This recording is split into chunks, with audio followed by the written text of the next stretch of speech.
All right, and we are live. Give me 2 seconds, as per usual. Get this set up. Welcome, Wolf, to the chat. Good to see you, my boy. Boom. There you go. There we go. We are live. Today, I am jumping into the world of reacting to entertainers, starting off with Keffles. I found some really awesome stuff on just browsing the internet. Last night I was in the VC and we were making some music and it was freaking hilarious. But I'm gonna jump into that in a bit. Kind of want to just jump into this Keffles situation. These videos are pretty old, so I'm a little bit late reacting to it. But if for those who don't know, Keffles is a trans activist. She is a trans person herself, if I remember correctly, and she's a horrible person. From what I understand, she's a absolute horrible person. Now I don't want to go through her videos themselves, because if you listen to the way she talks, it is some of the most excruciating things of all time. And I don't want to jump in on that. But, you know, I just want to jump on in because we have a lot to cover today. We got a lot to react to. So we're just going to go ahead and just jump right into it. Let's go. Keffles is a failed politician for the Canadian Communist Party. She was swatted. Damn. Jesus Christ, we just jumped right in. And he called it a failed politician. That is insane. We just jumped right into, not even 3 seconds in, and we just jumped right into the insults. God damn, I'm gonna love this. By one online group and then lied about it being another bigger, more popular site. Kiwi Farms is an online community of stalkers that torment and harass their victims so intensely. We did it. We actually did it. So many people have tried for so long to do this, and we actually got Kiwi Farms down. It's not bad. Not bad at all. The website would never be shut down. She would cry. Lie. We need as many people as possible to know who they are if we plan to fight back again. Okay, so why am I not streaming on Kick? I haven't figured out how to stream on Kick and YouTube at the same time. It's kind of one of the reasons why I'm not streaming on Kick as of yet. But once I figure out how to stream on both Kick and YouTube, I'll probably do both. Hold on. For some reason my controller's not acting the way I want, but oh well, we move. Let's see if I do this. But yeah. Against them. That's why I need every single person who has watched this video to share the video and to spread the word. Later admitting to baiting them into doxing her so she could get even more publicity. And my little ragtag team were able to force their hand by intentionally making myself a lightning rod so I could make Kiwi Farms more vicious and attack me to the point where Cloudflare had no choice, because every time they attacked me, I publicized it. And Kiwi Farms wouldn't even be the culprit. I covered this story nearly 2 years ago, but now I have the court documents, and it's clear to me that what she has written in there does not at all line up with reality. This video will paint a fuller picture. This is how an activist scammed her movement. There's a lot of people in my audience that look up to me. I don't want to let them down. It's like I need a palate cleanser, food for this hole in my soul, and what better than a meal choice from over 70 different chefs who think great food is for everyone. Cook Uni is the fast chef to meal delivery service, where you can choose a variety of different meals from a That was nice. That was a nice transition into an ad. Typically speaking, I like to watch ads, but not while I'm streaming. I'll skip through the ads. I like to support streamers by watching their ads, but when I'm reacting like live, I skip through them. Suffer, don't judge me. You will understand later. These people sent an email impersonating Keffles using her dead name, saying she killed her transphobic mom and plans to kill every cisgendered person at City Hall. Keffles, what does a dead name mean? Is that like a name that you don't use anymore? What does that mean?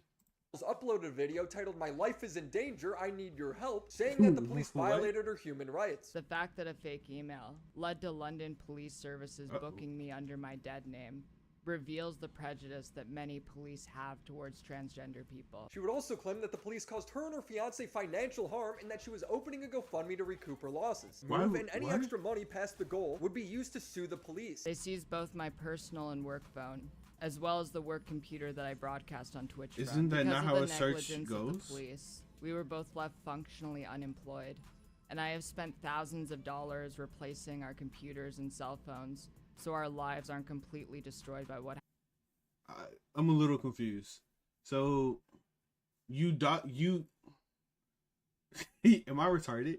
You openly doxed yourself, and then when you openly doxed yourself, some people called the police to where they came in and did their job. They did the job. Assumingly, they did their job. And as they did their job, you complain. I'm so confused. It's like you set yourself up for the situation. Now you're complaining about how the situation went down. I'm a little lost. And then on top of that, what really kind of irritates me is, why do you need a GoFundMe for your house being raided? I don't understand. And why did you lose your job? I don't think you would lose your job because your house got raided. Especially if it came from online trolls. It doesn't make any sense to me. GoFundMe was initially set to $20,000 and she exceeded it immediately, but would suspiciously raise the goal every time it was about to hit it. Now, to understand her dishonesty when it comes to the lawsuit, we need to understand her doxing, because this is psychotic. Kiwi Farms is famed for their documentation of lol cows. I think the term came from them. Slurs and misgendering run rampant on the website. There's no moderation. I grew up on Xbox Live. I don't really care, but it's definitely not for the faint of heart. It's a degenerate place for degenerate people that love documenting other degenerates. So it's not surprising Keffles would have a thread. Keffles would be targeted and harassed several times, the first one being the email threat to City Hall. This got media coverage and pushed her GoFundMe off the ground. Keffles would try and get away, spending a night at a hotel, posting a picture of her cat letting everyone know she was okay. The doxers then cross-referenced the bed sheets with other hotels in her city to find the one she was staying at. They sent her pizzas. In the morning after. Yo, wait a minute. Wait a minute. Did you wait? Hold on. Stop. What did he just say? What did he say?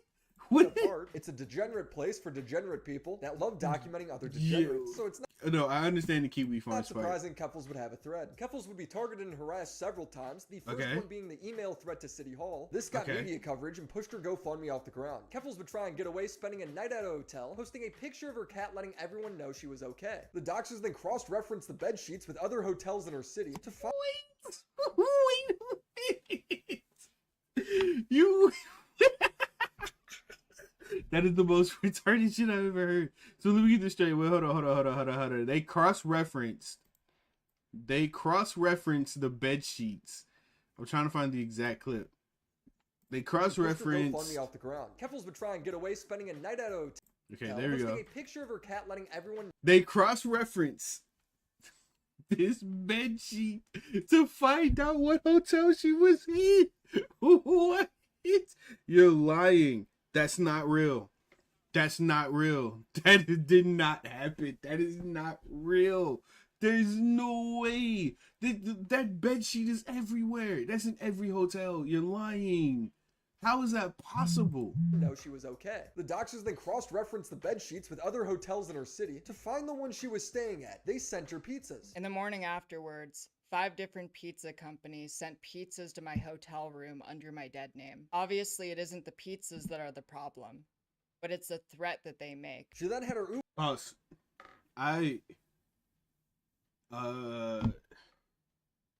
So I'm just saying, if you get my address and you want to send me pizza, I have no problem with that. Do it. Send me pizza. I'm a fat motherfucker. Send me pizza. Uber account hacked multiple times, doxing her again, and had hundreds of dollars worth of stuff delivered to her. And every That's a lot of food.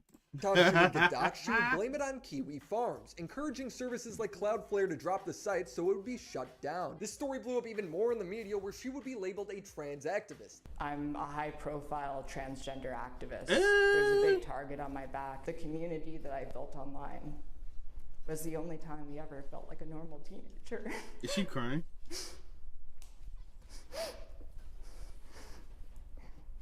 And the target on my back is because of that. She would officially declare war on Kiwi Farms and its owner in a video titled "Things Have Escalated. Now I'm in hiding." This blew up the GoFundMe even more. It sounds like she's constantly being victimized, is what it sounds like. And either she's doing it to herself. It sounds like she's doing it to herself. I can't imagine that she's doing it or it's happening authentically. It sounds like she's doing it to herself. I'm going to be completely awesome. I'm trying to turn my notifications off because it's on vibrate. I'm trying to make it silence. Maybe I should put on do not disturb. Let me put on do not disturb. That works perfectly. Perfect. Okay, we're moving. Yeah, it sounds like she did this to herself. I don't understand. But being able to raise almost $80K, it's pretty incredible.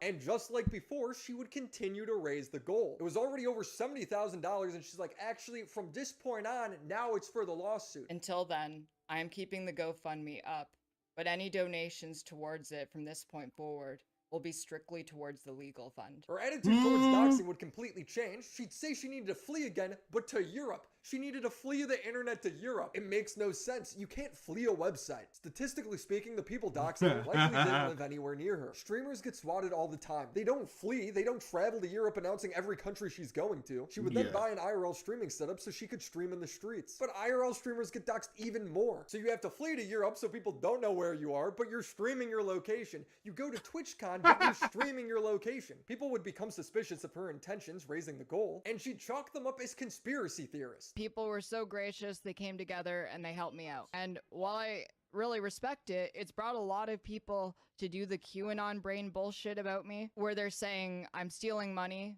from my fans. She announces she's going to Spain, then Ireland, staying with someone who's already been doxxed. This is stupid. She's mad at people for questioning her intentions of Wait, she's staying with somebody who's already been doxxed? fleeing the That country is pretty and dumb. buying a new streaming setup. But look at this. She would get doxxed for a bomb threat called in at a food truck because she's streaming herself there, and her response would be, "Oh, I just didn't think about it." So why would you What? say, like, hey, there's this, you know, I don't know, like a truck, Is that Nick right? Like a food Diario? truck I that Kiwi didn't- I Farms didn't threatened to tweet that. bomb. You never tweeted No, that there's no. a truck that Kiwi Farms threatened to bomb and you're going to IRL stream there? Oh yeah, no, I did. I was gonna go to the truck. And it's Yeah, like, so like you're super already in had- danger, so I'm going to go to the truck? yeah, I already had police connections while I was in Ireland, and they knew ahead of time where I was going. This is stupid. I'm just now realizing how stupid she is. This is actually really dumb. This is really dumb. Why would you left where you live, which I'm assuming was Canada, to move to Europe so you wouldn't get doxxed, only for you to dox yourself continuously over and over again? I don't understand. It seems like she's doing this on purpose. And to a certain point, if you keep getting doxxed and people keep finding out where you are, it's on purpose. It's genuinely on purpose. I don't know what to tell you. That sounds like you doing it on purpose. But you had police connections in Canada, and they knew where you were going, right? Yeah, like what's your point though? My point is none of this makes sense, Keffles. Like, are you? Do you think I'm like a robot? Like I'm What? going to make like 100% the most logical decisions when I'm scared. They're just asking you to stop posting your location. She's such a weasel. And every time she'd get doxxed, the media storm would start all over again. Kiwi Farms chasing Keffles around the world. Bigots hound transgender streamer. Forced to hide out in Belfast. And I'm pretty sure that they called in, like they tried to SWAT us. We can't tell if Yeah. it's the same person. We can't tell if it's the same person, but shortly after this photo was taken, the police knocked on the door to tell us that someone had reported a murder in the Lawyers against Troon. What is Troons? Lucas Roberts out of our community. Kiwi Farms out. What is this? I don't even understand what this means. Hell Josh to Quain Lori. What? Ethan Gunt Ralph told me to do. What is this? I don't understand. Maybe because I'm not on Kiwi Farms. I don't understand what this means. this flat. Her fans were concerned as to why she was telling people where she was going. And she's like, Europe's big, Ireland's dense. I'm currently in Ireland. Oh I'm my staying god. with a friend. I'm safe. Things are good. Don't tell people what country. It is completely fine. Do you know how dense Ireland is? You're dumb. Very dense country. Every IRL streamer to ever exist gets doxxed and swatted. She would be asked by Nick Diorio and Keemstar about this. Yeah, but I always thought to myself, I'm like, if people are really out to get you and you're in hiding, you're like live streaming like at VidCon. Like I feel like you're like Oh yeah. you're not really in hiding. Well, Yeah. I wasn't at that point. Like I hired a security consulting firm, and I was basically like, "Do you think things have chilled at this point?" And they're like, "Yeah, probably." So you are in Probably. What security firm tells you probably? I feel like that's a yes or no answer. Am I safe or am I not safe? Probably. That I would not feel safe with the answer being probably. fleeing. This is just a vacation. She would contradict herself again in a private Patreon stream. I have not been able to focus on actually taking legal action because I was still concerned for my well-being and my safety. The only reason I ended up going to TwitchCon is because a security firm that I hired, and I can't go into the specifics because I signed a non-disclosure agreement, told me that they thought that the heat died down and it would have been safe for me to travel there, which I essentially see as a work trip. What about everything else you've That been doesn't doing? make any She won't sense. answer. Which is it, Keffles? I feel like she's only saying she's fleeing to justify not working on the lawsuit, which is what most of the money was raised for. In the same stream, she would admit to purposely putting herself in a doxable position so that she would get more media attention. By intentionally making myself a lightning rod so I could make kiwi farms more vicious and attack me to the point where So you're asking to be doxxed, is what I'm hearing. You asked to be doxxed. Cloudflare had no choice because every time they attacked me, I publicized it. One of the things that I did intentionally for the success of the campaign was make myself a lightning rod. That doesn't make I any sense. Egged them on. I egged kiwi farms on.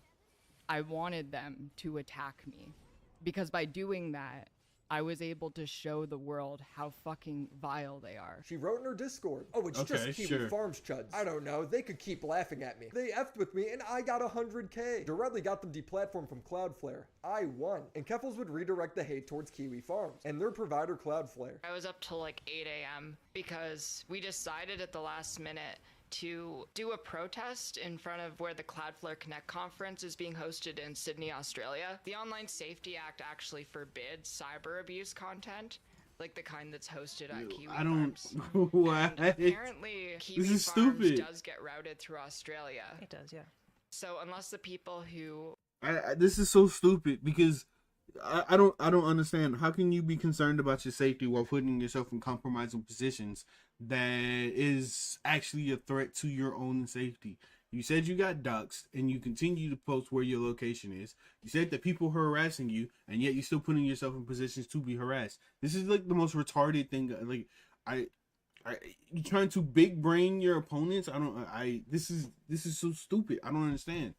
run the servers that get routed through Australia are willing to pay a $500,000 fine. They need to drop Kiwi Farms. But here's the thing, the people doxing and swatting Keffles wasn't Kiwi Farms. It was actually a much more malicious website. No I'm not going to name way. the site because if 100,000 people watch this video, statistically speaking, a couple of them are going to be crazy. I don't want them looking up her or her family's personal information. I'm one of those people. If he would have named the site, I 100% would have went to go check out the site just to see exactly what it is. Call me say what you will. I would have went go check it out because I'm curious. I'm just a very curious person. So I will call it Website Zero. Website Zero is what Keffles portrays Kiwi Farms as. Kiwi Farms is a glorified gossip forum where people troll and use slurs. People do dox on it, but it's not what the site is for. Saying otherwise is like getting doxed on Twitter and then saying all of Twitter is a doxing site. Website Zero is a malicious group of hackers and doxers meant to harass their target, not just online, but in real life as well. They had the email that got her swatted. They have proof of her hacked Uber Eats orders, showing that's how they kept doxing her. They explained how they confirmed her new address in Ireland with the dox of her roommate by the shape of the doorknobs in the background. When her family was swatted, what website was actively talking about it at the time? I'm sorry, what did he just say? Wait. I need to go back a tad bit. Shape of the doorknobs in She got doxxed by the shape of the doorknobs in her room. How does that make sense? How is that possible? It actually doesn't look like a generic doorknob, but she's not in America, so I can't decide. It sounds so dumb. in the background. When her family was swatted, what website was actively talking about? Oh, she was staying at a friend's house, and the other streamer, I'm assuming who's wherever she was staying at, had the exact same doorknob. Okay, I see now. About it at the time. Website 0. It's like the most complicated way to harass somebody. They would even fool me when they would file a complaint to the Copyright Claims Board on behalf of Keffles using White Forest as the copyright enforcer, trying to make it look like she wanted to revoke Kiwi Farm's safe harbor privileges. You could read just how ridiculous that sounds. I reached out to White Forest and the person who filed the claim, and they said they never did. You need to put a lot of personal information to file a complaint like this, meaning it was most likely Website 0, and she knows it's been them the entire time, actively trying to silence people who talk about it. Saying in her DMs with Destiny, I was scared. Website 0 users aren't stupid like Kiwi Farms users. So this whole campaign. So you knew about it. Lie. Website 0 was too. So you knew what website it was, and you continued to say that it was Kiwi Farms. It's so stupid. Scary to go after. So she made it about the infamous troll site. Like what? Is 4chan next? Hey, it's more marketable anyway. All of us are here talking about like website X. We're all talking about how bad it is, how it's like a secret, how we don't speak the name of it, but everyone knows it and everyone's worried about it. And it's like, it sounds like the perfect website for a campaign for them to get dropped by their fucking service provider. Like, this is what I'm saying. Yeah, it's like, I don't think the momentum is there for that though. Huh? Like with the Drop Kiwi Farms campaign, it was just really opportune timing. I had all this media attention on me, and journalists were like following every fucking thing I said and did. And I didn't even know about the second website until they went after me. yeah, but when you describe it as like a worse version of the same website, but whoa, please don't talk about it.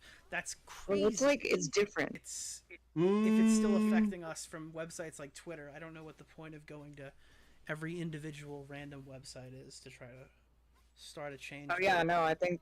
Yeah, no, I don't think it would be effective. Well, that's what you did. And it wasn't effective. Kiwi Farms is still up. And if she's deceiving her audience, her donors, and the media about this, it makes me question her lawsuit a whole lot more. Objection!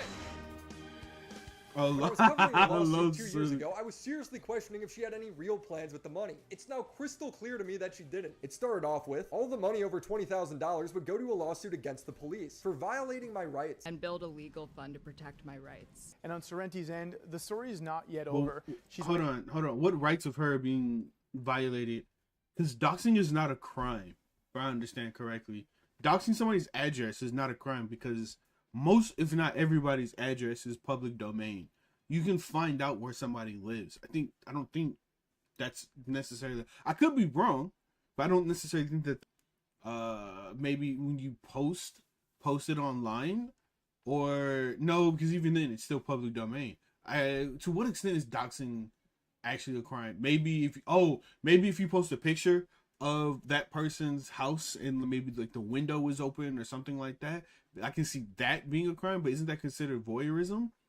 I could be dumb. I could just be straight up dumb. But I don't think doxing is a crime in itself. Waiting for London Police Service to finish their investigation and told Global News she planned to sue. She'd continue to encourage people to donate by saying legal fees are expensive and that she's consulting with 3 lawyers. People have been really questioning, mostly bad faith people. I haven't seen a lot of people do this in good faith, but I've had a questioning where you no, that's stupid. Questioning where you're getting the money from. No, sorry. Questioning where the money is going and how the lawsuit and how you're using that money to deal with your lawsuit. That's not bad faith. That's just genuine curiosity. If I'm donating to a certain streamer or I'm donating to a GoFundMe, I would want to know where that money is going. That's where the big question is. Where's the money going to? A lot of people questioning my GoFundMe fundraiser. People kept asking me why I'm raising the goal when it hits the goal. They should. The reason why is because, yes, I'm using these funds to move, but more importantly, once I'm safe, the rest of those funds are going to be used for legal expenses. Then it became, well, I Come might on, see that the don't make police. sense. I'm not sure. They've been nice to me. After it first happened, I was very mad at the police, and I wanted to hold their feet to the fire as much as possible. I wanted to even potentially pursue legal action against them, but they've taken the threat against my life very seriously, and I want to see justice. It then becomes, I never said I was going to sue the police at all. I was being very careful with my language. I keep raising it. The reason that I did that in the first place was because I wanted it to be $100,000 from the beginning. But What? I didn't know if I would get that money. So when it kept coming in, I just kept raising the cap until I got there. I never said that I was going to sue the police. That's called being bad faith. That is bad faith. That is 100% disingenuous bad faith. You didn't set the cap at 100K, which was the initial amount you wanted. Also, why do you need 100K to move? That kind of baffles me. That's number one. Why do you need 100K to move? Second, why do you need 100K for legal fees? Well, no. Why do you need 100K for legal fees? Why are you consulting 3 different lawyers? I don't understand. None of this is making sense to me. I wanted to be very careful with the language that I used because I don't know exactly what the plan is. Were you being intentionally misleading when you wrote that? Well, I didn't say. It's clearly the impression everyone got. The way she writes off people is hilarious. They just keep shifting it further and further so they can just keep trying to raise as much money as possible. One of the Yes. Problem? A few weeks later, Keffles would hire a That private is a investigator problem. to dox a Kiwi Farms user she thought doxed her and sent him photos of him and his parents. Except that's not him, so she just doxed a random guy. Keffles would claim that these are fake, but the guy proved it by linking it back to her Discord. But we don't even need that because Keffles bragged about doing it herself at 3 a.m. before promptly deleting the tweet. When people would ask for a breakdown for how the money is being spent, she refused to elaborate, saying, "I will never do a GoFundMe breakdown for bad faith actors. Everyone who has donated has a refund button." Somebody asks, "Can you prove you were pushing litigation?" "I have no intentions of knowing what it is or what you're pushing. Can you just give us some proof you were actually pursuing legal action?" Keffles would reply, "Can you prove this tweet didn't ratio you?" He would ask again, "Can you show one piece of evidence you paid for a lawyer with the money donated towards your legal fund?" And she would respond with a "Whoa, showing a breakdown of the money donated you for legal purposes should be something you want to do. It's so easy to prove. You just need receipts." It wouldn't be until a month later where Keffles would admit that she hasn't worked on the lawsuit. Just like explaining all of the things that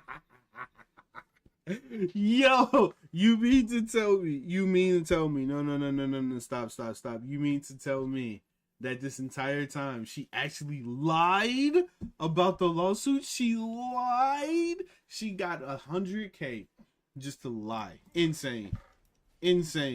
Absolutely insane.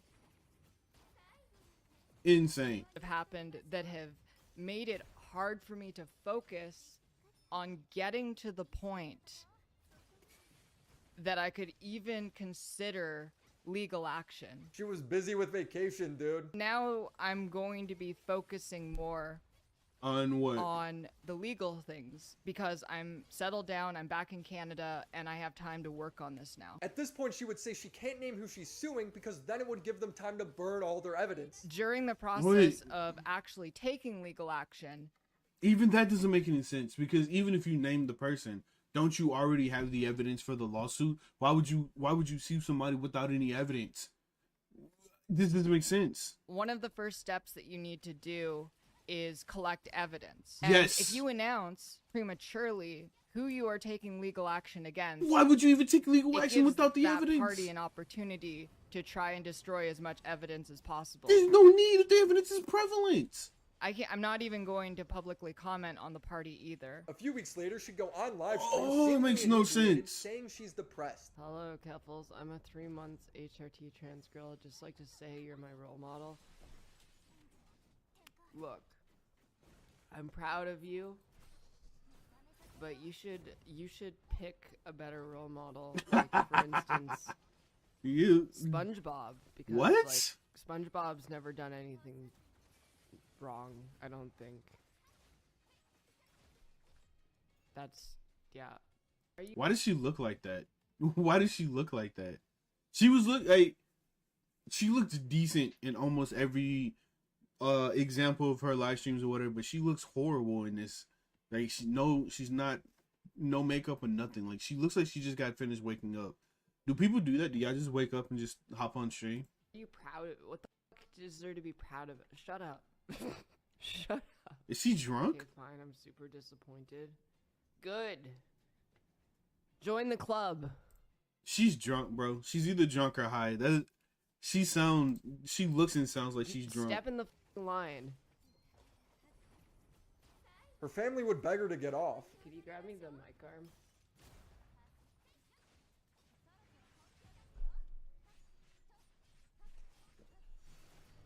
What? No way, that didn't just happen. I wouldn't really hear from Keffles for a while until she announced she was signing up for rehab. In the next few days, I'll be admitted to rehab. Okay, Doctor there said you because go. of the drugs I'm addicted to, without medical supervision, detoxing will kill me. This was in February, meaning this whole time she might have been addicted. When she got out of rehab, she held a there's where the Patreon money went. stream saying she was addicted to drugs since she talked to Keemstar. This is before she even determined who she was suing. Around the end of 2022, I started drinking, which made me spiral. It was around the time that I was in fights with Keemstar. Yeah, it makes the stream make a lot more sense. And then as more and more shit started happening, I started doing cocaine at the start of 2023. That's a very hard drug to use. 8 days into a cocaine bender, I found out that the coke that I was doing was cut with meth. So for 8 days straight, I was doing coke and meth. That's a pretty... Is that real? I had a friend come over to help me detox. And I tried to just go back to my life. Like nothing ever happened. And I tried my best to make it so no one knew. Is that... Well, that's where your money went, ladies and gentlemen. If you donated, that's where your money went. Bad things were. That's where your money went. As I really didn't want to let people down. Especially because I know there's a lot of people in my audience that look up to me. And I don't want to let them down. You already She talks did. about how an argument in a Twitter space made her want to off herself. I was going through coke withdrawal while I was in that Twitter space. And I was so irritable that I just had to pause for a second and I started calling them retards. And that kicked off so much shit. After the fallout from all of that and all of the drama. Yeah, just as a heads up, calling somebody retarded is completely fine. I do it all the time. That's not a crime. It's not a crime. Anybody who tells you it's a crime is a liar. I'm just letting you know. If you come across somebody who's being retarded, it's completely fine to call them retards. I'm just saying. I don't know why you feel guilty about that. I figured out how to get drugs on the dark net. Ooh, you want to share the method? And I'm playing. Don't take it seriously. I started making a plan to kill myself. I started doing coke I ran out of time. and meth and benzos. And damn, she had a fruit salad of drugs. What the fuck?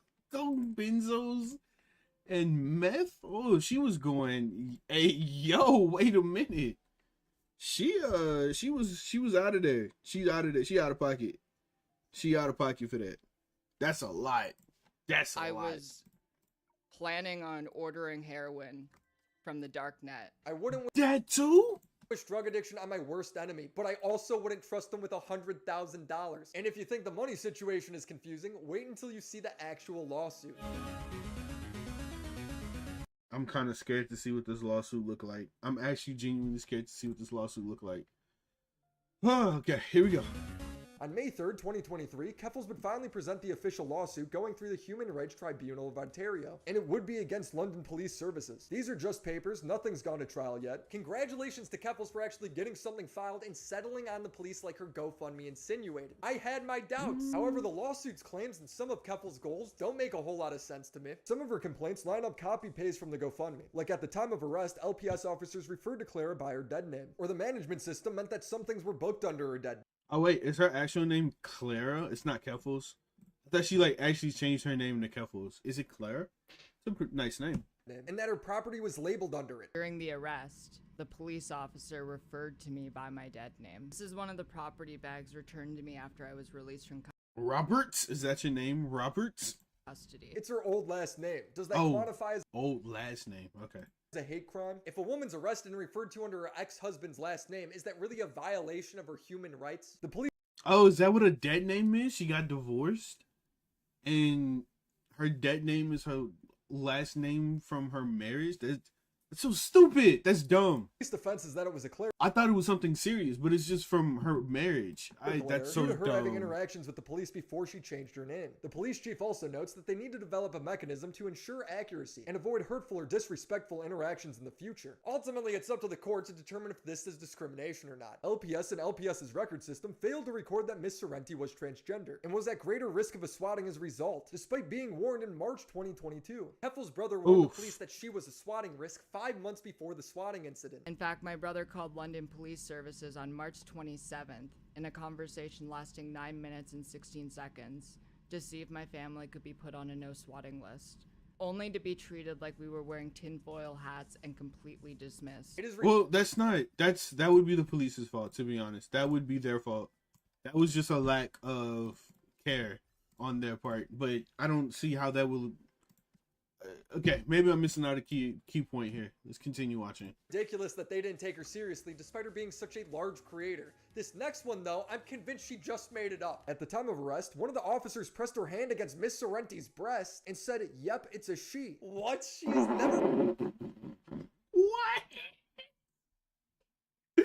No, stop it. Stop it. Oh, I shouldn't laugh at that. I shouldn't laugh at that. I've seen the clips of her. She's pretty well endowed. I don't think you need to put your hands. That sounds ridiculous. If that happened, that's crazy.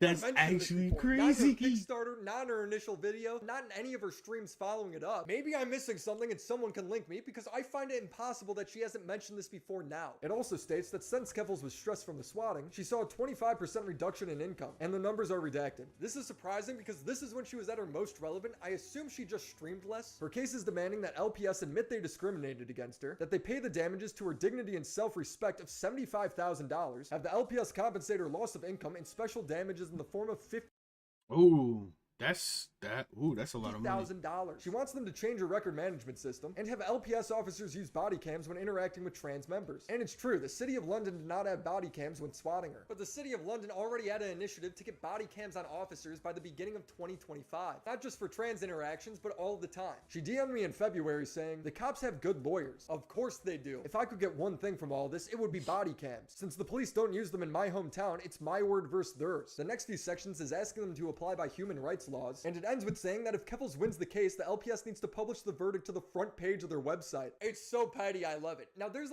that is pretty petty, but I would actually do that too. If I was harassed by the police, I'd probably go that far. To be completely honest, I'd go that far.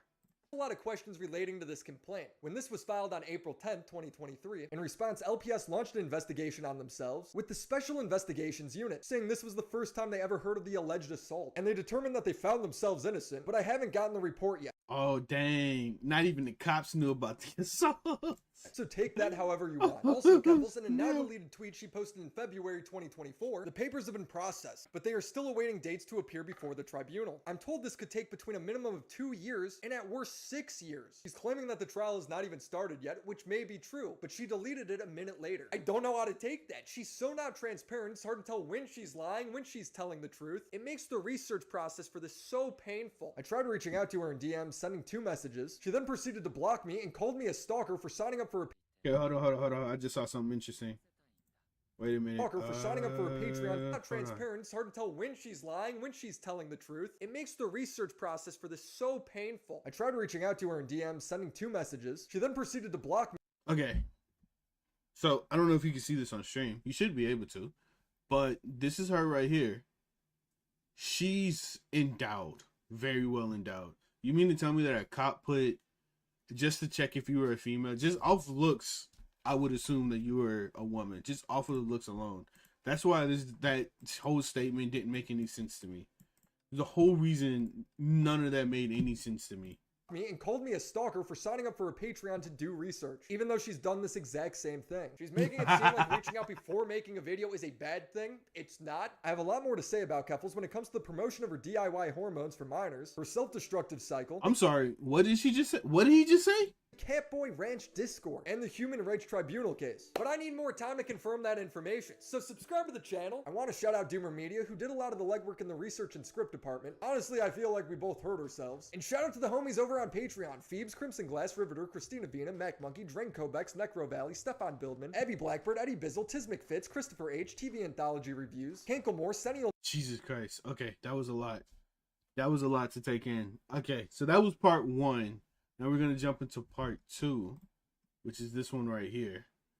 So I want to know about Catboy Ranch because I keep hearing that a lot, but I don't know what that is. I want to know more. Last week, we talked about Keffles, the trans activist who was swatted and raised over $100,000 for a lawsuit, and then seemingly spent the money on vacationing, buying unnecessary streaming gear, and getting addicted to drugs. So Crazy.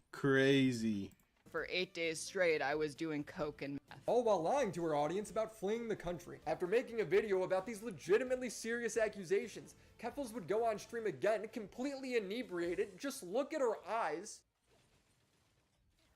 Whoa.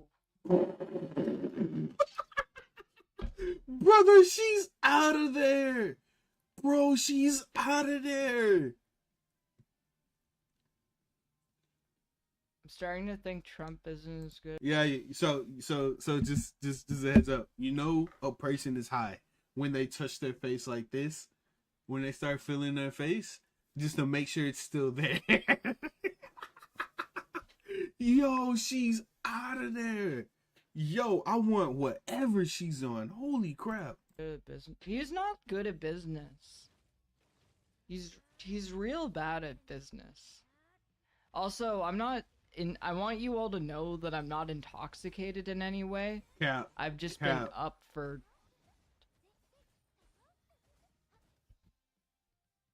33 hours. He's so full of shit. He's so full of shit. You've been up for 33 hours? That's not what you look like when you've been up for 33 hours. She doesn't look tired. She looks completely out of it. That's insane. So, the reason I'm like this right now is because my brain is dying. Is she short-circuiting? She never finishes her thought. She then starts a new sentence and forgets halfway through again. It's not...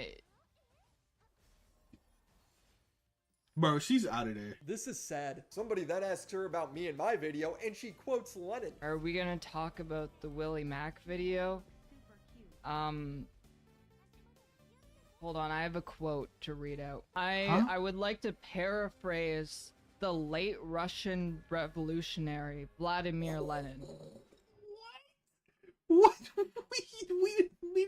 Yo, I need to watch more streamers like this. If there's more streamers like this, oh my god, I would have such a great time. Yo. Why should we bother to reply to Willie Mack? He would reply to us, and we would have to reply to his reply.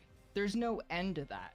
It will be quite enough for us to announce that Willie Mack is a traitor to the working class, and everyone will understand.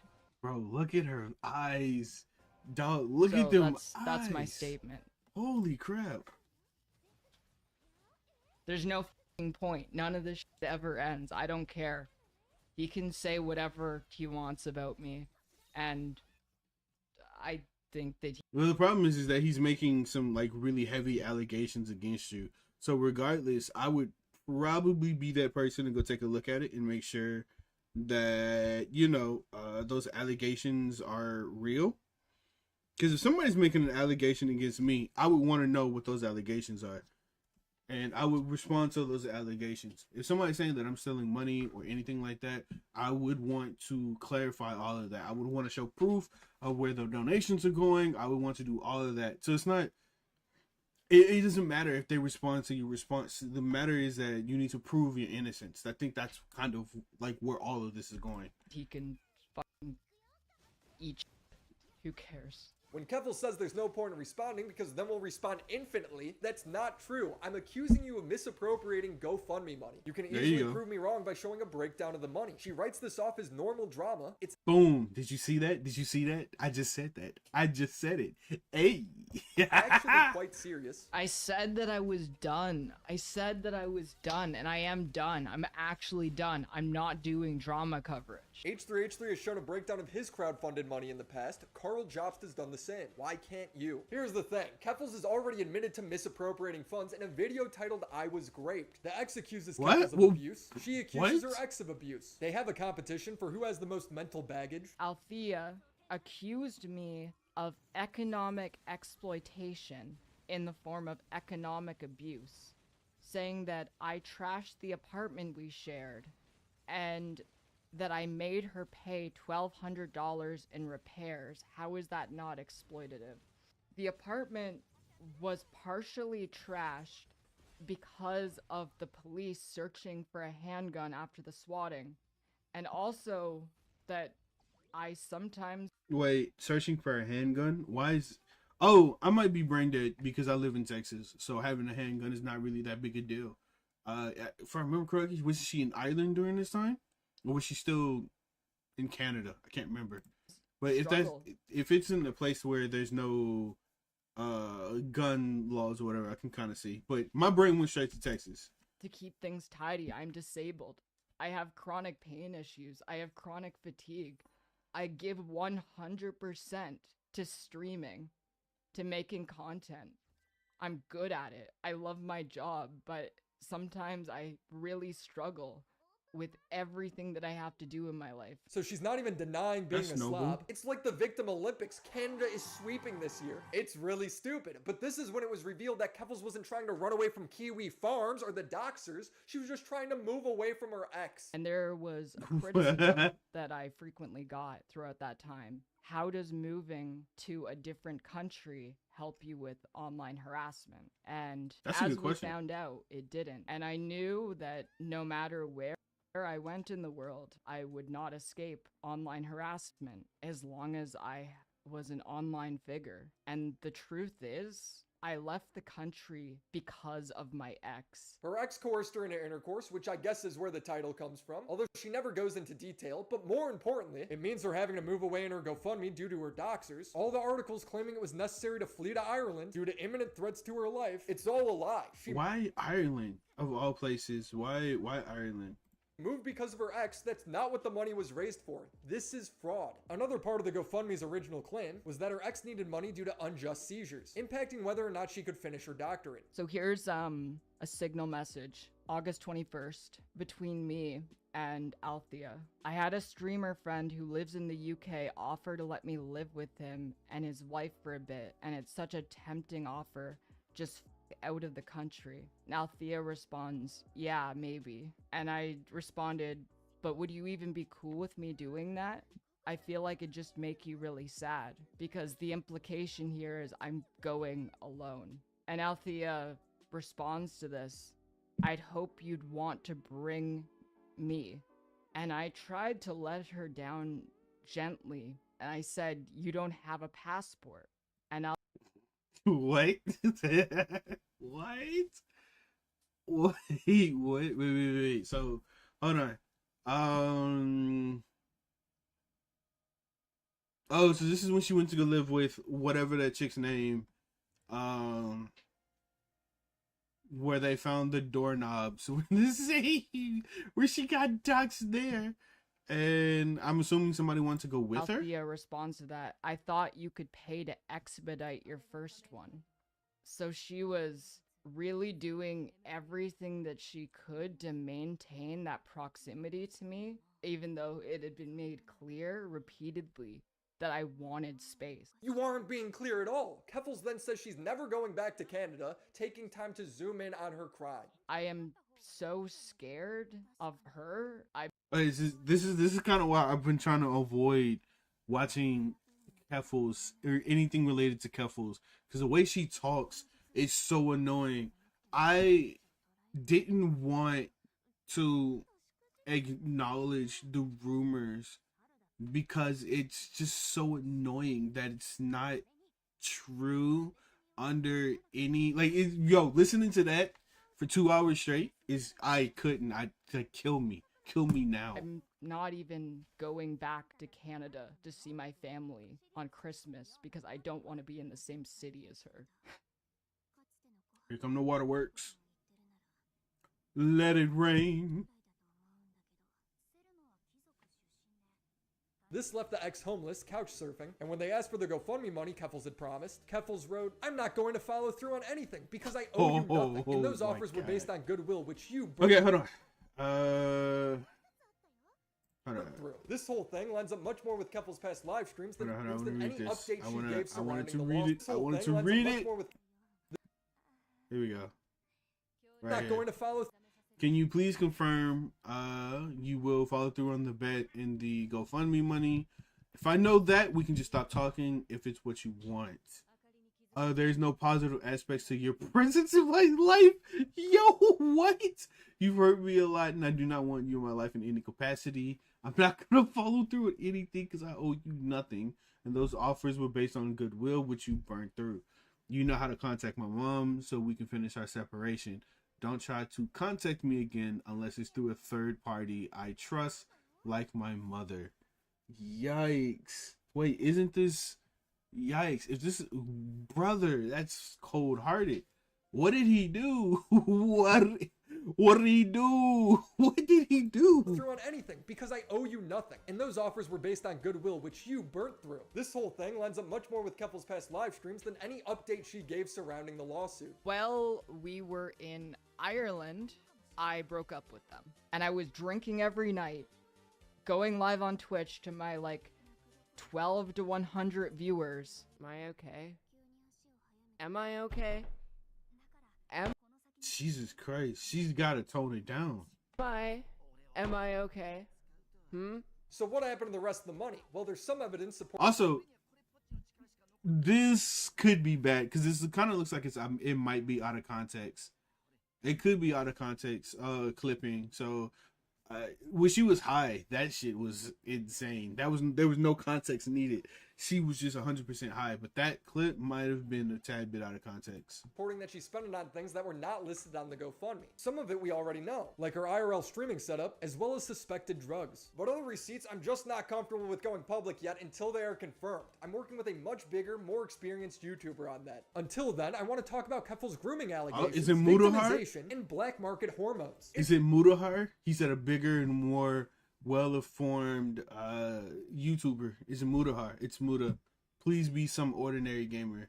I've heard that he's investigating the Cowboy Ranch thing, and if that's the case, oh my god, that's gonna be an amazing video. It just seems so wrong. It makes me want to break things, throw things at the ground, throw things at the wall, but it won't break because it's the dependable and reliable Ridge wallet made from tough Is material. that another ad? Typically speaking, I like to sit through ads, but not during the live stream.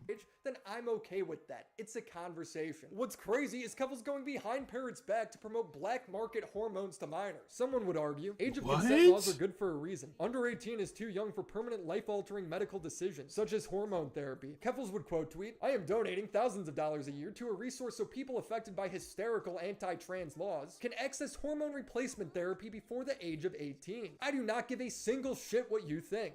That is harmful. That is actually harmful. Because you don't know what you want until you actually enter adulthood. I know a lot of people think that they know what they want beforehand, but you actually don't know what you want. I thought I wanted to be a police officer. I thought I wanted to be a musician when I was 18. Those were two things that I thought I wanted. And when I got older, it turns out that I still kind of more or less do want to go into law enforcement, but as older as I get, the less I want to do that. So 18, I would no. Under the age of 18, absolutely not. Especially for something that you can't go back on. I don't think once you get the surgery or once you get on hormones or the hormone replacement, you can go back on that. And if you can, I'm assuming that it's a very long process. That's not okay. Before the age of 18, absolutely not. I don't know why she would encourage that either. Nothing wrong, nor will I ever back down. This is a heated topic, even among other trans people. I don't think it's fair to parents. Not just the kids, but it's also not fair to the parents. It's not fair to the parents. Since when has being trans and transitioning had anything to do with anyone except for the person who is trans? Okay, let's rephrase that. Since when did being black have to do with anyone who's not black? It's the same thing. That same argument could be applied anywhere. That argument could have. That's such a stupid argument. Children aren't property. They're human beings. She funded her friend's entire website where that was the point, to get around the barrier that was parents. The DIY HRT site was and still is the top result on Google. Its purpose was to tell minors how to buy HRT and DIY hormones from people, giving explicit directions. Learn to buy Bitcoin. That is insane. Oh crap, this is loud. I thought I turned that down. That was really loud. If you're a minor, get a trust. Hold on. If you don't want to be on a wait list, you have to prove your transness while allowing your body to feminize. What? Wait. You have to prove your transness while allowing your body to feminize on unable to get tea legally. Then you have to order it online. Learn how to buy Bitcoin. If you're a minor, get a trusted adult to purchase Bitcoin for you, or go to your local Bitcoin ATM. Some sites also offer payment in methods such as Zelle, bank transfer, Western Union, MoneyGram. Keep in mind that these methods are often subject to the minimum order requirements, unlike Bitcoin. Holy shit. Trusted adult to purchase Bitcoin for you. But as Keffles gained more relevancy with her Drop Kiwi Farms campaign, she realized that this was a bad look and just started lying about it on the H3 podcast. One of their problems is that you are supporting young people, young trans people who didn't have access to hormones. You are telling them how to make homemade hormones. Oh my god. No, I don't know how to make homemade hormones. I noticed the new thing is they're saying that I'm teaching people how to make hormones in their bathtub, which just sounds insane. That sounds difficult. Yeah, I mean, I wouldn't know how do you do that? But it's not that far off. The HRT website she funded gives step-by-step instructions on how to make your own hormones, as well as the option to buy other people's homemade hormones. We're acting all. No way. Hold on. Actually, no. I'm not gonna pause on that. Doing something wrong. What's the truth? I mean, you do have some kind of community where you're helping young trans people, right? That's like something you're passionate about. Yeah. And so where do you guys do this? Is it like a Discord or something, or like a community? Oh, it's like a Twitch stream. Oh, just on Twitch? Yeah. So it's all just out in the public?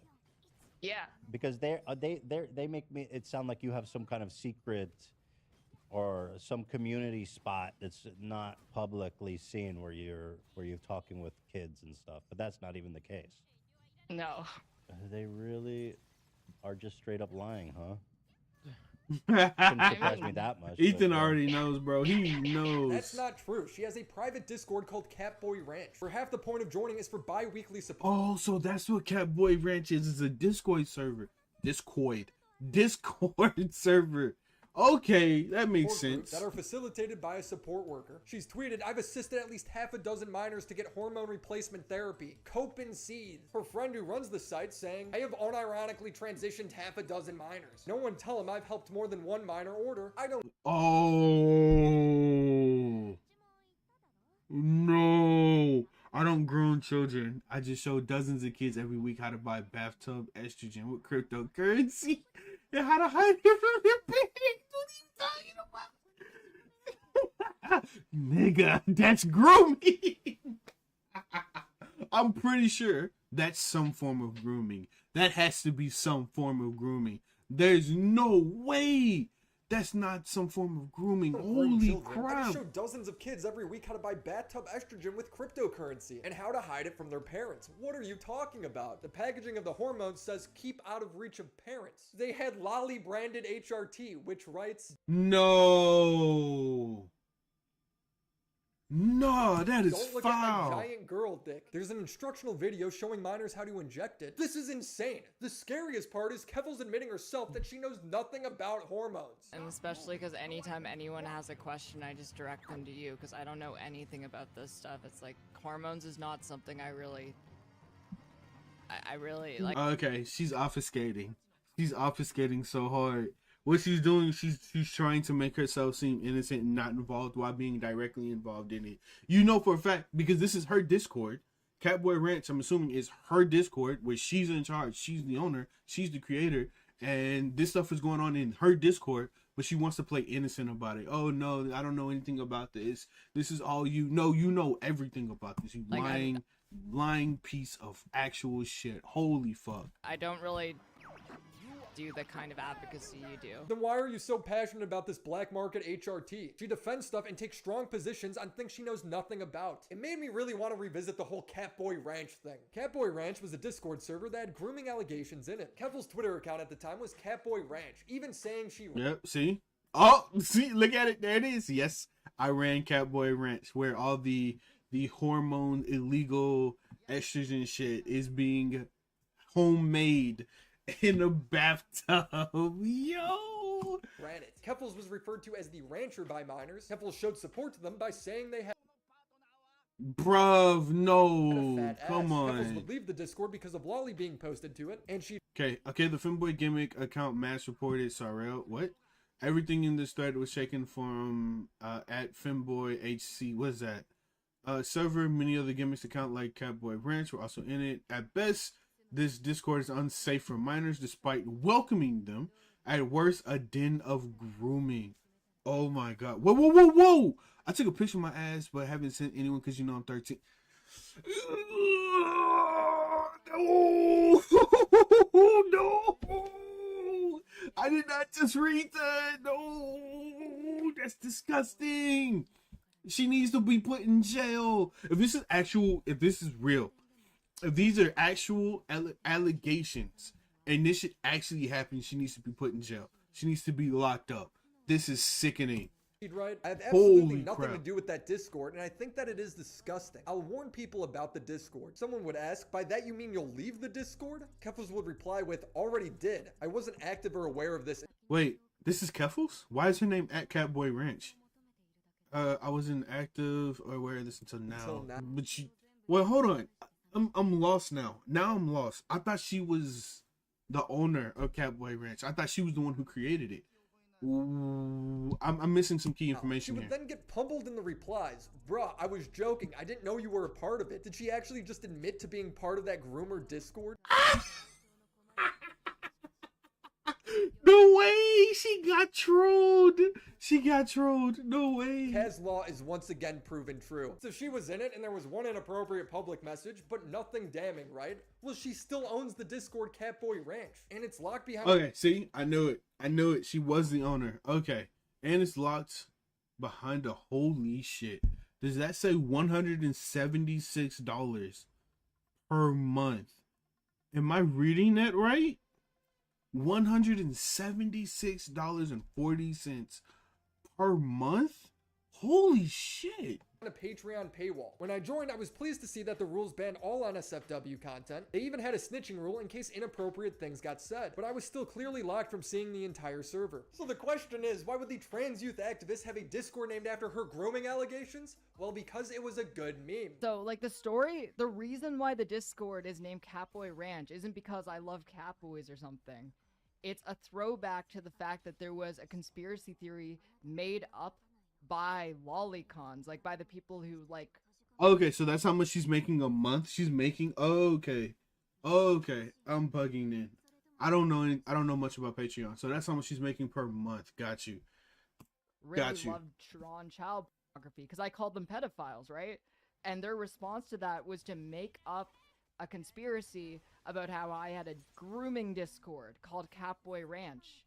And I decided as a flex to name my Discord Catboy Ranch. Is that a flex? Just to fucking flex on them. It's a weird thing to meme, especially when you're selling Lolly branded HRT to minors, which you gotta question the safety of. She has a normal Discord, but names in a way that will bring her and her community heat. Awesome. She truly is the... Wait. I kind of want to read some of these Discord messages. Just to fucking flex on them. It's a weird thing to meme, especially when you're selling Lolly branded HRT to minors, which you gotta question the safety of. She has a normal...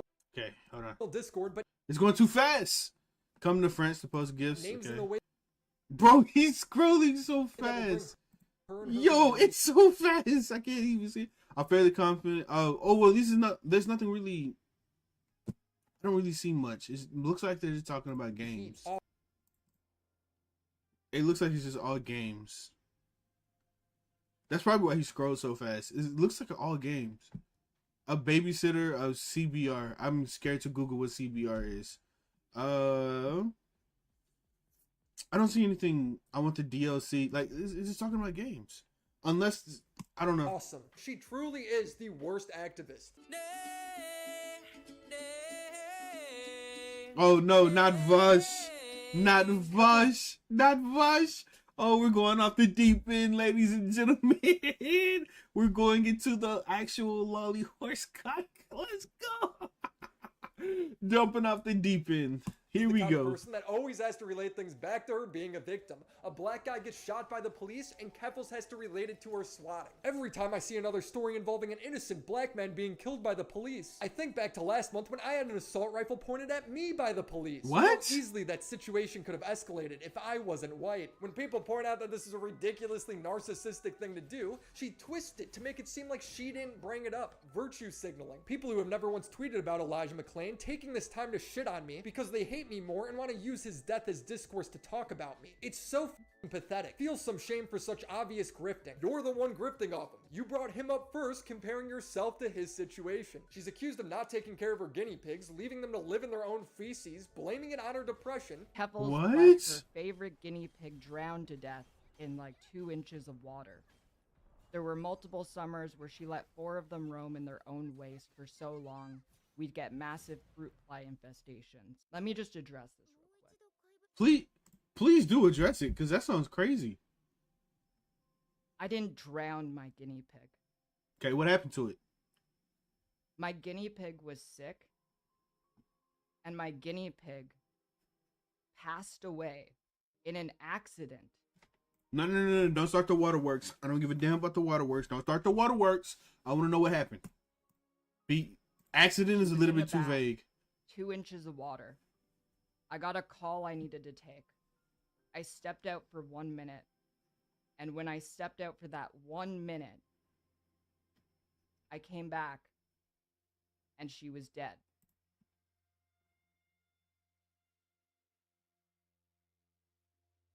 I need a soundboard. I need a soundboard. That's just like my brain is being fried. Okay, hold on. How long does it take for something to drown? A guinea, 2 inches of water. How big is a guinea pig? That doesn't make any sense. Isn't a guinea pig like 4 or 5? No, it's like 4 inches, right? In terms of how big it is, and 2 inches of water shouldn't be enough to drown it. And if it's sick, why would you leave it in the bathtub? If you knew that it was sick, why would you? That just sounds like negligence, and also sounds fake. This sounds fake as hell. She wasn't in enough water to drown. I screamed and I cried. Okay, so it didn't drown. Then what? It just died naturally? Because I lost a pet that I had since they were a baby. So to be clear, you did drown the guinea pig. Why even respond?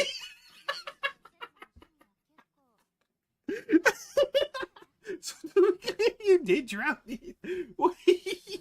She's always putting herself in drama. There were multiple summers where she let 4 of them roam in their own waste for so long we'd get massive fruit fly infestations. I also want to address that Althea accused me of— Okay, who is Althea? Oh, is Althea the chick that she was living with in Europe?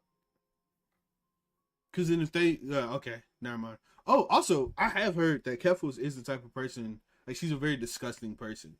Like, she's extremely disgusting. So this, it makes sense. Of economic I would believe that. exploitation in the form of economic abuse, saying that I trashed the apartment we shared and that I made her pay $1,200 in repairs. How is that not exploitative? Sometimes I really struggle with everything that I have to do in my life. And she went into the relationship knowing that I'm disabled.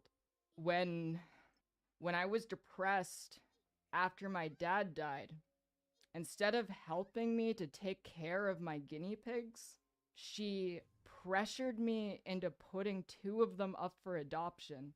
The pets that I had since they were babies. No, that would make sense. I would do the same. Because if you are not well enough to keep them healthy, if you're not well enough to take care of them, then you should probably put them up for adoption. That's actually common sense. I would do the exact same thing. It doesn't matter how connected you are to them. What comes first, their safety or your pride or ego or whatever it is, or your emotions? Seriously, think about that. That I love. I would do the same thing.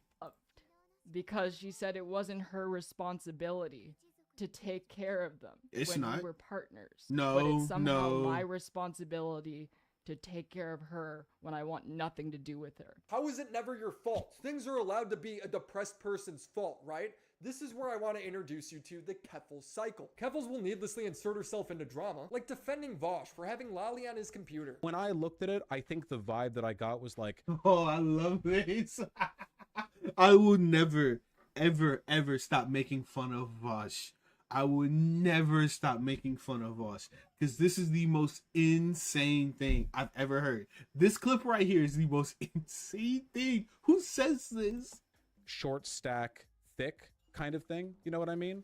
Like the way like goblins get drawn in porn. When people say it's sus to defend this, she hides behind being trans. It shouldn't be acceptable for people who are supposedly leftist or progressive to pedo jacket trans people. We are already a target by the right. Incredibly disappointing to see from people who should know better. When Keffles gets blown up for this, she gets on stream and virtue signals. I literally have Ethan's phone number. He gave it to me. I'll try to call him later. Do not call me. Ethan was so based. Ethan was so based during that live stream. That live stream was one of my favorite live streams from H3 of all time. And I don't even like a lot of his content, but this was the most based live stream. I don't remember giving you my phone number. I don't remember talking to you on the phone, but do not call me, please. Yo. Do you want to know the context of that? He saw a Twitter circle. Wait. So how much do you want to bet? How much do you want to bet she's going to turn herself into a victim? How much do you want to bet she's going to turn herself into an entitled victim?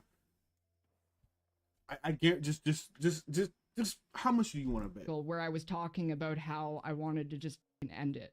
Yep, there it goes. And he reached out and gave me his phone number. There it goes. That's what the context was. Damn. Piece of shit. It's like really f***ed up with the context. Oh, he's okay. She's in a VC with Tipster. It's Tipsters and Keffles, two of the worst people on the internet. Both Tipster and I said I have his phone number because I was planning to kill myself. And now it's just like a big joke laughing at me. Keffles' own fans start to turn on her, so she acts like a coward and abandons the position, blaming it on her transness or her mental health. I've changed my position on everything, honestly. F Vosh. He deserves far more criticism for all of this. He's so damn reckless. I am not sleeping. I've had panic attacks over this. Defending him has resulted in all the 2022 Kiwi Farms misinformation resurfacing. What misinfo? She will never clarify. It's crazy how with this whole Vosh situation, all she could talk about is how this will affect her. It's his— Yeah, I didn't like how Keffles handled the situation, mostly because she stood up for somebody who I guess she considered to be her friend, and then when she felt the heat from it, she backed off and then was it just went off on him. Just look at it. It's his fault he's so fucking careless because he didn't consider how many communities are close to his. He hurt me and a lot of people by literally being a fucking weirdo. Go watch porn. OJ, your phone retard. OJ, your phone? Jerking off at your work computer. I mean, come on. This is not, it's justifiable because Vosh is a disgusting human being, but by that same notion, she's betraying somebody who she stood up for just because people started to hate her. I don't give a fuck. If Vision, my boy, my homie, gets caught up in controversy, depending on what he did, if I stick with him in the beginning, I'm sticking with him towards the end. That's just how it is. That's what it means to be your homies. Now, if he got caught diddling some kids, which I know will never ever ever happen because I know how he is, then those kind of situations I probably won't stick by him because that's disgusting. But just because he had some porn on his PC, I wouldn't give a shit. That's my boy. I'm sticking with him.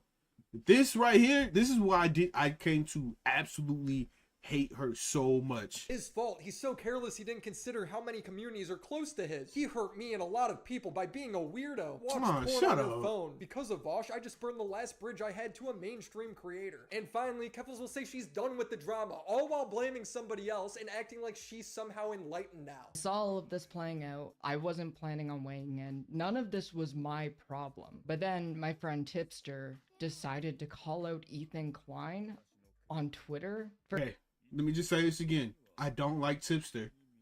And despite knowing his history, despite knowing all of the things that he gets himself involved in, what kind of streamer he is, If you knew who he is and what he does, why would you get yourself involved in that?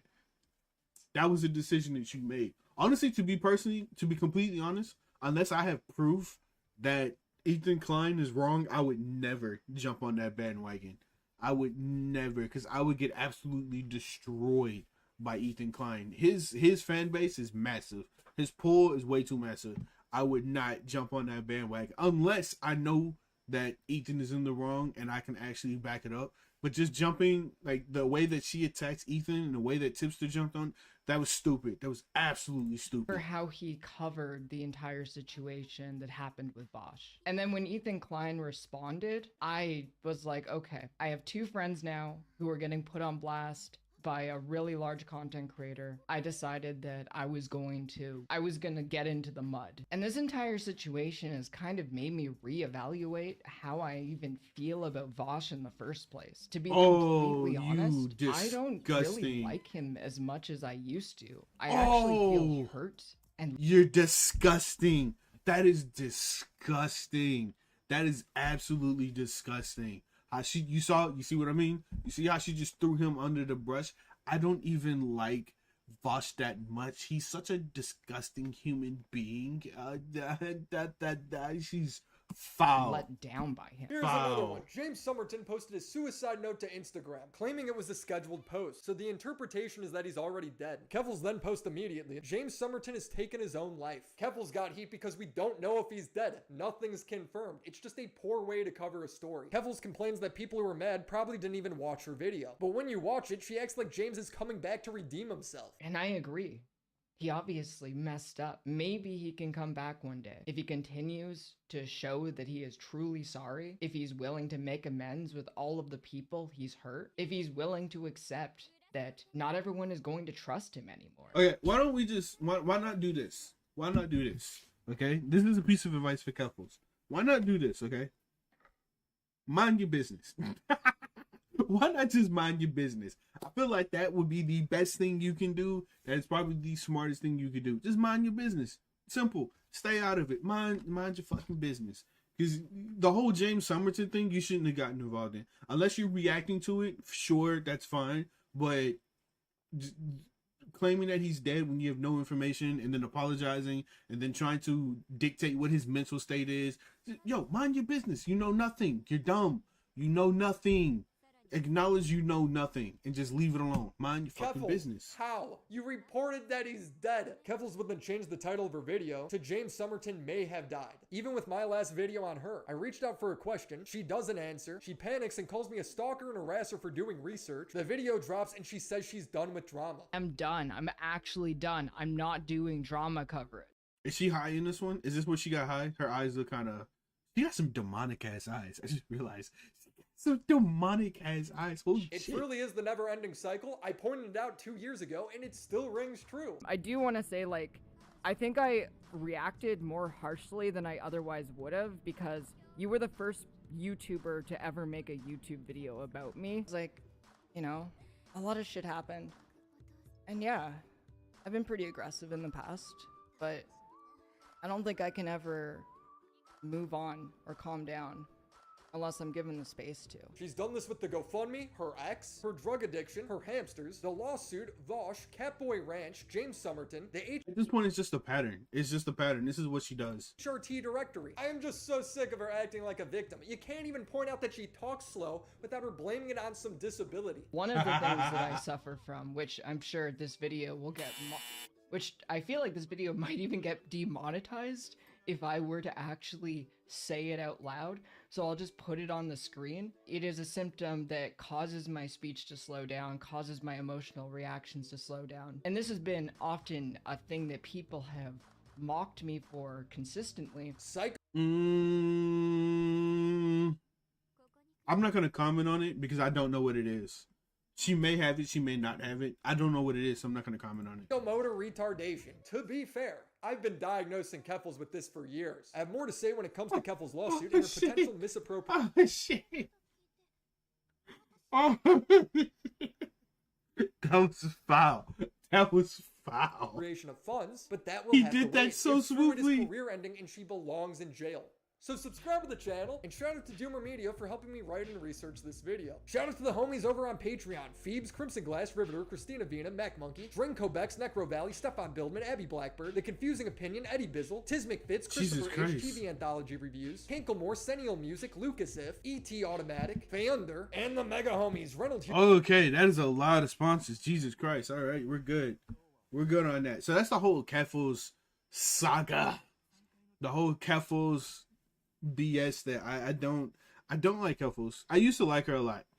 I used to when she first came out and she had the whole feud with Destiny, and I was really into it. I was watching the Destiny side, I was watching Keffles side. I wasn't a huge fan of the way Keffles was handling everything, but it was great entertainment. It was content, ladies and gentlemen. It was content, and I loved it. But as time progressed, she became more annoying. She became she became harder to what's the word I'm looking for? She became really hard to connect to, and she just became more and more of a piece of shit. Like, genuinely speaking, she just became a horrible person. But I'm kind of done with Careful. I just kind of want to react to that. I came across this video I want to watch really quickly. It's only a 10-minute video. Just want to see this. Apparently, the title says it itself. Jiggle physics cause black girl gamers meltdown, which I actually want to know more about this. So I'm gonna jump into it. Before I jump into what is her name? Amanda Seales. Which I'm gonna be honest, I'm not really excited to take a look at the Amanda Seales shit because I've never ever liked Amanda Seales. She's never been somebody as an entertainer that I wanted to support, mostly because she's oh my god, she reminds me of too many people that I like to avoid in my day-to-day life. But without further ado, let's check this out.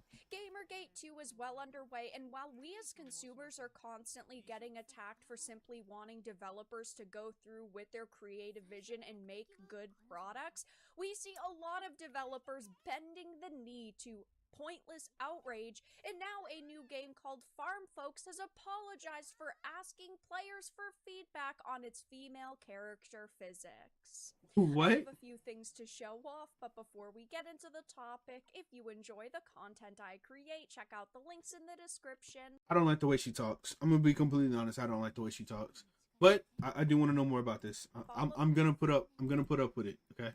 On social media, and consider supporting through Patreon or through YouTube membership. So this is a That Park Place article. It says Farm Folks, a third-person life simulator sandbox multiplayer game with an open world experience. Oh, the way she talks actually irritates me. For feedback regarding physics for its female characters. First of all, I am getting sick and tired of a game being described with almost all of the possible descriptors they could use. That's true. That's actually true. One of the things I don't like is like almost every game is an open world game now. Which, you know, I love open world games, but it's every game now. It's every single game now. Okay, I think developers need to pick 2 or 3 tags and go for it, but this is a lot. It says, though, on April 27th, Farm Folks posted on X, "All right, folks, it's time for some serious game development talk. We're tinkering with character physics and Farm Folks. Burning question." Kind of by looking at this, is this like another sandbox ripoff of Power World?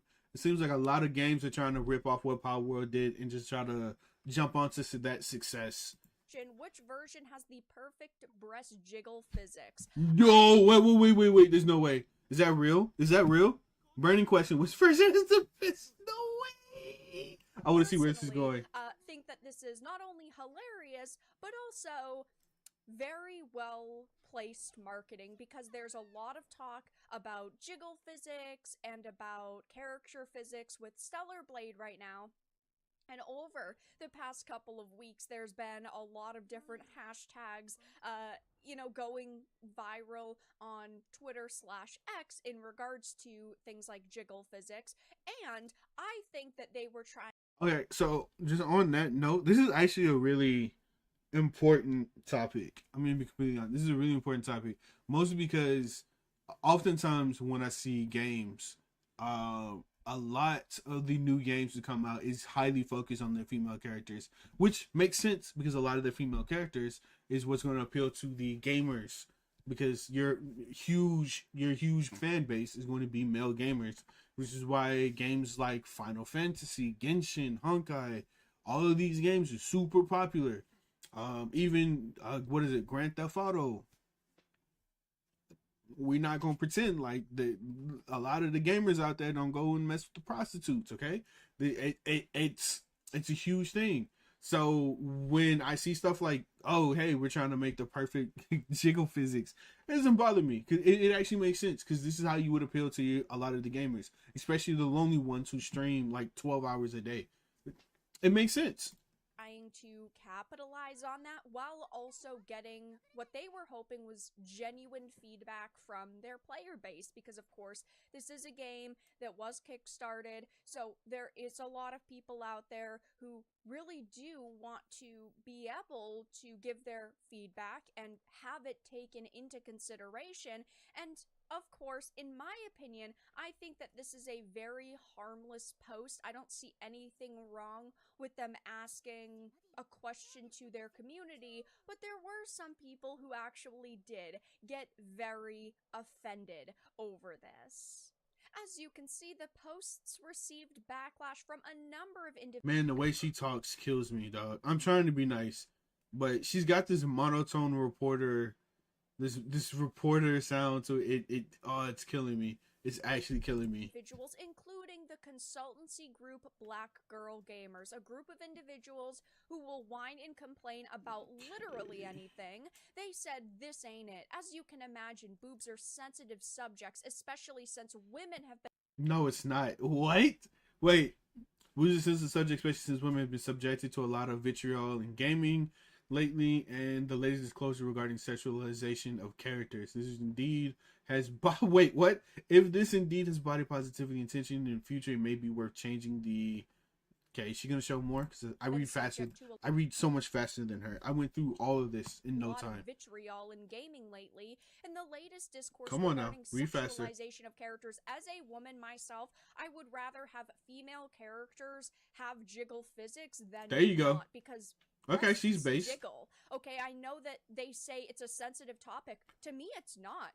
To me, breasts are an important topic that should be talked about rather than not talked about. Okay, based? Okay, I can deal with that. I can work with that. I don't know why they would. Oh no, I don't know why my YouTube's been doing that. Gamergate 2 is well underway. Where were we? So very well. Here we go. Know that they say it's a sensitive topic. To me, it's not. To me, rather than not talked about and ignored. I don't know why they would word it like this, that like talking about breasts are so offensive. They jiggle in real life. Newsflash. So I'm gonna assume this. This is what I'm gonna assume. The reason why people are so sensitive about it has a lot to do with the fact that a lot of women in video games have been super sexualized, and it's a reoccurring theme. And because of that, it makes women extremely uncomfortable, especially in the gaming scene. Because just imagine you go to a convention, you're a woman, and you're surrounded by a bunch of virgin males. Well, you're probably going to feel really uncomfortable considering how you may be sexualized, and that's something that a lot of people want to avoid. That's why whenever you go to conventions and you guys see signs that says "No me no," or taking pictures, ask permission to take pictures, ask permission to touch, etc., etc., has a lot to do with some of this stuff, because women in games are extremely sexualized. So when you bring that to the real life scenario, guess what? You come up with problems like these. And just in general, I think with the feminist movement, a lot of women want to be represented better in games, not just as something to be sexualized. It's kind of like why I believe people were really mad when the new Resident Evil game got remade.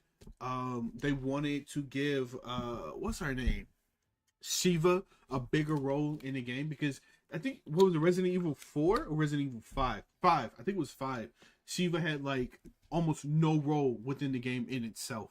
She was just there just to be looked at. She was just eye candy throughout the entire game. And so I'm assuming it has a lot to do with stuff like this. I think it's hilarious how individuals who run groups like Black Girl Gamers constantly say that, you know, oh, you're all incels who have never touched a woman, but they don't even know how women's anatomy works.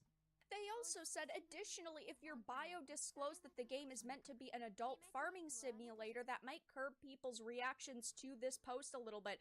Clearly, they did absolutely no research into this game, because while it does not currently have an ESRB rating, it will most likely receive a T14 because it's got guns and PvP. So why are we attacking a game that's not a children's game over them asking a... That's a good point. I like that. That's a really good point. If a game is rated T, then there's no need to really make it a big deal. That's a good point. Physics. It's not going to be an E for everyone. It is more akin to something like Fortnite. It's very stylistic like Fortnite. There are stylized guns like Fortnite. Fortnite doesn't have jiggle physics though. Let's be completely honest here. That's a little bit of a cope. Using Fortnite as an example as a cope. I wouldn't use Fortnite. There is going to be PvP, meaning there is almost no possible way that this is going to get an E for everyone.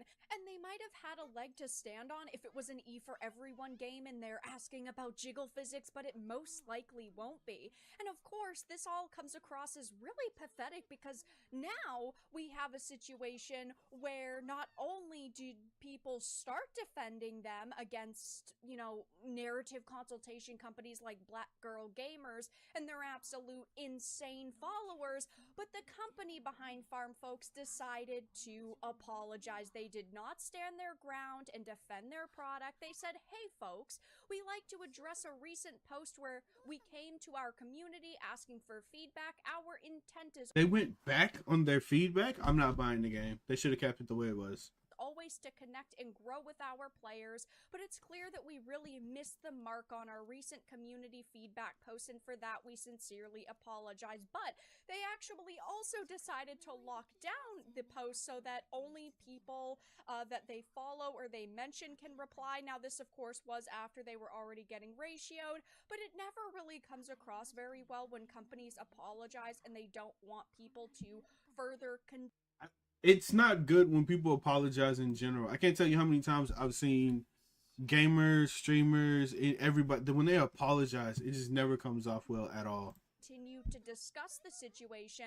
And of course, this is just a really, really bad situation overall because basically they are apologizing to people who wouldn't play it anyway. The people at Black Girl Gamers are now going to boycott the game themselves because they dare to even ask about the jiggle physics to the community. So this apology doesn't mean anything to the people that they had to apologize for apparently offending, because normal people were not offended by them simply asking the community for feedback. It is always fantastic when companies ask their communities for feedback, especially, again, a game like this that was kickstarted, so the only reason it exists in the first place is because people monetarily supported them and supported their vision for this game. And honestly, after watching, you know, some of the videos that they've released and seen some of the screenshots, it didn't look half bad, but now there are going to be a ton of people who are going to yeah, if you're gonna make I kind of want to listen to what she was saying, but it's kind of hard because I'm not gonna lie, her voice kind of kills me. It's so monotone. But if you are gonna make a game and you made a certain promise, this is kind of why, oh, this is gonna be so controversial, this is kind of why the Shoob game is dying, right? It's kind of why, like, a lot of people are leaving the game. They made promises, they never fell on, they never fell through with their promises. They made a lot of rule changes. A lot of people weren't happy with those rule changes, and it just made a lot of people mad. And now your donators are gone.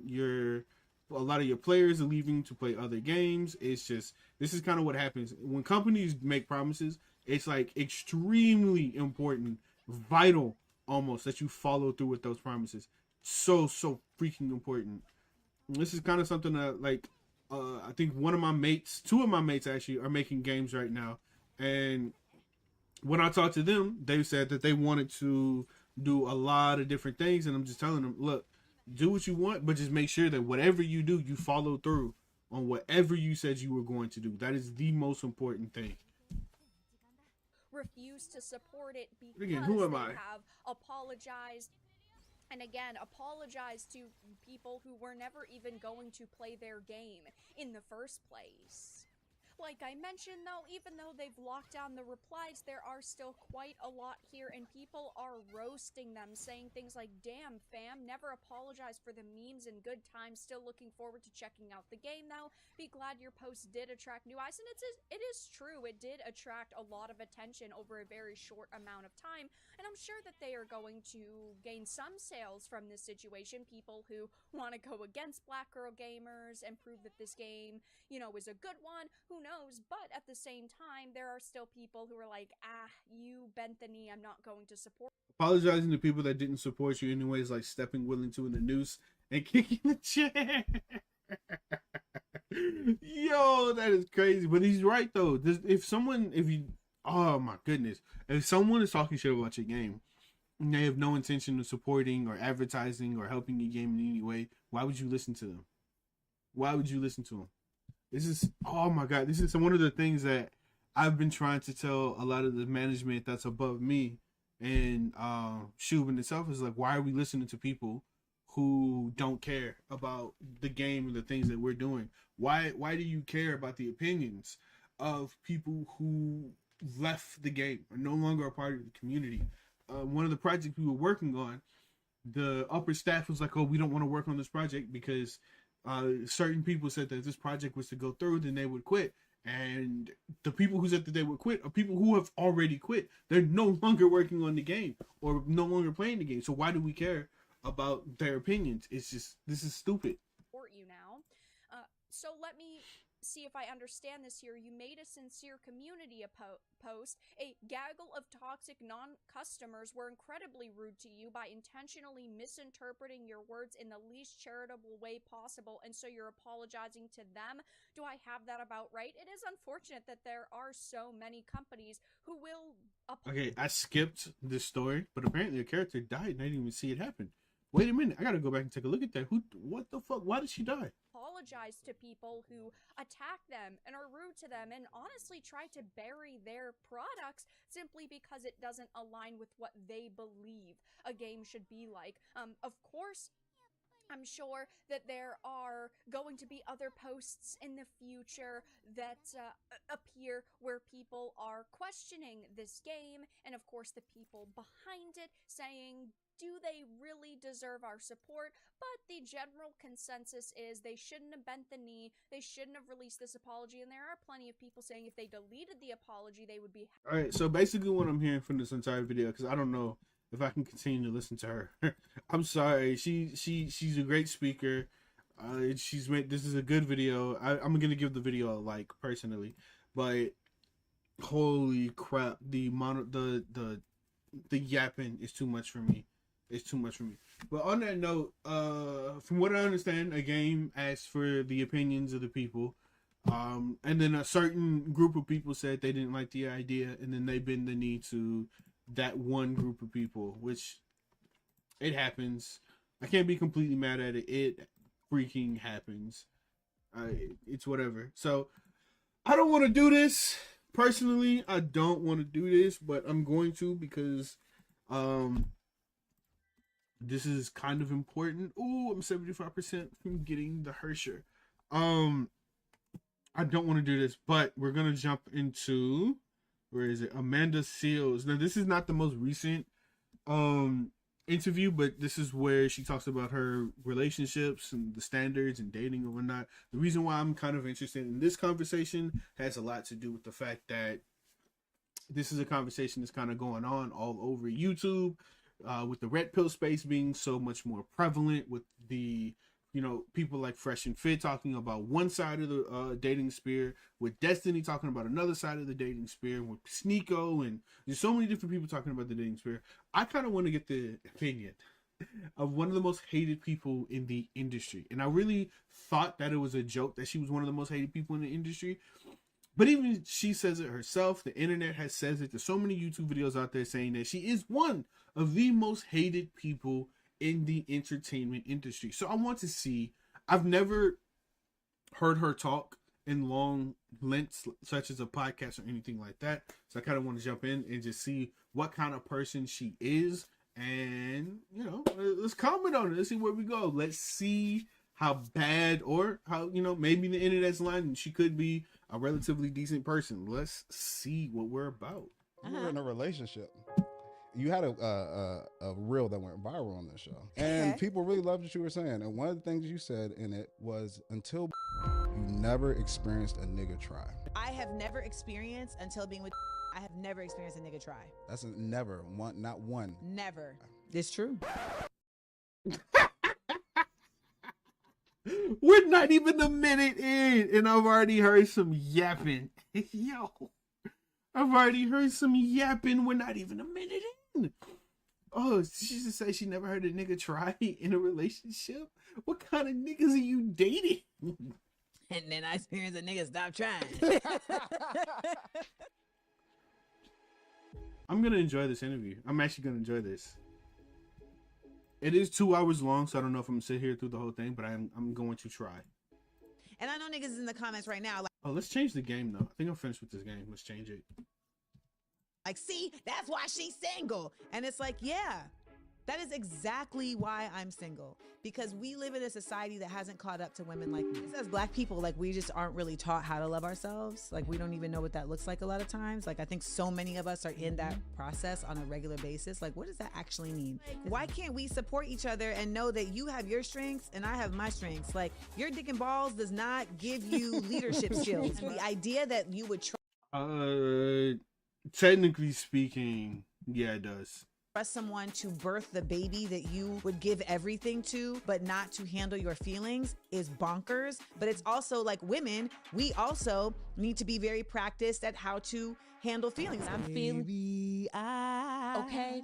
Will cry for you tonight. That's why when people say wild shit to me, like Amanda Seales hates Black men, I'm like, check my record. You know how the politicians be like, check my voting record. I'm like, check my money record. Okay. Okay, she said a lot of wild shit just now. Some of the stuff she said actually sounds pretty reasonable. I do think when it comes to the African American community, both Black men and Black women need to be more supportive of each other in the community or among themselves. They need to be better partners to each other.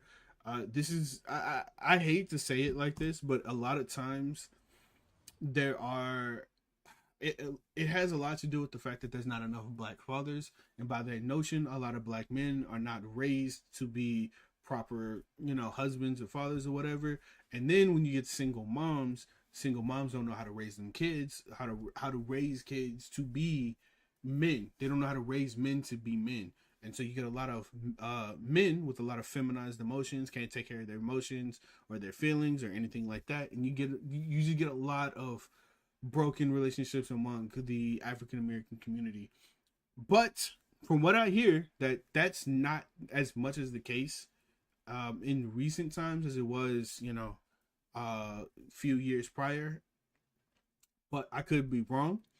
But from what I understand, amongst all relationships or all racial relationships, the Black relationships or the African American relationships are some of the worst in all of all the races, out of all of the races, which is really depressing when you think about it. Oh man, why is my escape button not working, ma'am? There we go.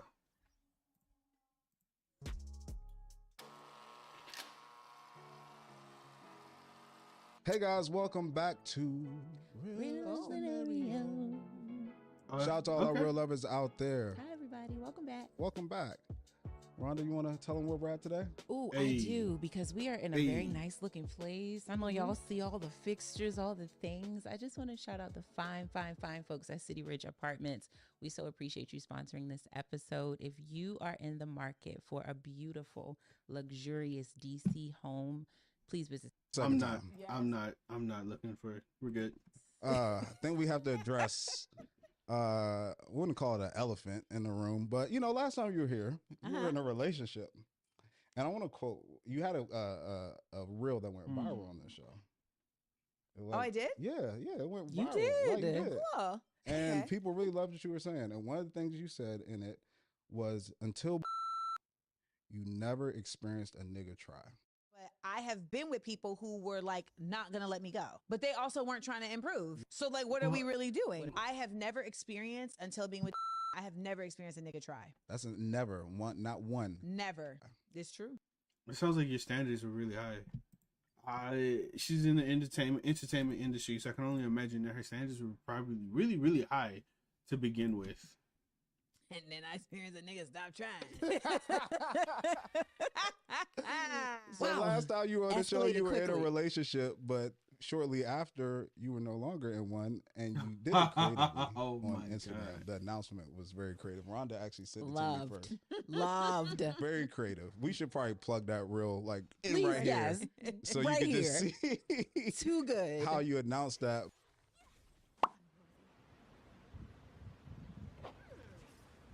What am I looking at? Amanda alert. Amanda alert. Amanda alert. Amanda alert. Amanda alert. Amanda alert. That's so stupid. I want to be mad at it, but I can't be mad at it because it's kind of creative and at the same time, it's so stupid.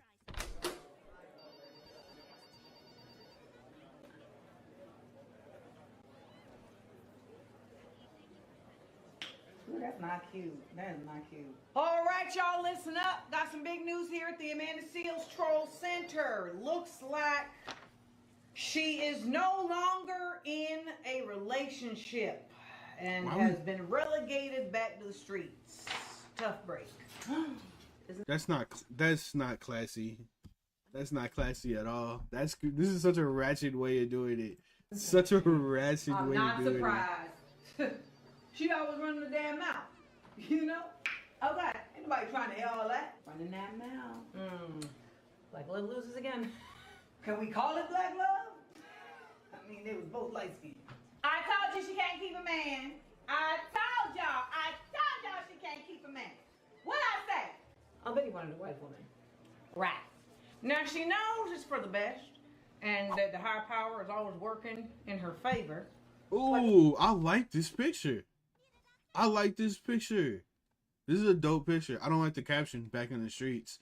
I don't like that, but this is a really good picture. I like that They a had lot. built a life together. So it's going to take some time for her to heal and recenter herself. So it's the perfect time to really get in that ass. Exactly. What? So I need y'all to get focused on at your stations. Karen's, what you got? Well, me and the Karens, we can get busy saying that this happened because she's always talking this black stuff. Ooh, I like that. Can I fast forward this? Because I don't want to keep watching this. This is so stupid. All right, everybody, looks like we've got our plans in place. It's time to lock in. Oh, it's so stupid.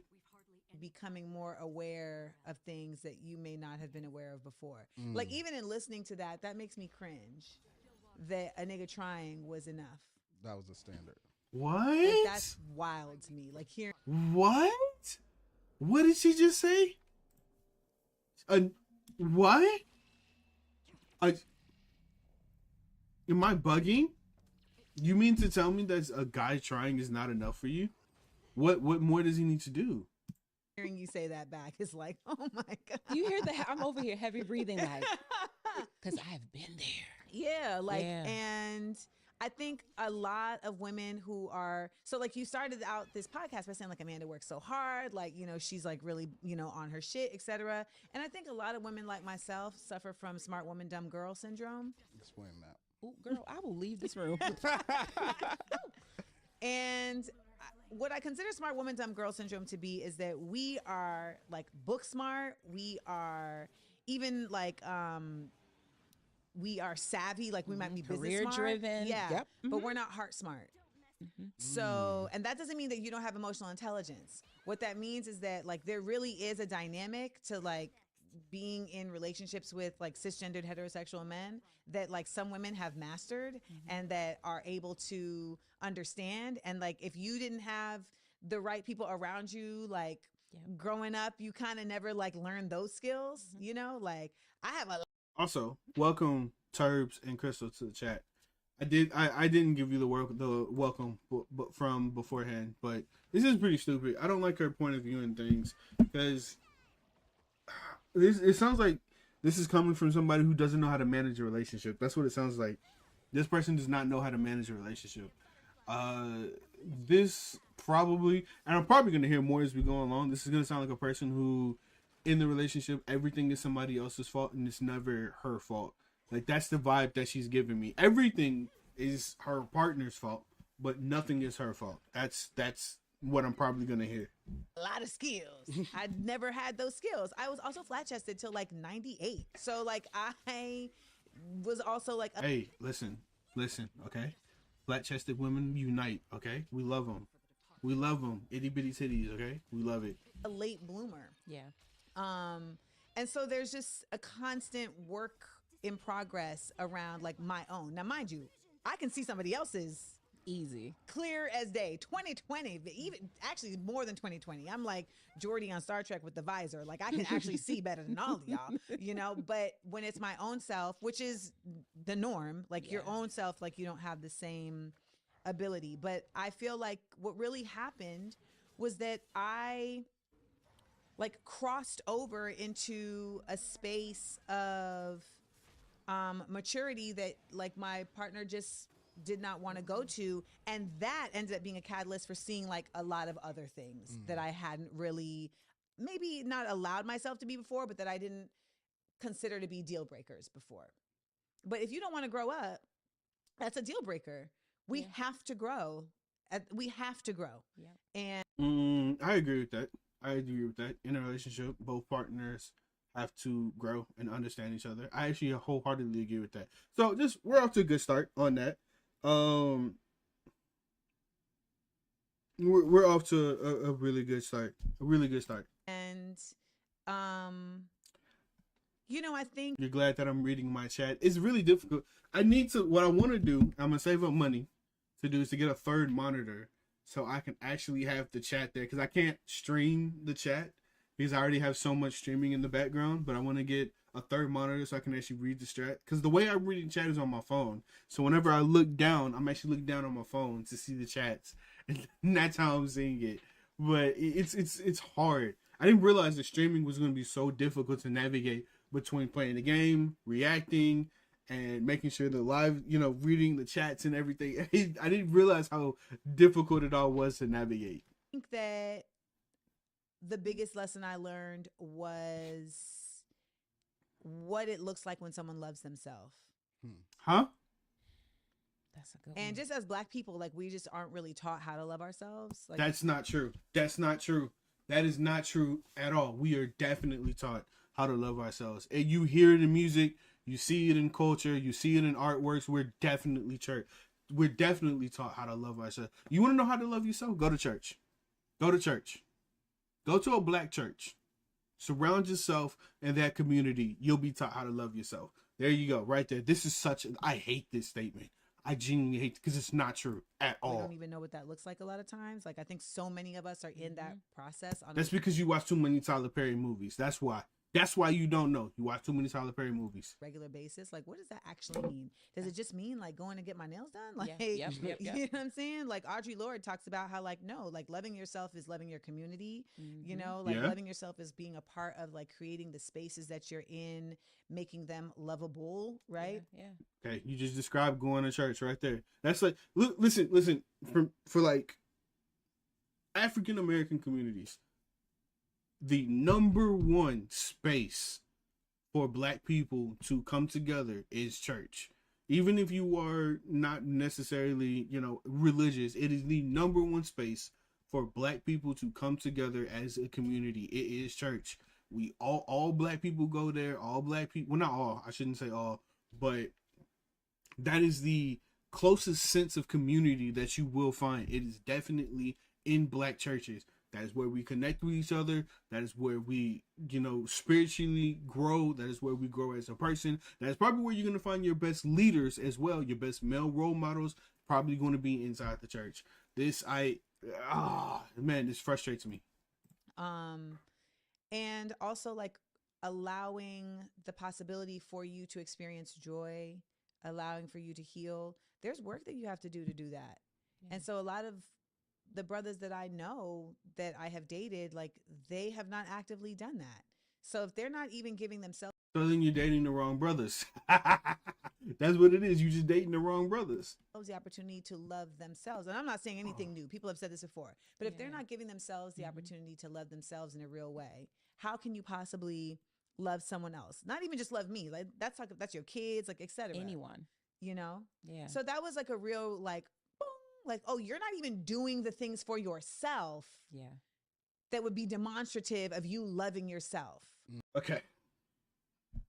Oh, I'm probably going to be stopping a lot in this video because I hate what she's saying so far.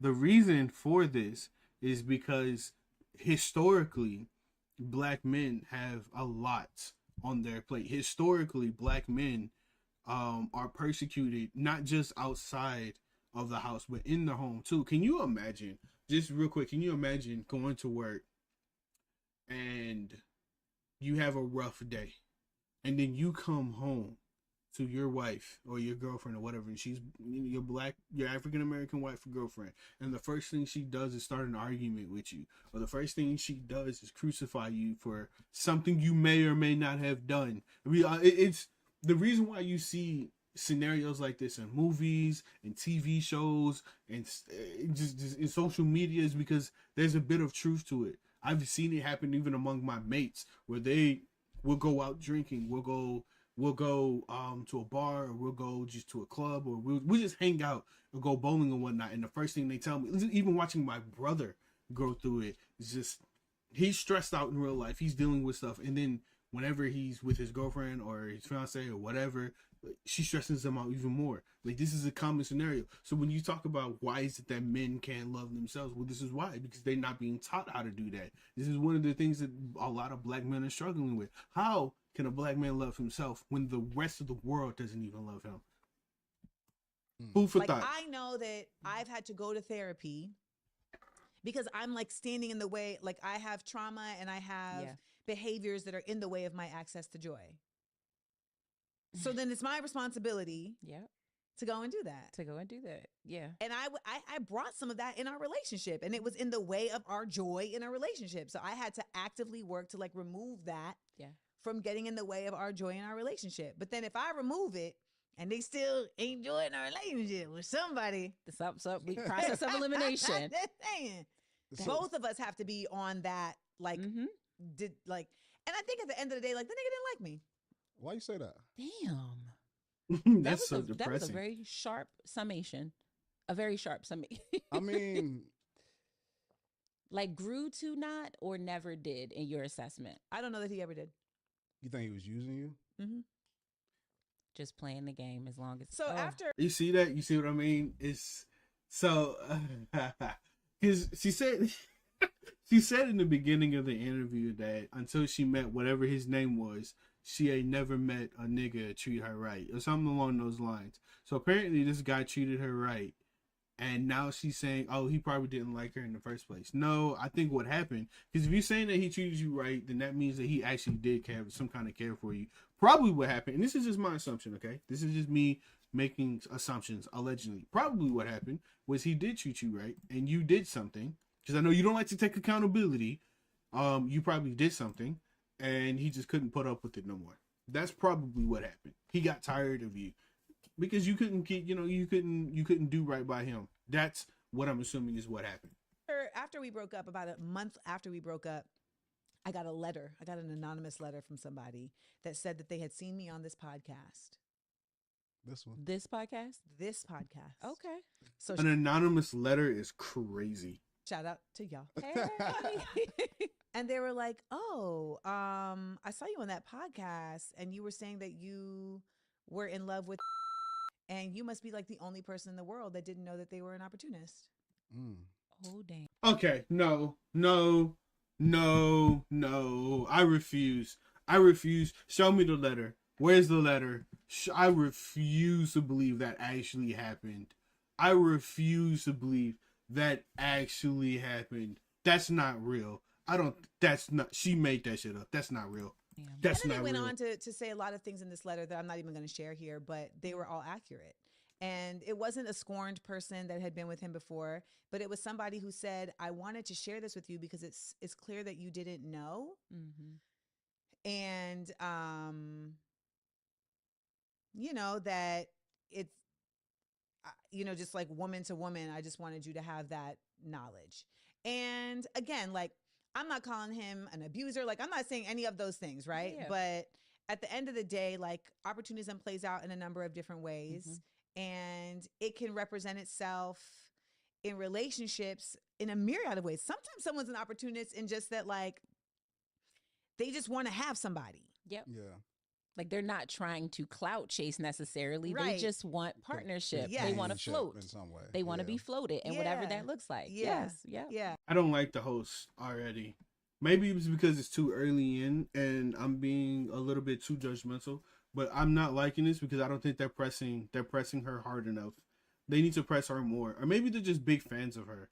You got a big entertainment person sitting across from you and, you know, they're flattered or whatever. I don't feel like they're pressing her. Because, like, if it was me, I'd be pressing her on a lot of what she's saying. It just doesn't seem real. A lot of this just does not seem real at all. And it doesn't, like, even timeline-wise, or just, you talk about this guy who's treated you so right in from the beginning, and now you're saying that he's an opportunist and that he used you, or he's there for the sake of the relationship. That you switching up. There's too much of a switch here. Too much of a switch going on. I don't. Yeah. So I think it was more that. Like, I don't think he was clout chasing, but I think that this setup was probably advantageous and comfortable.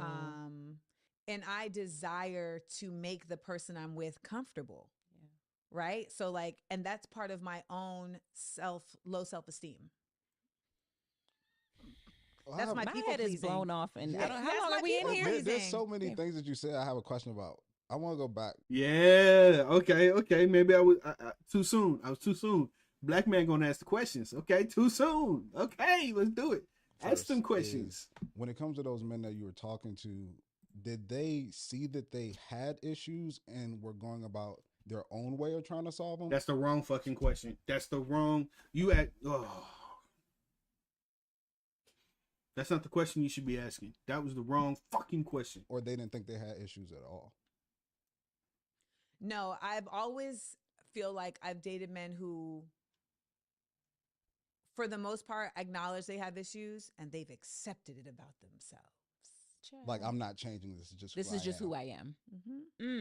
And it feels like it's somehow for them a sense of, I don't know. It's like a source of strength that I've accepted these flaws. What? Proud of me. Yeah, like it's I've come to terms with it. And you know what? A lot of us do this thing where we have been taught about this whole like making lemonade from lemons type shit with our trauma. And like, that's bullshit. Like, making lemonade from lemons is like, oh, I got stuck at the beach, so I made it a beach day. You know what I'm saying? Like, making lemonade from lemons isn't like my parents abandoned me. Yeah. And so, you know, now I'm a real nigga because I know how to be abandoned. Like, Right. that's not making lemonade from lemons, right? Yeah, Because yeah. also, a lot of times it's like, you've accepted a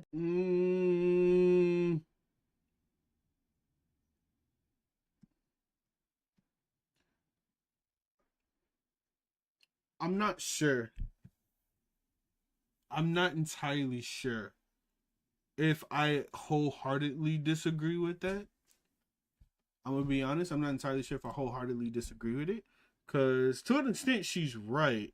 But at the same time, I think it depends on who you surround yourself with. Because you don't know what is lemons to that person. Well, what is lemonade to that person? What is lemons to that person? Maybe that person, having that person's parents abandon them might have been their lemonade, right? Because maybe they were abused as a kid and then they got abandoned. It was like, oh, freedom. What is that person's lemons? What is that person's lemonade? I think it wholeheartedly depends. You don't understand somebody's scenario until you actually put yourself in them shoes. Just because maybe somebody's living that street life because the street life is all they know. All they know. That street life is their lemonade to them.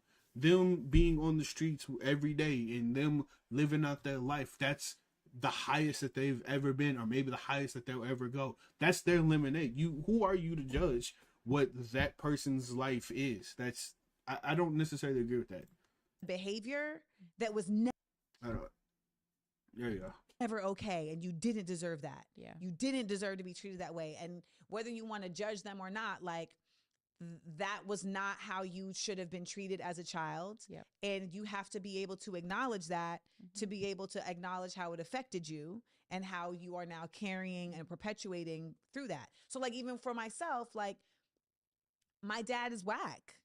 And, you know, I have abandonment issues because of that. Yep. And now I like respond to certain things a certain way because of those abandonment issues. But I had to like be able to grasp like, oh, this is because of this. And so I do that. And that's in the way of me getting. Okay, so go to therapy. Go get therapy. That's what that sounds like. Go get therapy. Because you just said you had abandonment issues. Okay, go see a therapist. This source of joy in order to like move past it. But that's also like an ego thing. You have to be able to be willing to say like, oh, I'm toxic too.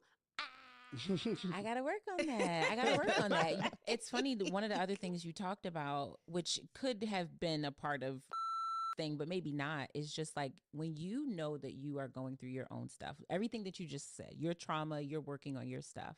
Then you have a partner that may feel like they don't have all of that, right? Like they don't have trauma. They don't, or they haven't immediately associated any. I feel like even still sometimes it's like, but you may still need outside help to help me, to support me. You can't necessarily fix my process. Like I have my own process, but you may not have the tools to be my partner while I work through my process. Like you still have to be doing some work.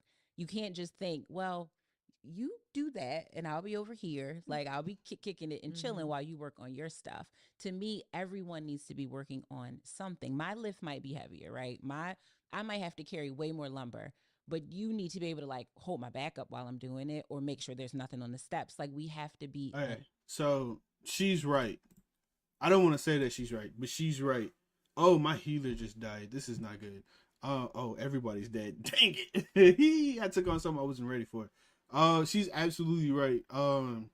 When it comes to a relationship, it don't matter who has baggage. And I think that's something that Amanda doesn't quite understand. It doesn't matter who has baggage. What matters is how you carry that baggage and how you work with your partner with that baggage. If your partner is bringing in some heavy baggage and you don't know how to work with your partner and how to deal with that, well, then that's mostly on you and not necessarily them. Unless, of course, that your partner's holding secrets and not telling you the entire full story, then that's a communication issue. But she makes a good solid point. I actually agree with her a lot on this. A team in order to work through the things, whatever the things are. If it's my things, your things, whatever. Like, I mean, I don't feel like our society has like the tools. Like we're not taught that. Like, I mean, some of us. What? What do we don't have the tools? Are you retarded? Yes, we do. You have access. Oh my God, my dear Lord. Yes, you do.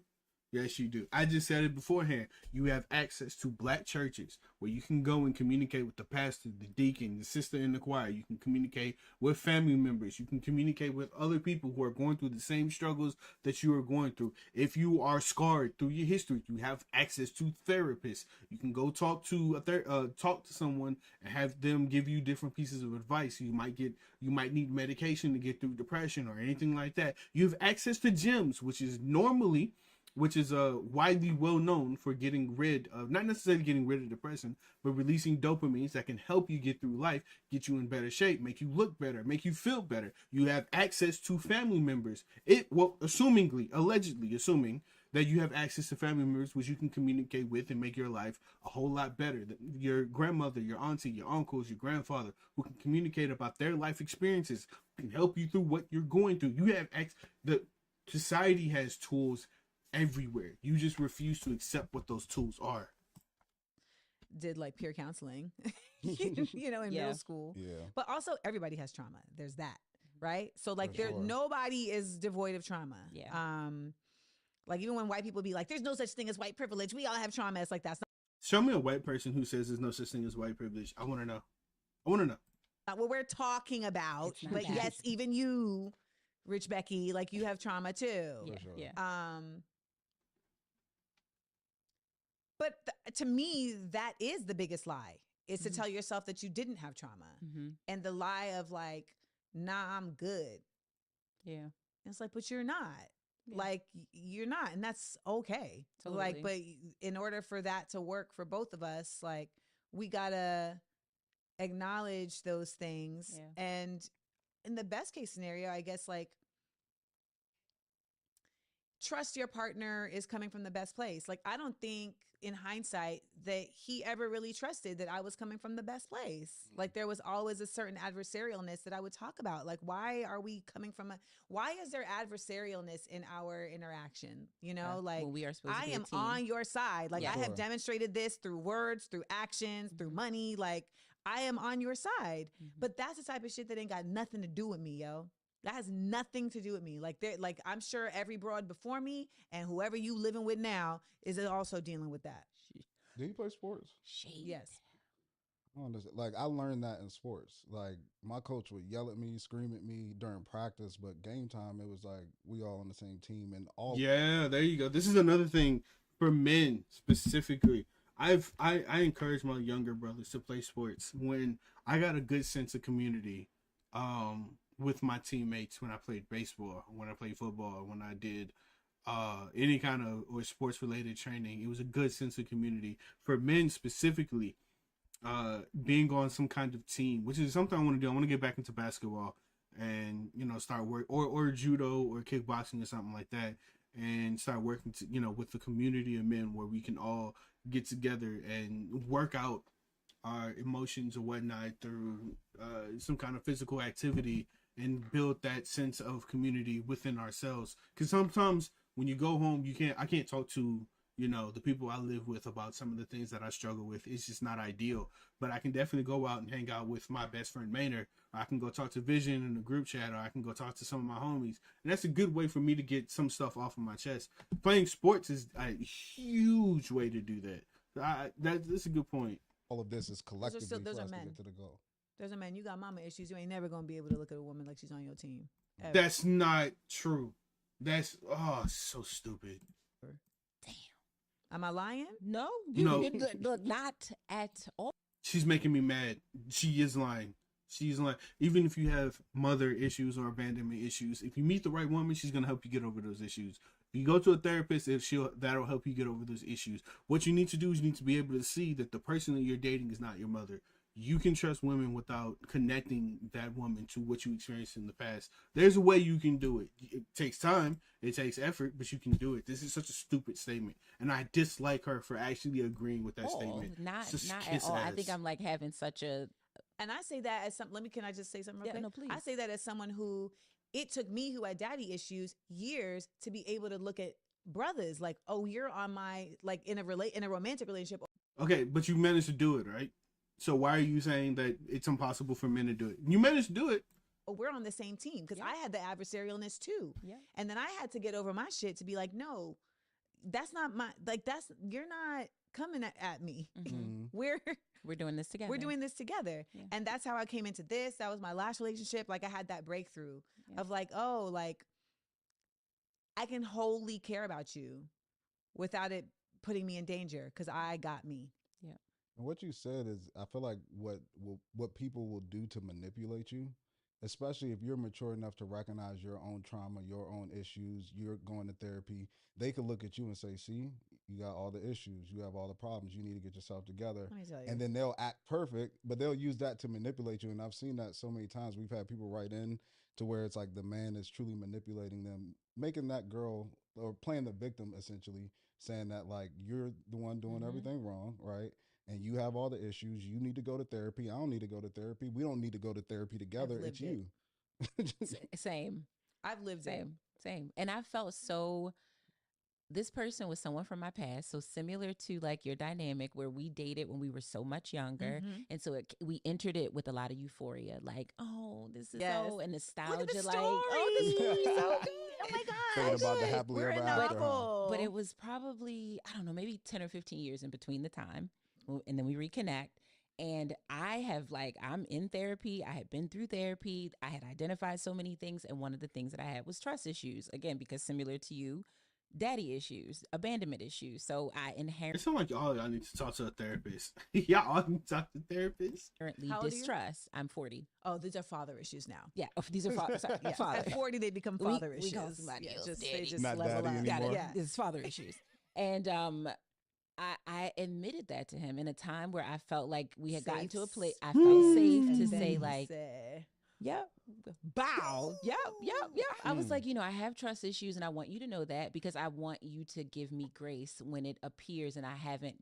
Look at you being emotionally intelligent and self-effacing. I just want grace when it happens. And once it happened, it was totally used against me. It was wielded against me when truly he was like, me not calling you for 9 hours when I normally would call you what do you mean? Like, see, that's your trust issues. Like, Weaponize it. And I was like, Seen it happen so many dog, the times. fact, I wish I never told you this. Like, it is literally being used against me as a weapon. And then that makes you clam up even more.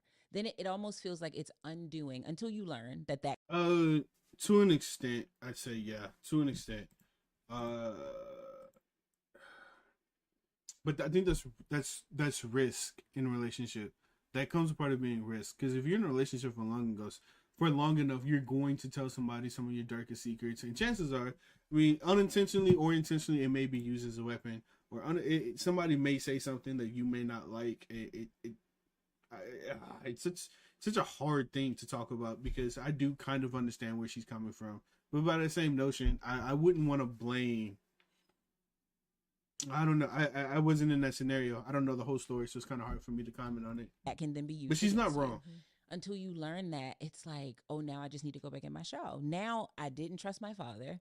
I didn't trust any of the men up to this moment. And now I don't even know when I'm supposed to feel safe, because what I thought was safety wasn't safety. It's like, how do you know when it's a truly safe space? Like, that's a real question that I'm asking you, whether you can answer it or not. But I feel like had he said to you, okay, let's get down to brass tacks. Like, me not calling you for 9 hours, do you feel like that may be part of your trust issues? Mm-hmm. I feel like even just broaching Wording it that way, allows you to self-explore. Mm-hmm. And if you're like, no, it's not, nigga, you usually call me in 9 hours. Based on patterns. Then the safe space is in him trusting that you are a valid examiner of your own behaviors. Yeah. And like, someone should be able to watch and see through action if someone does that, right? Mm-hmm. Are you? Kind of, yeah. I actually do kind of agree with that, but by the same notion, communication is super important. So if somebody's saying that, hey, you haven't called me in such a long time, what's happening? And you go, hey, did you want me to call you, or is this making it uncomfortable that I'm not keeping you that's called communication. But if you go at somebody super hardcore, you'd be like, oh, why ain't you called me? You usually do. That can make somebody feel really uncomfortable, even if it is your partner. And all it is it's just a prelude to more arguments. So yes and no. You a valid examiner of your own behaviors. I will tell you that in my relationship, in my effort to try to like create safe spaces, one of the things that I know that used to happen was, for whatever reason, like, he just wouldn't say things that were bothering him until they were retaliations. So that's normal. As a man, that's pretty normal. I'm gonna be completely honest. That's really normal. For most men, that's a very common thing. Wouldn't get said, but then now that I have something that's bothering me, we're gonna deflect by talking about this thing. Yep. And so to try to curtail that, I'm a root person, right? I'm not going to talk about the branches. I'm like, the root of this feels like you don't feel comfortable sharing things in the moment when they upset you. Why is that? So let's talk about that. And then I was like, so what if we do a thing where every day, at the end of the day, because for the most part, like, we would go to bed together. I was like, what if at the end of every day, like, we have a safe space where we like share whatever is on our chest for the day. Yeah. And we also like share whatever gratitude we have for each other for the day. And that was me trying to make like a space that we both know is non-judgment space. Like I'm coming to the space like, all right, whatever the nigga tell me, I gotta take it, I gotta receive it. You know what I'm saying? No And surprises. so like these are the types of things that I was trying to like employ for our wellness, because I do feel like at this point, especially if they're in your 40s trying to be in a relationship and it's like new, like you need tools. Like not, I mean everybody needs the tools, but like we're so fucked up. We need tools. Yeah. And because Yeah. I don't so far I don't necessarily disagree with her. I kind of like what she's saying, which is odd because the past 7 minutes I've been agreeing with them for the past 7 minutes. It was the 20 minutes beforehand that she said some stupid shit. But now I'm kind of agreeing with her, kind of. Because we're so conditioned Well, that's what I meant by fucked moving up. alone. yeah. We're not used to being in tandem. Yeah. Yes. Yeah. And I think some people come into the relationship thinking that you'll just like figure it get out. with someone and figure it out, or that it'll just be an attachment. Yeah. You know, like I know that there were certain things with him that he seemed to just not grasp would shift if you're with somebody. Yeah. You know, like even just basic stuff. Like if it's 5:30 a.m. and you want to go for a run, so be it. But like, can you be quiet about it? Because I'm still asleep. Oh, so I got to tiptoe? Yes. Please. I mean, but that's like, why wouldn't you want to? Yeah. Like, nobody's. Yeah, I agree with that. If your partner's sleeping and you getting up and making noise, waking your partner up, yeah, you would. Yeah, I think that's just considerate, just being considerate. But if that leads to an argument, then that partner might not be for you. I'm just saying. Saying like don't go run, yeah, but like maybe you put your shoes, like your sneakers, by the door in the morning, right? Like it's a bit. You don't keep your sneakers by the door in general. Wait a minute, something's not right here. Why? Wait a minute. Big enough house. Maybe you go get dressed in the other room or something. You Okay, know? that's unreasonable to tell them to go get dressed in another room. That's kind of unreasonable. Oh, like, but it's just that kind of thoughtfulness that comes with partnership. And that comes with successful relationships or really healthy relationships. You know what else is thoughtful? Getting some earbuds, getting some headphones.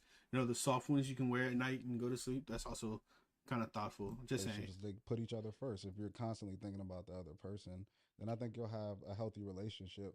But what you said is important, because I was that type of person, like not sharing things. And I realized that I was doing my own relationship a disservice, because my wife would think nothing bothered me. Because so she would even She's go living. harder on me and like express all this stuff, and she's like, "Oh, you're fine. Like you can take the brunt and everything." And I'm like, "I can't." And she was like, "Well, why don't you share can't the read things? your mind. Why don't you share the things with me?" Why And didn't you? Because I don't want to be extra. I don't want to upset the apple cart. Well, it's more, I think it was my sports background, like the mentality of like, if you're injured, sit on the sideline, but if you are on the field, I don't want to hear you complain about nothing. You're not on the field. You're in a relationship. I know that's the field, though. That's the field. It's like that. Why do you think when you go out and you're dating, they say, "Oh, I'm playing the field"? Come on, because it's still the field. A lot of it may be sports mentality or whatever, but that's a very common way that men think. We have to carry, even if we're in pain, we have to not show it. It's a very common thing, extremely common thing. And it's not just sports; it's just in general. It's kind of how like a lot of men were raised. You know, that's how my father kind of raised me. Anytime I showed any kind of emotion, it was just like, "Oh, I'm a crybaby," you know. So, it's just a very common thing. Oh, but in my mind, certain things is just like you just suck it up and just do it. Like Yeah, you don't suck it up. Exactly. And it doesn't bother me as much. It's like, all right, whatever, I'm just gonna do it. All right, whatever, I'm just gonna do it. All right, whatever, I'm just gonna do it. And I think you're conditioned as a man sometimes too to not complain or even sharing about certain things is because not. it looks weak. Yeah, so it's like, nah, I'm good. But I would constantly say things, and then she'll come at me or give me this perfection complex, which was really damaging for us early on. Is that she saw me as perfect because I never complained about anything, never said I had any issues, never said I had any problems. So the moment I did something wrong, which is just a normal thing that people do because I'm not perfect, it was like all hell broke loose and everything was wrong and I'm like, just because of this? Like, just because of this, you're mad at me, but I set the standard because I never told her I had any problems, never told her I had any issues. I made it seem like everything was great, but That's just bad communication, though. That's just in general bad communication. I was hurting inside because I'm like, I understand that you have a lot of things that you're going through, but like, what about me? Like, what about me? But it's like, you got to say something in We're order not for mind people readers. to know that there's something wrong with you. Absolutely. And don't you want like the support? You know what I'm saying? I mean, I feel But like that's the other hard for a part of man that. to do. To unlearn that, I guess. There you to go. unlearn There that. you go. Because to it's then not do hard that. to do. It's just hard to unlearn it because it's been positioned. And then even with the effort of trying to like let men know, like, no, really. No, Then you seriously. have so many men who are like, quit trying to get us to share our feelings. Like there's like movements. Yeah, it is. I literally Like- saw a comment the other day that was like, men don't fall for this because the moment you let it down, she's never good. I'm like, do you know how wildly scary that is? Like, yeah. I just feel like that all connects to this idea, which is a really imperialist idea. And it's at the end of the day, it's not even just What makes you imperialist? Out of curiosity. imperialist, but this idea that women are really only like meant for property value. And that Wait. Where? Oh, is she talking about the red pill spaces now? Or is that what we're talking about? Okay, so that would make sense if we're talking about the red pill spaces. we are not fully like thinking, breathing vessels. And the idea that you would trust someone to birth the baby that you would give everything to, but not to handle your feelings is bonkers. But it's also like women, we also need to be very practiced at how to handle feelings because we're in the same patriarchal system and we be perpetuating that bullshit too. Damn, nigga, why you crying? You know, or damn, nigga. There you go. There you go. She answered her own question. She answered. That's why. That is exactly why a lot of men act like they do. That's exactly why. You know, like, you know, the ratchetdemics. Like, it's like, stop. Yeah. And I feel like the softness that we all deserve for each other, we have to give for each other. Like, I know that even in being able to say, like, okay, I have an issue with something, like, I would be met with, like, I don't want to be like you. I don't want to be somebody who complains or who has an issue with things. And like he's looking at me like there's something wrong with me for stating expressing, when I don't like something, etc. But that all goes back to your trauma. Yeah. Because you grew up in a space where when you did that, you were scolded for that, right?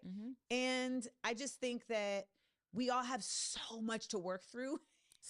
Okay, I'm kind of lost as to where we're going right now because she's contradicting herself. First, it was black men's fault and black men don't know how to do this, and now it's like, oh, we have so much to work through as a people, etc., etc. She's contradicting herself so much. Yeah. And also that it's a human experience. It is not I say this so much on the show. It's not a woman experience. It's not a man experience. Like we all need to be able to be like let it out. We all need to have room to do that. Like you have tear ducts, my guy. It's like Keep your heart 3 stacks. Yeah, Keep like your listen, heart. it's okay if you cry. God literally made you to do so. So on Cat Williams' interview on that show on Club Shay Shay, he was like, Cat Williams saying, he had said something in passing that a lot of men were like latching onto, even though the thought it got expounded upon. They just latched on to this first little part where he said a lot of women don't get men because they are acting like men. Right? Okay. This is true. This is very, very true. I'm not trying to be an asshole and whatnot, but this is very true. I can't tell you how many times I've went on a date with somebody and they're more of a man than I am. It's insane. And I don't want that. I don't want that. I don't want somebody who can beat me up in a fight. Okay, I genuinely don't want that. Okay, I remember this. So then I asked my Instagram, what's happening men, here? I just want to hear from y'all. I mean, so many women felt the need to chime in. I'm just Of like, course. I didn't ask y'all. We also got to stop that. We got to do that. That's part of making a safe space, right? Yep. And so many men were like listing the ways in which they felt women act like men, and all of them had examples that were simply just things that are toxic masculinity, like. Because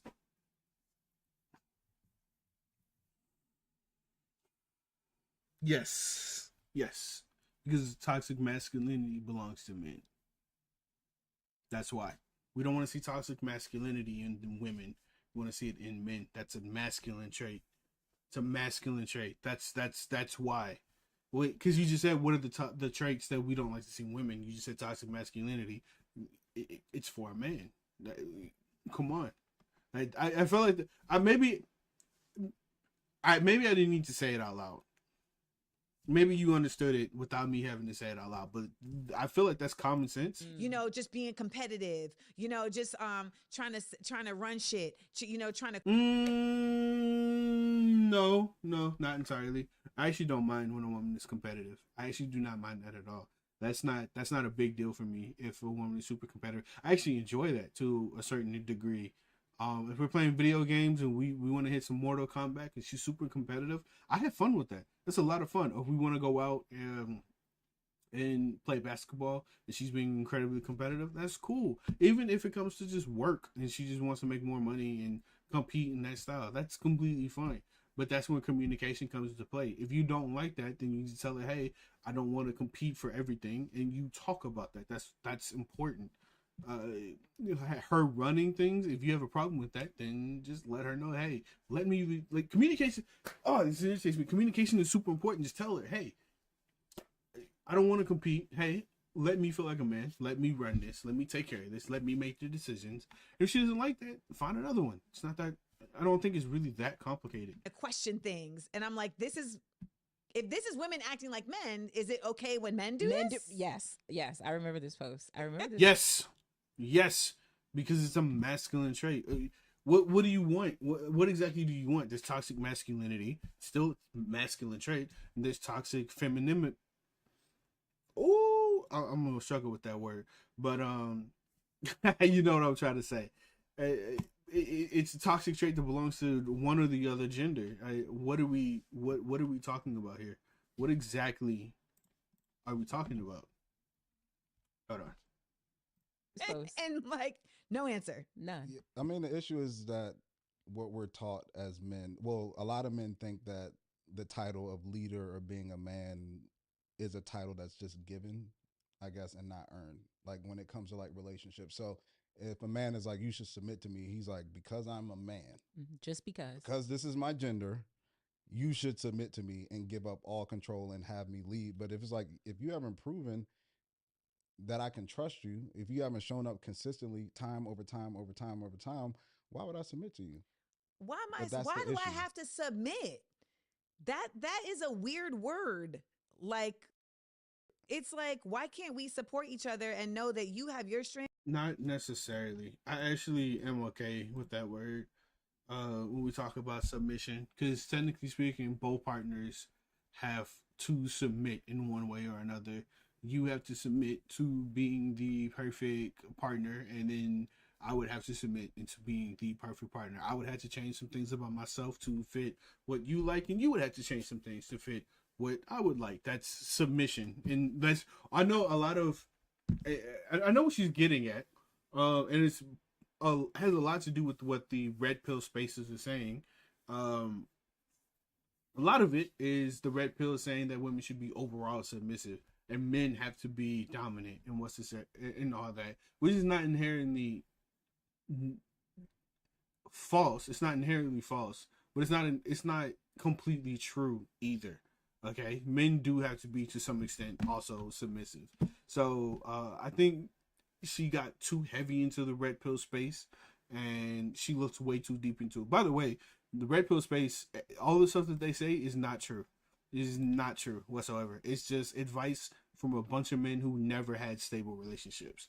Just saying. And I like the red pill spaces. I like being there. I like listening to it and hearing what they have to say, but they're wrong. Most of the time, they're just absolutely wrong. Strengths, and I have my strengths. Like, your dick and balls does not give you leadership skills, bro. That's very true. Like I can tell you, That's like, very true.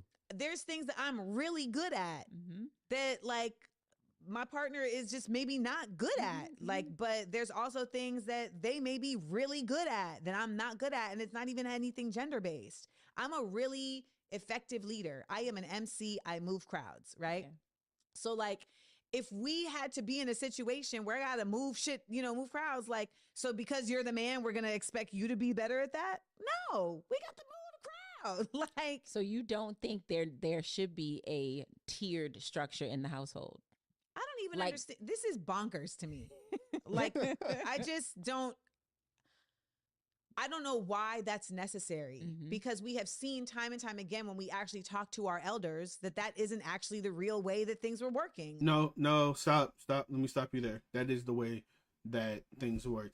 Everybody has a role. I'm assuming what she says by tier structure, she's talking about roles, gender roles or whatever. That is the thing. That was actually a thing when you talk to your grandparents. Even right now, if I was to go talk to my grandparents, my grandfather has a role, my grandmother has a role. My grandmother cooks the food. My grandfather takes out the trash and monitors the house and take care of the yard work and all of that. Everybody has roles. There's just specific roles that your partner will have. You have a role. Your partner has a role. When you slip up on your role, then your partner has to pick up the slack that you drop, causing more pressure on them, which is, the leading cause of arguments or whatever that happens inside relationship. It's so dumb. Anytime I hear people talk about stuff like this or try to argue about these types of conversations, it typically sounds like I'm talking to somebody who's never had relationships before. I had never had real relationships, and that's the thing that kind of irritates me. Like, the way she's talking, it sounds like she's never experienced like an actual relationship, because anybody you talk to will tell you, yes, there's such thing as roles. This is stupid. Like, in some, like, okay, the man had this like status that was given to him by society. Yep. But then in one household, like, Granny was actually handling all the bills. Yep. Yes, because grandpappy had to give her the money to pay for the bills because he was working all day. She paid the bills because he gave her the money to pay for the bills. Come on now. And actually running all of that. Like, in fact, Grandpa couldn't even read, so he can't count the money. He Right. doesn't even know. Right. Yeah. Right. Yep. Then, you have another household where it's like, okay, the man's supposed to be the one who's the farmer, but Granny was the one who actually had the green thumb. You know what I'm saying? Yeah. And then I just think that when we look at like this idea that men are at the head of the household, I think that that's like, the idea about that is protectiveness, etc. But I don't know why that has to be contended with the head. That to me ends up being about dominance. And I feel like that, because that's what patriarchy is. Patriarchy is about dominance. And I know niggas in the comments right now, like, see, that's why she's single. And it's like, yeah, that is exactly why I'm single. Because we live in a society that hasn't caught up to women like me. Bars. And I know that. And thanks so for many tuning in, women in the guys. comments are like, yes, because there are men who have caught up. And they are in loving, healthy relationships with women who are about it, ratty. Yeah, I think so too. I think there's no one size fits all. You have to do what works for your household. If that structure, that him here, you there, kids, if that's what works for y'all, great. But that is not the blanketed. Catch-all. You cannot just paint that with a big brush. You can't. Even when we just look at, like, people just love to throw things out there like, well, what about Africa? And I'm like, okay, so there would be households, that had like 3 wives, right? But it's not always the first wife who was the most loved, right? Or who was the most skilled or whatever. Like, we are humans. We are so complex. Like, there is no just like, blanket way of putting things. And for the most, That's such a weird comparison. It's such a weird comparison to compare monogamy, a monogamous relationship to a polygamous relationship. It's so weird. I don't know how I feel about that. Because now you're introducing more roles and whatnot, right? Because now when I don't like that. I don't like that at all. Because it doesn't make any sense to me. Because in that kind of relationship, what happens typically is that men, and if you're living in a polygamous relationship, 100% men are going to be the leaders. It doesn't matter what dynamic it is. Men are definitely going to be the ones in charge of the relationship, because that's just how that society would work. So to compare that to to a monogamous relationship where it's equal, everything is equal, compared to a polygamous relationship to whereas the men are typically the breadwinners because they have to support all of those wives, and the wives are typically the stay-at-home moms taking care of all 16 children. It's not a good comparison. Most part, those efforts that have been made were made to control people. Like Henry VIII literally started a whole other church because niggas wouldn't let him get married to Anne Boleyn. Like they'll just change rules when it doesn't fit when them. it doesn't work. He was married, like completely married. The lady was in Spain, like we married, and he was like, "Nah, I'm trying to get a divorce." And they were like, "You can't get a divorce, not by the Church of England." No, I think he started the Church of England. They were like, "By the Catholic Church, you can't get divorced." He was like, "Watch this, watch me work." Then started a whole other church just to marry a woman that he beheaded. If that's true, that's wild. I actually don't know much about that. I want to do research on that. That's crazy. So like, what are we? It's not funny, but it is. It's just the way you said it. So ultimately, like all of this stuff is really malleable. You know, it's malleable. Like it's only in place for like the little people because the people at the top making the decisions about what we get to do it however they want it that's to my be. point. I'm still trying to digest that all. Because it's overwhelming to think like, oh, so we do have choice?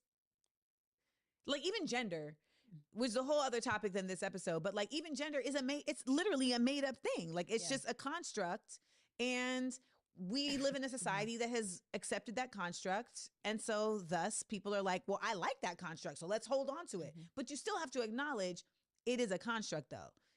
It's just that you like it. Yeah, it just fits. It's it works for you. It's worked for a long time. I want to go back to this smart woman, dumb girl. Like, oh yes, let's talk about it. Thing. I wanted to talk about that too. Why am I so good at my work and so bad at my house? Like what are because clearly I almost jumped out of my chair because I've done it and I do not want to repeat it.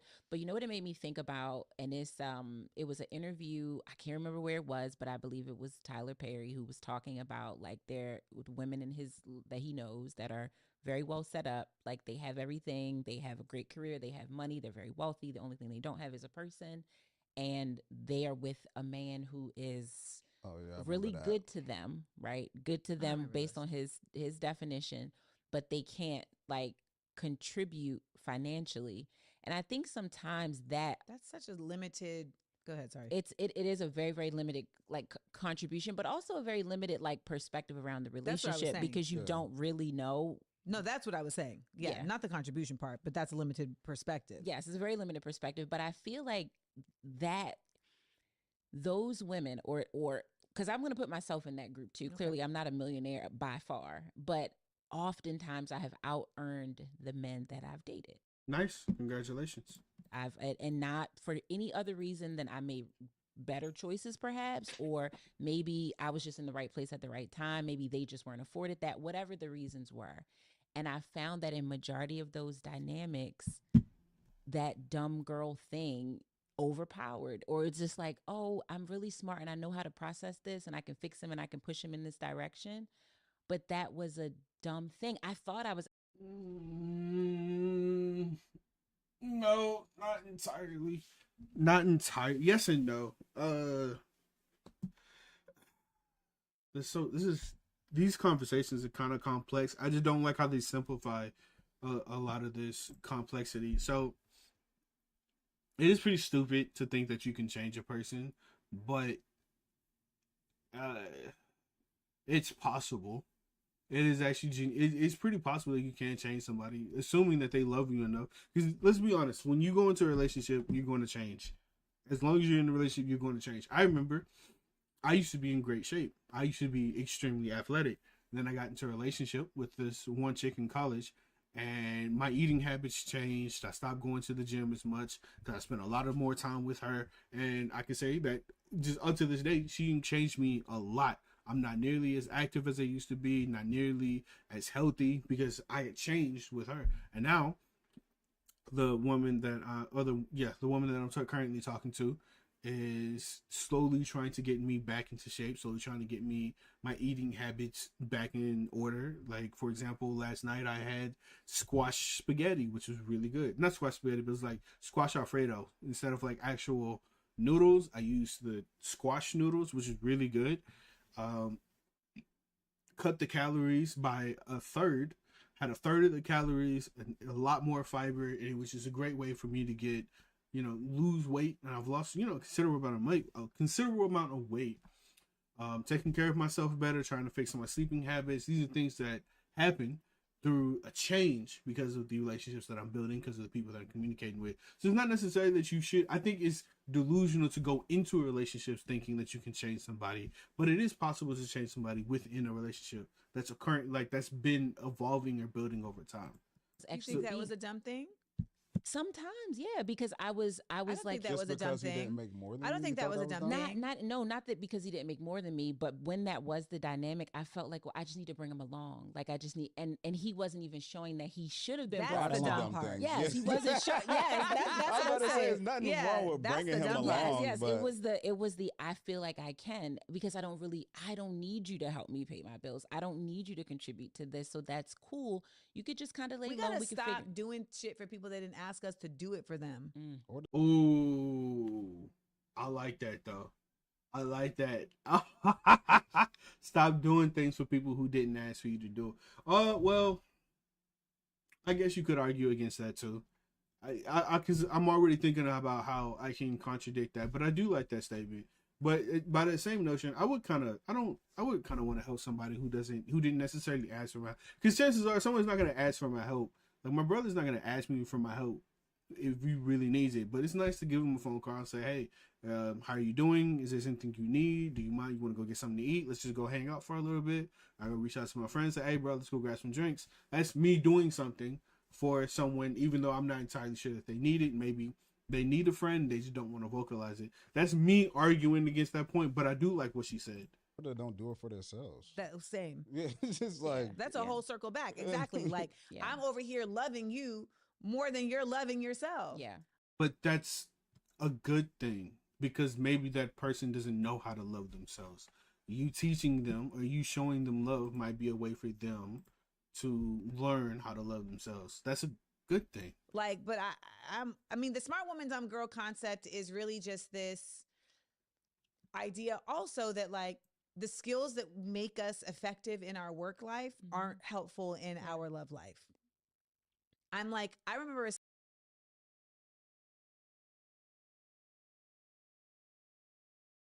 maybe scenario where I was having a conversation with a brother where I was toe to toe with him in terms of like, he's saying something. I'm like, well, you know, and then I have a retort because I know what I'm talking about. Right. And he just got so kerfuffled. And he was just like, kerfuffled. I like that word. Oh my God. Like, it's too much. And I was like, what is too much? He's like, I mean, I'm trying to talk to you. And I was like, yeah, I'm talking back to you. But I wasn't emotional. Like, it was like, we're just having, I mean, I would say it was heated, but we weren't like raising our voices or anything, but like I was keeping up. Yeah. My game just freeze. And he was like, it's just, you know, you're just doing too much. And that made me emotional because that made me feel like, damn, like I'm literally just talking to you and and now I'm getting insulted. Right? So then I started crying. Well, it's probably because you didn't communicate it the right way. Because if you're coming off aggressive and you're coming off like having to respond to everything he's saying, the chances are it's because you went at him in the wrong way. He know what to do. Once I became an emotional blob of a girl, now you can have compassion. Now you can like see where I'm coming from, or now you even care to see where I'm coming from. And that made me feel like, oh, so you need me to be like low key in a smaller place than you. Like you need to feel like I'm impaired, even though I'm not, but like you need to feel like that to be able to handle me. What's that? And so like that felt like I think you made him feel like that. I was in my smart woman phase. I was too much, right? When I'm speaking to you logically and we're having an exchange, and I'm responding to what you're saying very clearly and thoughtfully. No, this is how I sound, right? I sound like I don't have a vagina or boobs or anything. I'm just an AI machine. But now that I'm over here, like, Like, come here, now, baby. Now it's come here, girl. I got you. I Don't got cry, you. sweetheart. Don't cry, sweetheart. He was from I like the way you talk, sweetheart. Brooklyn. Yeah, like I just. You know what else y'all doing that smart woman, dumb girl phase? Y'all don't listen to your homeboys. Ooh, yo, wait a minute. Talk more. They be trying to tell you a lot of times, like, listen, right a little bit, bro, ain't it? And then y'all will just go. I got so many homegirls. You tell them like, facts. bro is not it at all. He lying to you, but then y'all just no. Let me think. Well, no. That is partially true. Okay. Because there's been a lot of times that I communicate with some of my homegirls and they'll be talking to this guy and I'll be like, listen, I know who I listen, I can tell you don't want to fuck with this guy. I know for a fact you don't want to. As a matter of fact, I had a homegirl named Shelby and it was the exact same thing. She'd fuck with this dude and I'd be like, you don't want to, he's a player. You don't want to fuck with him. And she fucked with him. And as you can imagine, she got her heart broken. And it was like, I did warn you. I don't know what you want me to tell you. But at the same time, that's also not necessarily the best thing to listen to your homeboy. Because I from the guy who's been the homeboy, who is the homeboy, he's also trying to get into your pants. It depends on the intentions. Oh, when you were doing it, you were lying. But he's a great person. I had a homeboy who, so like the folks on the street that are unable to get mental health help, will label them like, oh, like that's crazy Jody or et cetera, et cetera. But they be saying real shit. Yep.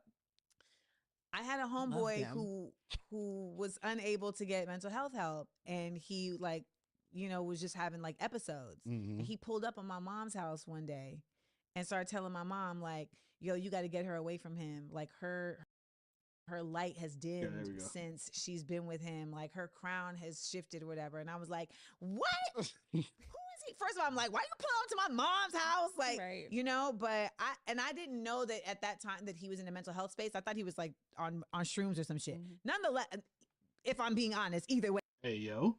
I would have been like, whatever. Yeah. But he was right.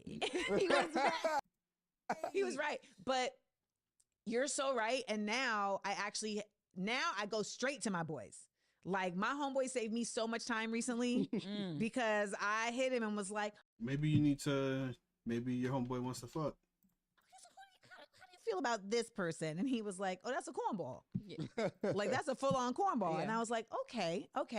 In what fashion? Like, talk to me how you got to that. So I don't have to ask you again. I'll just know how to figure it out on my own. Yeah. It sounds like a dude who got heavily friend zoned. I brother, I've been there. It sounds like somebody who got heavily friend zoned. I'm gonna be completely honest with you. He got friend zoned. Oh my goodness. Why is it not letting me skip this? Why is it doing that? Stop it. There we go. So he ran it down. Now, did I still proceed? Absolutely. But you were now aware. So now when the cornballery showed up, I didn't talk myself out of it. Gotcha. Yeah. I was like, oh, that's what he was talking about. Yes. Cornball. He is. Yeah, he was a cornball. We be trying to help y'all. I don't get it. Y'all just it's that glaze of like. No, it's hope. Yeah. Yes. Yeah. Yes. It's hope. Like we really want to be loved and want to love. Like it's so funny. Like people be hey man, Crystal, appreciate you coming out, man. You have a good night too, dog. It was good to see you. Asking me, people like, oh, I'm sure your DMs are blowing up. No, they're not. No. It's just an assumption that people have. I am positive her DMs are blowing up. I'm positive her DM. Maybe okay, they may not be blowing up, but I'm sure people talking to her. I'm positive. Quiet. My DMs are full of power. Unless if her DMs are, because she's a relatively attractive woman, I'm gonna assume that. I say relatively because she's not my type, but she's more or less attractive. I'm gonna assume the reason why her DMs may not be blowing up is because people know how she is, and she's just like a public red flag. That's the only thing I can think of. Palestine and puppies. Like, those are my DMs. Like, there's nobody. And anytime a man does come in my DM, they're so wild. It's extreme. It is like a dicture. I had a man come in my DMs recently and was like, you need to date a regular nigga. And I was like, actually, I've done quite a bit of that. And I'm not regular, so I don't know why that would be what I need to date. Your shade is so good. It's just so good. That might be the best thing for you, though. I don't understand how that's considered wild. Maybe she needs to date a regular guy. Maybe these high value guys are not it for her. Maybe. Don't pay attention, okay? I just remember when you did your documentary here at DC, and you were talking after, and you were talking about your investment in black men. Brother, I should have returns by this point, okay? I have invested in my dividends. That's why when people say wild shit to me, like Amanda Seales hates black men, I'm like, check my record. You know how the politicians be like, check my voting record. I'm like, check my money record, okay? Check my time record. I should be getting Amazon gift cards from women who are with these men now saying thank you. What? What is she saying? For the time that you put into Hussein. You know what I mean? Like, that's where it should be. Like, no, I've given niggas careers. Literal careers. I mean, like, all right, go off into the world, be somebody. Like, That's cool. That's actually cool. But you're not the only person who does that. She's saying it like she's the only one in the world who's actually done that. Like, I deserve an award. I gave people careers. Well, there's a lot of people gave. I'm pretty sure Bill Gates gave people careers. Pretty sure the Tyler Perry gave people careers. Like, come on, you're not the only person who did it. Absolutely. To be your next that needs to be your next skit. Like, you know, I the told her that commercials when like as soon as that. she If said it, you've I was experienced like, yo. mesothelioma, I feel like you need to do that. Like, if you've had the benefit of being upgraded and taken care of by Amanda Seales. Listen, Yeah, yeah. and they know who they are. They know who they are. Y'all welcome. And sometimes it's monetary, sometimes it's just education. Oh yeah, like it can be so much. It's Sometimes not. Yeah, just game, you know, just like you should get a therapist, right? And like now they're Brother, come on, that's not. It's ridiculous. like in therapy, right? But I mean, I've also had the benefit too of like exes who became homies and like seeing their growth. And that's also like really great because we're able to continuously like show and see each other. Like Exes become homies is crazy. I don't know how y'all do it. I say that, but I guess I'm considerably still friends with some of my exes. Actually, I'm going to see one of them this weekend, but that's crazy. That's crazy. It's not all my exes, just like a very, very small few. But she's saying it like it's a handful of exes became. How many exes do you have? Holy shit. You know, elevate. But I just feel like there's this idea that that like women are turning down like so many great men. And I'm just like, I don't think that's what y'all think it is. Like that. No. Cause I'm not turning down great men. Yeah. I'm turning down the men that should be turned down. I'm turning down the ones that are sometimes unqualified. I'm getting turned down. Like by whack niggas. Like by ones that shouldn't even be turned down. Shouldn't even be given a shot. Shit. Then you question yourself. Oh, I'm absolutely in that phase right now. Question like yourself, like, what is it possible? Not as fly as I think I Like I had to go back to therapy for a number of reasons, but also because I was like, oh, like my self-esteem is shot. Yeah. Shot. I know when your backup's like, nah, I'm good. That part you mess with your self-esteem. Like somebody you always knew, like, man, if I wanted to. I never had backups, but I will say that like at this point, all of us have that person we know can call that can be like, nah, you still the baddest. Yeah. And you're like, thank you.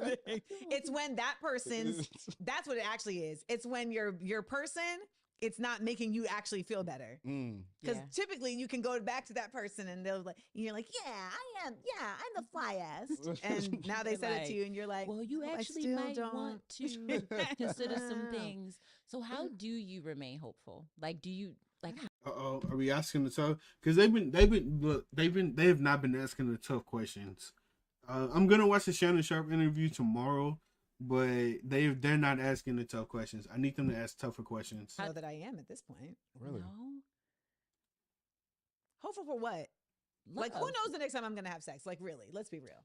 Who knows? I mean, let's be honest. I mean, if you gotta wanted to, manifest that if you stuff. just wanted to have sex, Amanda, you could have sex. Yes, you could. Like, stop. Like we are not going to But do we that. have standards. I don't think so. Yeah, you could. Like the sex. She's capping. She 100% could. She 100% could. There's very few women, I think, out there. Now, this is just me based on personal experiences, but there's very few women out there who I think probably couldn't get it. All she has to go. For Amanda, she's relatively attractive. All she has to do is go out to a club. That's all she has to do. Go to her local club. Go to a bar. She's gonna get hit on. She just won't get hit on by the guy she specifically wants. That I mean, At just this the point, act I of don't sex. want.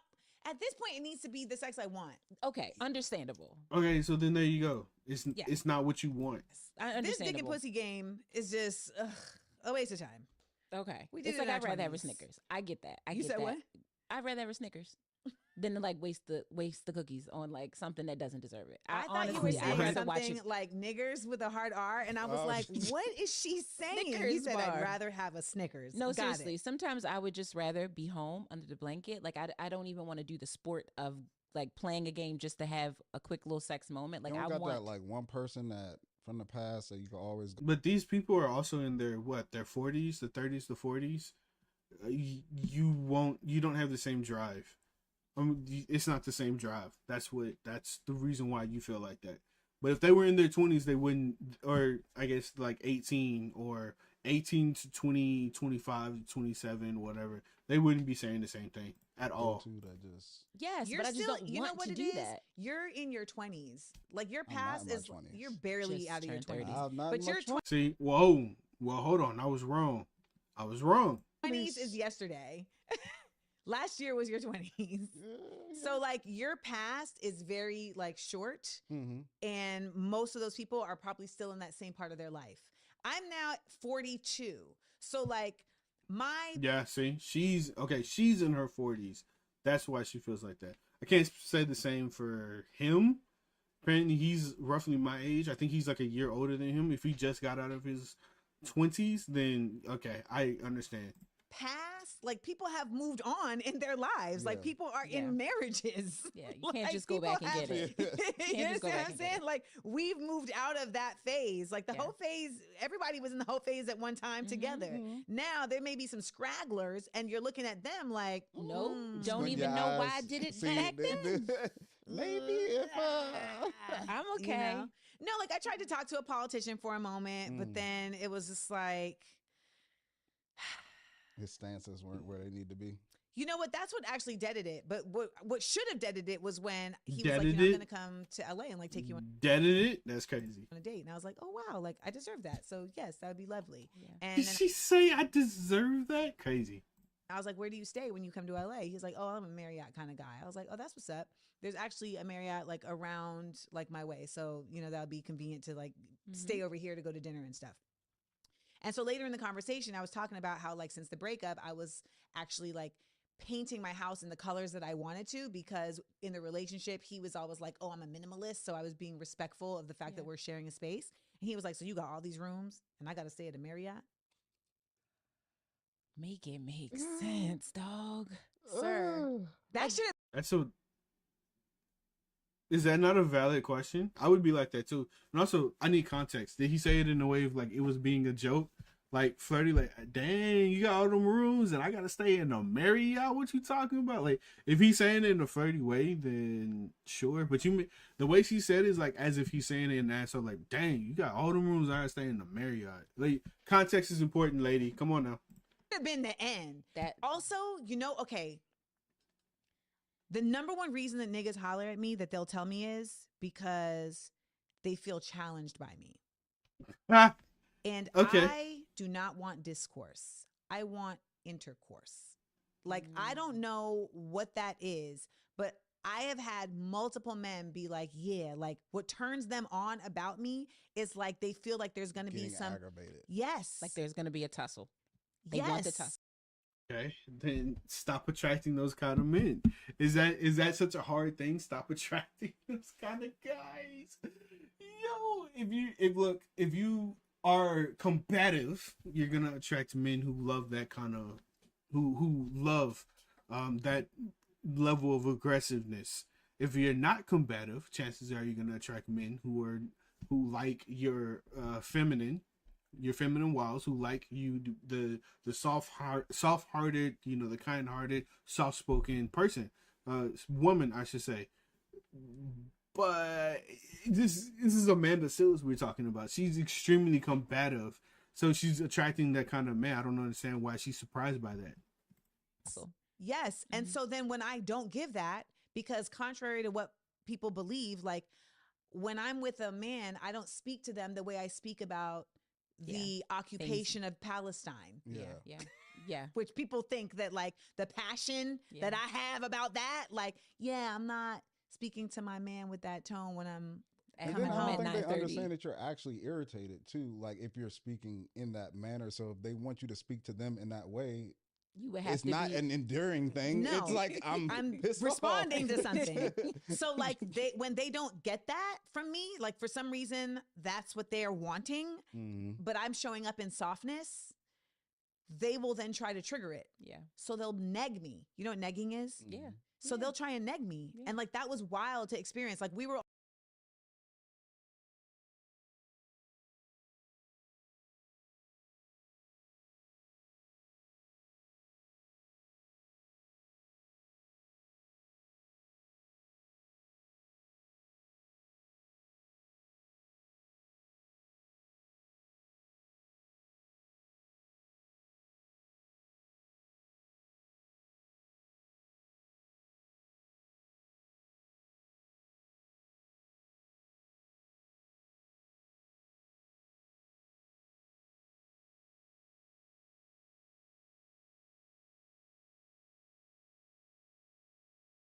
on the phone and like when he like this dude, he had called me when I was driving and I was listening to a Tribe Called Quest record. And so when I answered the phone, I was like, back in the days on the Boulevard of Linden, we used to kick routines when the presence was fitting. He was like, ugh, you're rapping. That's so annoying.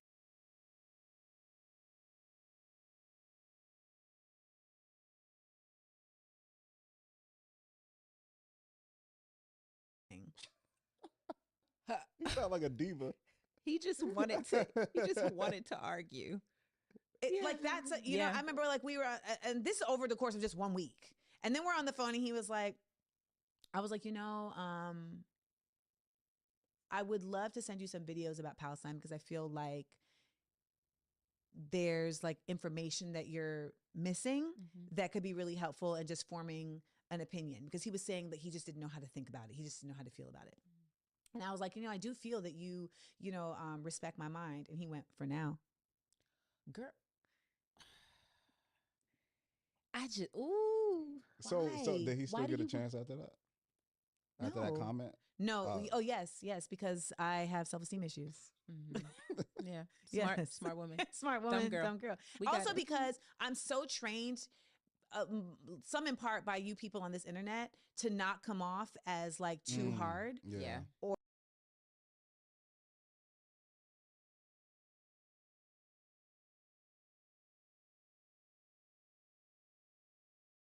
Or too short or too sharp. So I will allow mistreatment to not look like I am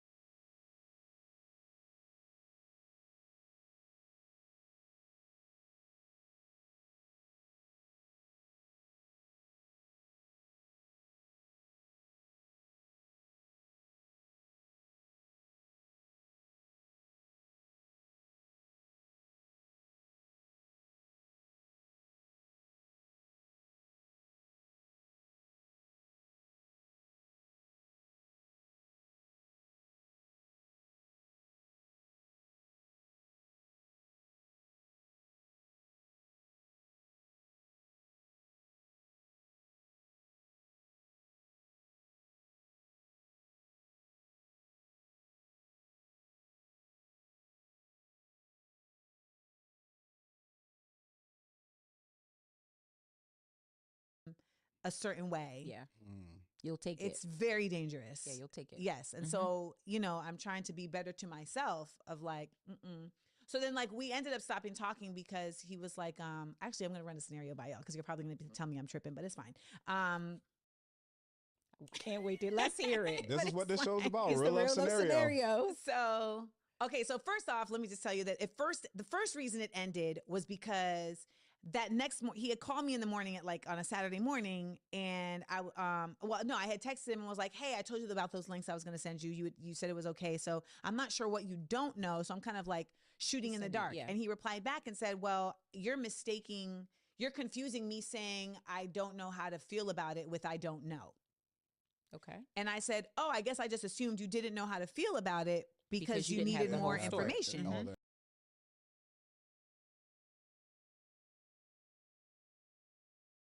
And he said, well, that's not an assumption you should have made. Was this all through text? Smart ass. That happened. Yes. He's a very smart So this ass. happened on text, and he calls me. Okay. And he's like, man, you starting early. And I was like, well, the genocide didn't stop because I went to sleep. So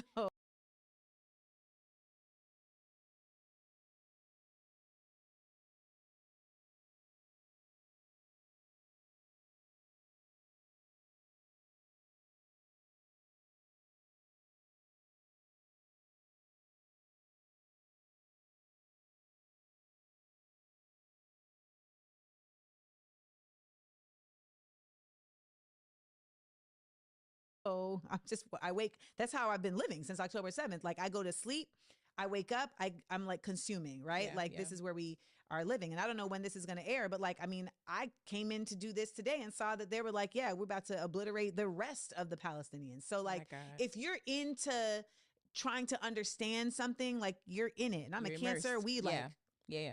long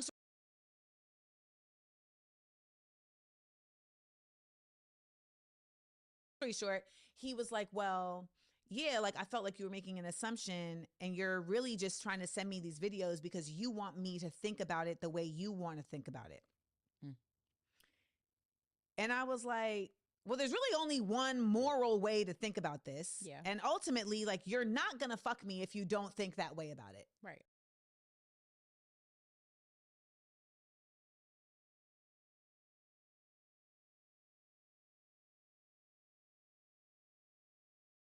And I'm just keeping it a buck all the way about the fuck. Okay. And he was like, well, you know what? I don't even got time for this. And then I was like, well, I got this either. Click.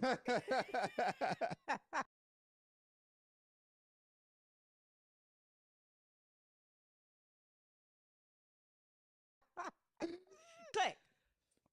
So then when we clicked, I texted him. I said, you know, I guess because there was just things we just didn't have in common. And I was like, you know, I guess we have more things not in common than I thought, including like our ideology on integrity. Yeah. And he replied back and said, don't tell me about integrity when you won't even have a conversation. Now, mind you, I had been trying to have this conversation, right? Yeah.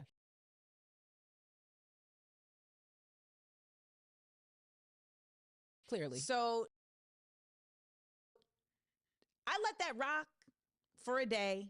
And then the next day I texted and said, I would like to have a conversation because, you know, I'm a glutton for punishment. Yeah. Yep. I hate that, by the way, though. Well, Dre, I'm glad we're friends. So I said, I'd like to have a conversation. And he never responded until I did Celebrity Jeopardy. Then I get a text. I get a text on Celebrity Jeopardy. Should I have responded? No, but I am a glutton for punishment. Father issues. You better sing it.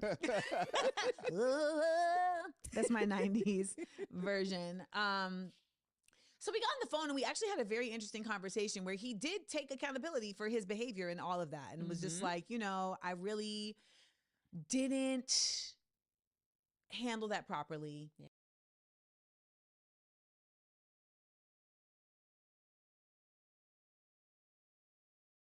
And I thought so many times about calling you and then I would stop. And just for the men out there, like, don't say that to people.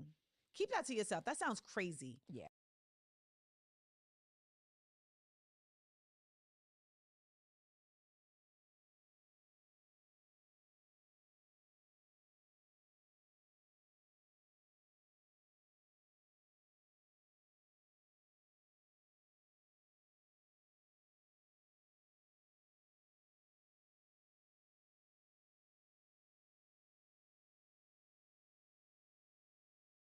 Why are you not calling?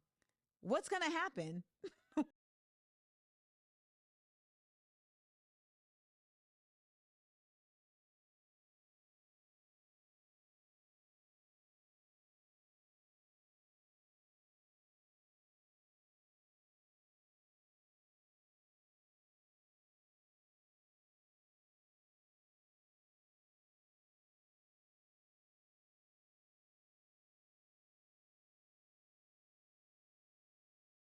What's the worst thing that could happen? I don't answer. I don't answer. Like, yeah, that's it. Do you think I'm going to scream on you? Like, I was like, this.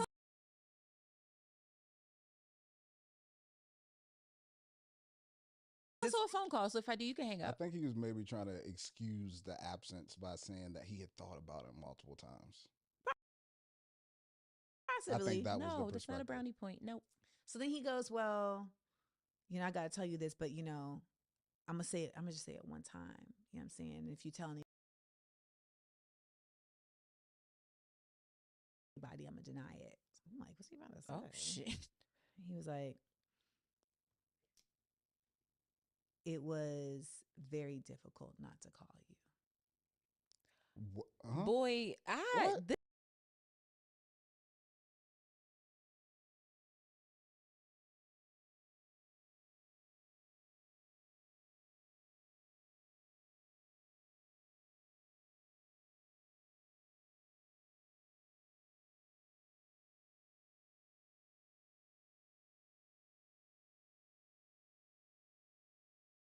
this is a very. He was trying to run game. Let me know when you're ready for the answer to the real love scenario. Did he say Go that? ahead. Did he say it like that? Just like that. He was trying to run game. You see the voice change I up just too? don't. Yes, Yeah. I hate He's a it. Kappa. Hey, listen. He got the Typical.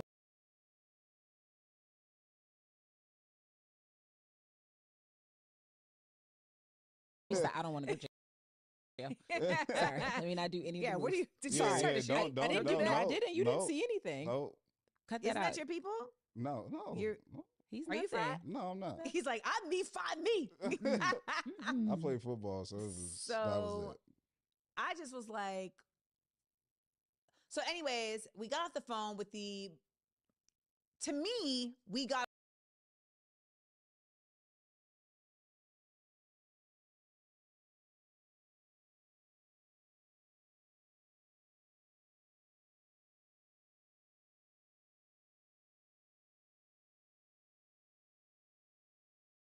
off the phone like, okay, so we cleared the air. Yeah.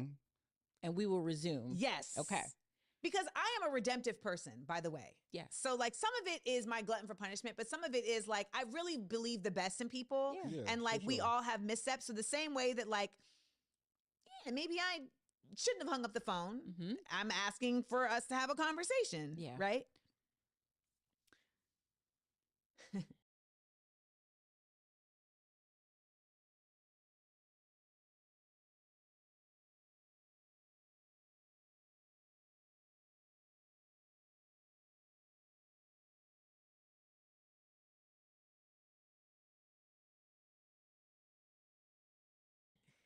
So the next day I don't hear from him all day. Mm-hmm. This is my real life scenario. Okay. Okay. I love it. Y'all are gonna be like, I told you she was crazy. So Oh, I need to get prepared. What you So about I to say. texted him and was like, "Hey, did I not hear from you today because you were busy or because you were like questioning whether or not you should hit me?" Mm-hmm. And he was like, "Ah, man, it's just been a crazy day. You know what I'm saying? Like, there's just been so much going on." Mm-hmm. Now, let me just say this: my homegirl is a gynecologist. And one time I called her and she answered the phone and said, "Hey, I'm elbows deep in a uterus. Can I call you back?" So I don't ever want to hear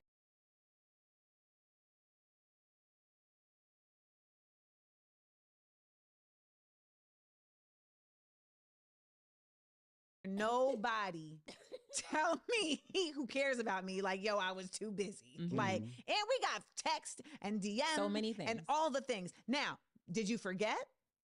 That happens, Happens. right? Like, Happens to me. oh my God.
I kept telling myself that I need to hit you, and I just kept getting pulled into. I apologize. No, I was just so busy, you know what I'm saying, et cetera, et cetera.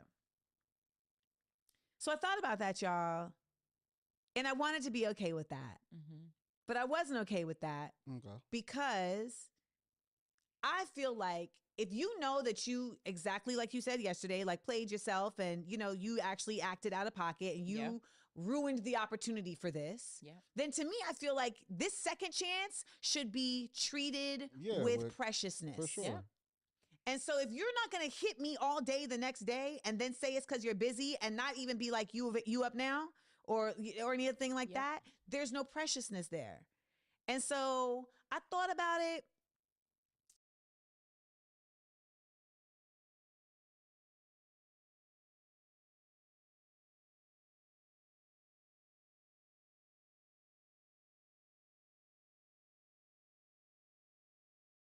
And I was like, am I going to sound like a crazy bitch? Maybe. And then I texted, I said, you know what? Actually, it's fine. Like, if we were really... Bro, my mic was muted this entire time. I didn't even realize. Holy shit. Absolutely insane. I was talking this entire time when my mic was muted. Oh my God. I feel stupid. I feel incredibly stupid.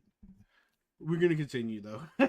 starting back again, which is what I thought was happening, then I would have expected to hear from you. But clearly I had a different indication of what last night's conversation was. And so it's all good. Like, I'll catch you in the mix. He hits me back and says, okay, this is a lot. And I said, perhaps. Perhaps. And he said, I'll call you later. And I have never heard from him since. Yeah, you made the right decision. But he said, I'll call you later. And I have never heard from him since. So I made the right decision. Yes. But did I sound like a crazy bitch? Actually, I don't no. think you sounded like a crazy bitch. No, I actually think she sounded pretty reasonable there. In comparison to what she could have said, or in comparison to what the things she has said this entire interview, I think what she said was pretty reasonable in terms of relationships. Yeah, I think it was pretty reasonable, but I just think a lot of the other stuff that she said is unreasonable. I think what it is that in her mind, she's doing all of the right things, and it's her partner that's not doing the right things. But she does know what her flaws is, but she doesn't know how to address her flaws when it comes to being involved with her partner. I think that's where she's struggling. I think that if you were writing into the show and you wrote that whole thing in, tell me. I would have said maybe 3 interactions ago that it was time to be done with it. It was even like the redemptive thing I appreciate, but when you were talking about this, it made me think about a guy I was dating very briefly, and we got on the topic of having a child who is trans, and they learn this when they're very young. I watched Jodie Patterson's story with her, with her son. Check her out on my podcast, Small Doses. She's amazing, and I was so inspired by this. Oh man, if I might actually check out her podcast just for the shits and giggles. And I just watched it, so I'm telling him about it, and I'm excited. Like, yes, I'm Inspired. like, this is like, and then it just brings up the conversation, like, what would, if this were you, like, how do you think you would handle it as a parent?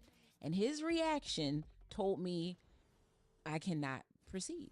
I cannot go past go. He can have his feelings about it, which, as you can imagine, he's like, I would not be okay with it. Like, my child cannot, my son would never, I would be this, he would have to leave my house. The way that folks be, okay. Yes. So with that said, fundamentally, we were not on the same page. Yes. And so when you have found that, that's normal. I think that's normal. I think one of the big problems I have is like a lot of people want perfect relationships, and the perfect relationships don't exist right off the bat. Perfect relationships take time and work. But if you're expecting a perfect relationship right off the bat, you're going to be disappointed. Out specifically around Palestine, because I think he was giving off Why are we bringing up Palestine? Why is that a consistent theme in this interview? Is it important to some kind of conversation? If we're talking about relationships, I don't understand why the subject of Palestine is coming up in the whole relationship discussion. I don't understand. Enough clues that he did not feel the way that I will say this: when we had our redemptive convo, he was like, "You were right about that," and thank Of course he was, because you being right doesn't exist. you for inspiring me to actually get in the weeds, and now I understand. Got it. And being that that's been so many people's story, right? Like I just had somebody DM me the other day, like when you said on October 7th what you said, I was so angry with you. Like I felt like you had betrayed me. And, you know, for 3 weeks, I was just like, Amanda Seales on some BS. And then I had to check myself. There's someone in my DMs. They said they checked themselves because they were like, you literally agree with her on like everything else. So like maybe it's worth researching. And they said that they literally committed themselves to research for an hour. And with an hour, we're like, oh. So that's part of why I was like, but how he was handling it was just that's it was the too real much. deal. It was too much. Too much. Yeah, like you could say like even like, oh, you had it early. It's like, why even? Can I be honest though? Yes. I think that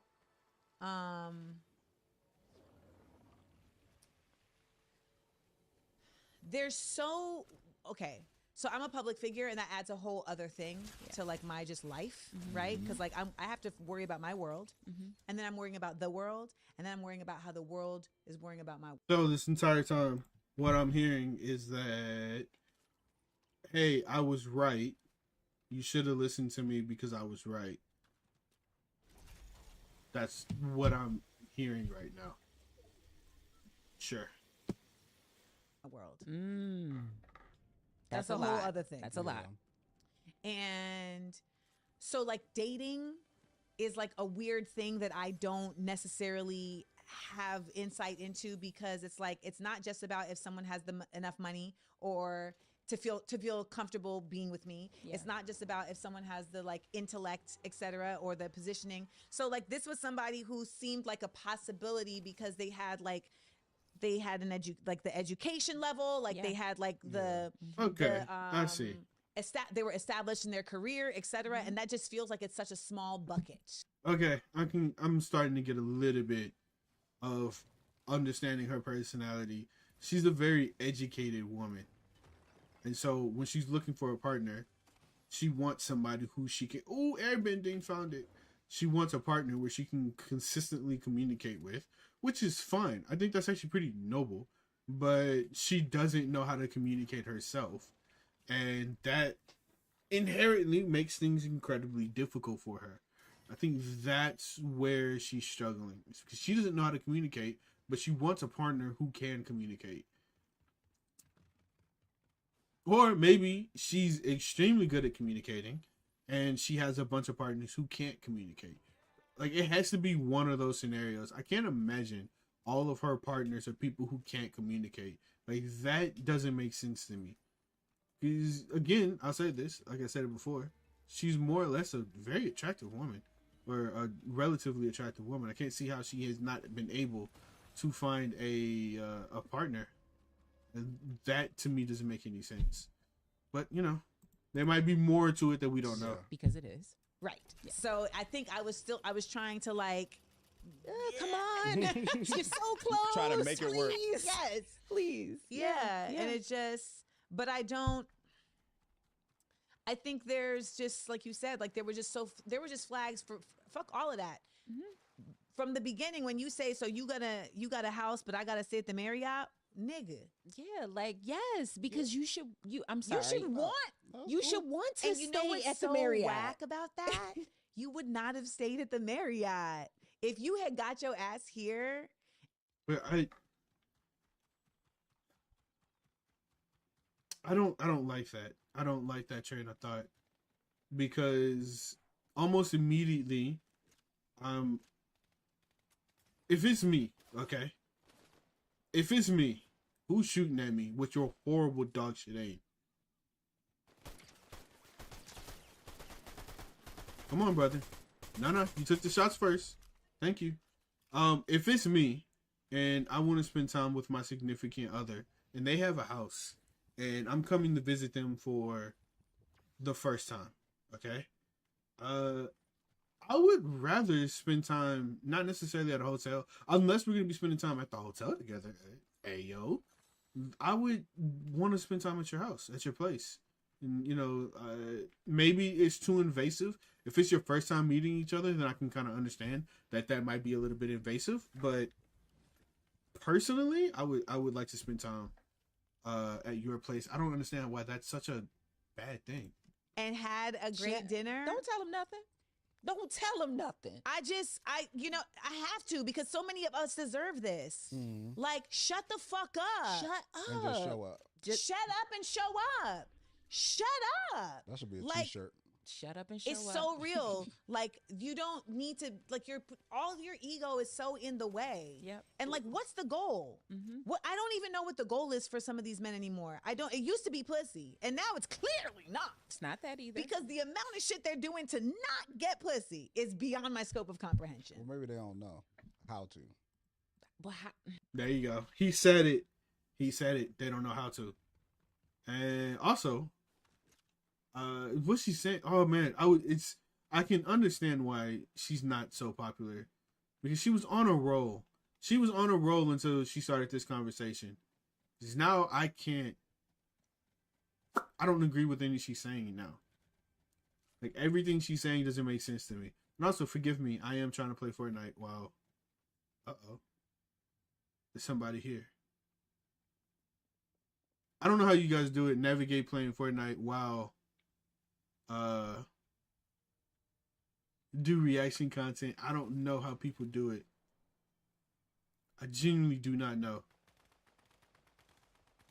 Hold on. Free W's. Oh, I hear him. Come on.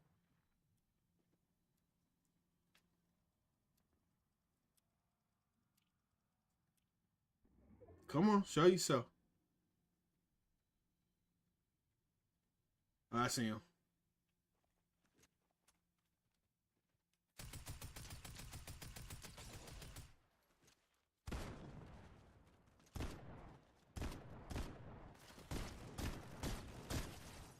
Oh, freak!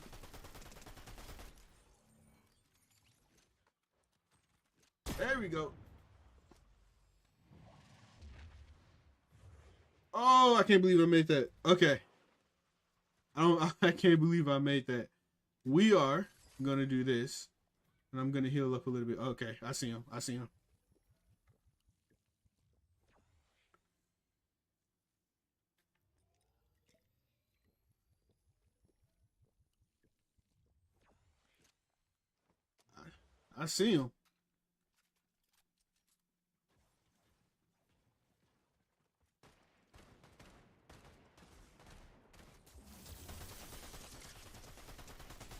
Gotcha, coach. Okay, sorry. I got way into it. The downside is I lost them. Unfortunate. Okay, now I'm gonna get back to the interview. I got too deep in it. All right, here we go. No, these are men that I know that they had to have. They're getting. I know people's whose pussies they've been in. Like, I know some of the pussies they've gotten. I'm just like, so it's a very kind of like, where do we go from here? Well, my perspective on it is, I don't mind you giving the extra chances. Okay. I don't think there was a lot at stake. Like, he wasn't in person. It wasn't like y'all were having sex or anything like that. It was just a few conversations that were exchanged. So even a second chance is just an additional conversation. And then I can see, sometimes you get into situations and you may have thought like, dang, I put that person on a short leash, and maybe I didn't give them a chance. So then when he came and apologized and said, after looking it over, you're like, that's a redeeming quality. Maybe some people need time, right? Oh my God. Some people need a little time to just digest things and figure it out. These are the things I tell myself. Yes. But I think once you got to the point to where you were done, I think that's fine, because I think there's standard things that people have in relationships that we universally say you should and shouldn't do. Like, I don't understand how I have no ammo in any of my guns. Attachment load, all of them. But I think I think that's why I said that probably 3 interactions. But I think outside of those main things, everything else is just particular to you and what you like. And I think that when it came to reload everything, the guy that you were talking to, there were certain things just internally for you that just didn't work. So you saying, I'm done, when I that's really fine. should have ended it? When and this should is a you lesson really that I end will it? carry with myself moving forward. Tell us. People telling themselves Huh? all the time. Yep. Within the first conversation, he referred to himself as an asshole. But I'm a nice asshole. Interesting. And then he like told a story where he was mean to someone he was dating. And I was like, that was mean. And he was like, well, we're friends now. So like we cleared it up. And I was like, yeah, but like that was mean. Yes. And that is actually when I should have been like, Amanda, this isn't for you. Was he somebody who's known you for a long time, or was he more somebody who knew, I guess, your persona or saw you publicly, and that was how you guys came to know each other? Because I wonder if he said that thinking that he was somehow relating to you. Or No, he somehow... wasn't saying that to relate to me. Like he was just. You don't know that. You don't know that at an event, and I mean, I think that. Hold on. Because I do that too. I actually do that too. That's not necessarily a red flag. I'll tell the person I'm talking to that I'm kind of an asshole, or I'm very direct whenever I talk. It's not necessarily me trying to gaslight them or warn them or tell them ahead of time. It's just, hey, I have a certain flaw. I want you to be prepared for this flaw. If I'm doing it, please let me know. That way I can be considerate towards you, because you might not be used to that. That's not... Sure. Okay, sure. If you want to take it as a red flag, that's fine. But I feel like that's kind of mean. I think that he was maybe relating to, like, you mean like by him calling himself an asshole, like, oh, you're like, an asshole I'm a nice too? asshole. I think he may have thought that, like, you understand, right? Like, just based off of the persona, right? It's like I genuinely can't remember the context. Gotcha. But you know what's something that's also a weird flag for, and I won't call it necessarily a red flag, but it's a weird flag when you're a public person, is I'm not just a public person. I am a legit artist. Like, I want to shout out my homeboy Wilmo. Wilmo reminded me the other day. He was like, I just want you to remember, because it came up like in his like Facebook reminder thing. He was like, your HBO comedy special came out on this day 5 years ago. You have been working at the highest level for 30 years. Like, you started on Nickelodeon. Like, you've been working at the highest level for 30 years. He was like, that's not a common thing that people have done. And Where's she going with never this? thought of it that way. And I was like, God damn, I am an icon. Absolutely. And I have a breadth of work. Yes. So when Okay, someone is trying what? to holler at me and it's like, yeah, I don't want to learn about you or your work. Like, I want to learn about you from you. Like, I don't want to look at your work. That's like a weird flag because I am an artist. I've lived through my work. Yes. So for you to not want to explore that, that's not my ego that makes you want to know my work. Like, that's my heart. Yes. My art is my heart. It is because you are an artist that it is very different. Because I have the perspective of I don't want you to learn me from that, but I'm also not an artist, right? Like, I have a corporate 9 to 5 out. Okay, kind of yes and no. I'll talk on this briefly, because I do kind of understand. And at the same time,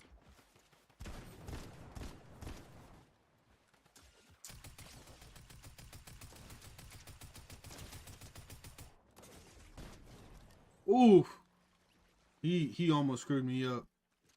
I'll take that jump gun. No, I'll take this. Hold on. Oh, come on. Did I really fuck that up? Okay, here we go. Oh, I'll say this. Personally, if I'm somewhat of a well-known figure and I meet somebody, I wouldn't necessarily want them to know me by the work that I do, but I would want them to know something about me, so I kind of understand from her perspective from that. But by that same notion, even if I am, or maybe it's just it's different woman to man, because I've met a couple of, I actually know a guy who's relatively well known, especially in Houston, and he doesn't care if you're famous or not. He'll fuck with you. As long as you cool, you understand, he'll fuck with you. But he doesn't want to be known by his work. He wants to be known as him as a person.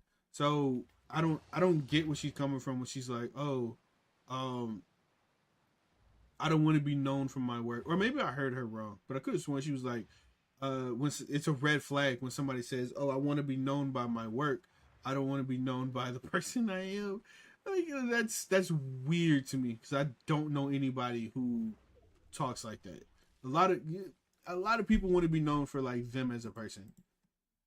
Side of this, don't want you to learn me through that because that's just business. That's paper. That's like no. Yes. But when you're an artist, it is a part of your fabric. It is a part of who you are. But some people have that balance of like, oh, if I'm talking to somebody like you, I can't approach you like a fan. You know but what you I don't mean? have to be a fan, but you do have to be a fan. Yes, you have to be a fan. Man, yes, see, you that's do what have I'm to be talking a about. fan. Not like, But so not who's the fanatical. coolest celebrity you met? Yeah, like I don't mean a fan like, you know, you're gonna interview me at dinner. Yeah. But you best believe I'm gonna be my nigga's biggest fan. Word. If you ever run into my ex, ask about me. Yeah. I am his biggest fan. I will sit here today and tell you that's one of the most talented producers on this earth. He an asshole and he ain't shit. What? But on an MP, But he talented. Yes. But that man is gifted as fuck, you know? And I will never take that from him. Yeah. That man is a skilled, gifted audio engineer. Is that part of the frustration when it comes to the relationship too? It's like I see the potential there. That's not even potential. That is actual. That's actual. Well, how that can translate into providing more for you, I guess. How you can take that talent. Because some people have the talent and ability. Well, I was just looking but at don't him use like, it. why aren't you, fuck me. Like, why aren't you doing this for you? Yeah. Like, there would be times where he's playing beats in the house. I come in the room like, I remember crying one time because I was like, I don't know why the world, like, I wish the world could hear your music. Like, you're so good. That's sweet. Like, you're so fucking good. Like, he did some of the music for my documentary and then we broke up and he dropped the fucking ball and left me hanging and quit in the middle of it. And I was left with having to learn how to line up the shit. Like, I had to learn a whole new skill because of this nigga. And I just want to shout out my other homeboy, Willard Hill, who swooped in and actually helped me complete the music. Because artists don't leave artists hanging. And that's why he will never be truly successful. Because you can have all the skill in the world, but if you don't have the heart in your art, it will never actually win. And I don't care what kind of breakup we had, you don't leave my shit hanging because that's your art. It's your art. Yeah. No, Like, hold on. you I don't gotta want get that this out there. You I feel gotta me? give It wouldn't him. feel good in your heart, like to just leave that unfinished. Yeah, like for I, sure. Hold on. I No, don't no, no, care no. what, you know, like I think it's a conflict of interest. That's probably what it is. At least that's what. Oh, hold on. That's what I would call it.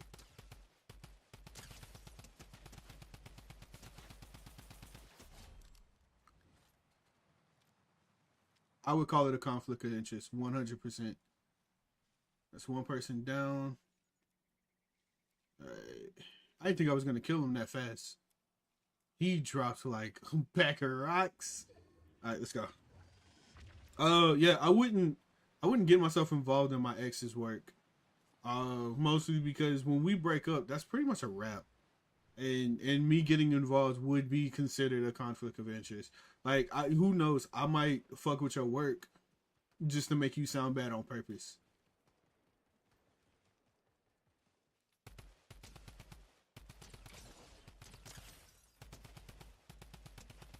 Got him. So I'm just saying though. and so but I would never like take that from him, and I just feel like there's something so pure in like artists creating, you know? And so when you get to meet somebody that does that, if you don't see that in them, then you actually aren't really approaching them. And you have such the opportunity with someone like myself to know that before you even get to me. You have a cheat code to like actually learn me in a real way. So like, why not explore that? Why not explore that? That, you know, don't tell me about, and I'm not, and that's the thing. It's like, I've had to accept, like, Amanda, you had a different experience in this life. Like, you are a public figure. Like, it's not the same. You can keep trying to act like you in the peanut gallery. Nigga, you not. You not. So what's the correct approach? Like, if somebody, a PowerPoint presentation, if and money somebody in was escrow. like, I'm interested in Amanda, do they slide in the DMs? Do they come up to you in person when they see you? Like, how should they approach? That's a good question. I kind of want to know that. PowerPoint presentation and what? Money in escrow. That's what you said. I had a Ghanaian driver who picked me up from the airport, and I don't know how we got in this You got conversation. caught with a PowerPoint. Played too much. He got caught with a PowerPoint.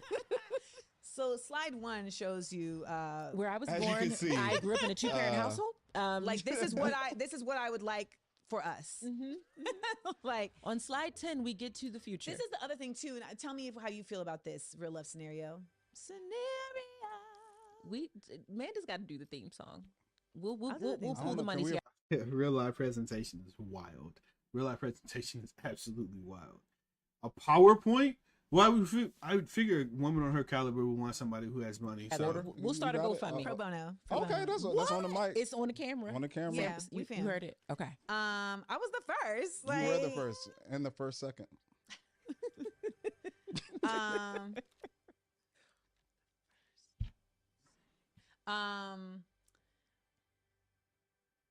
At this point in my life, I'm not interested in people who are approaching me casually. Like,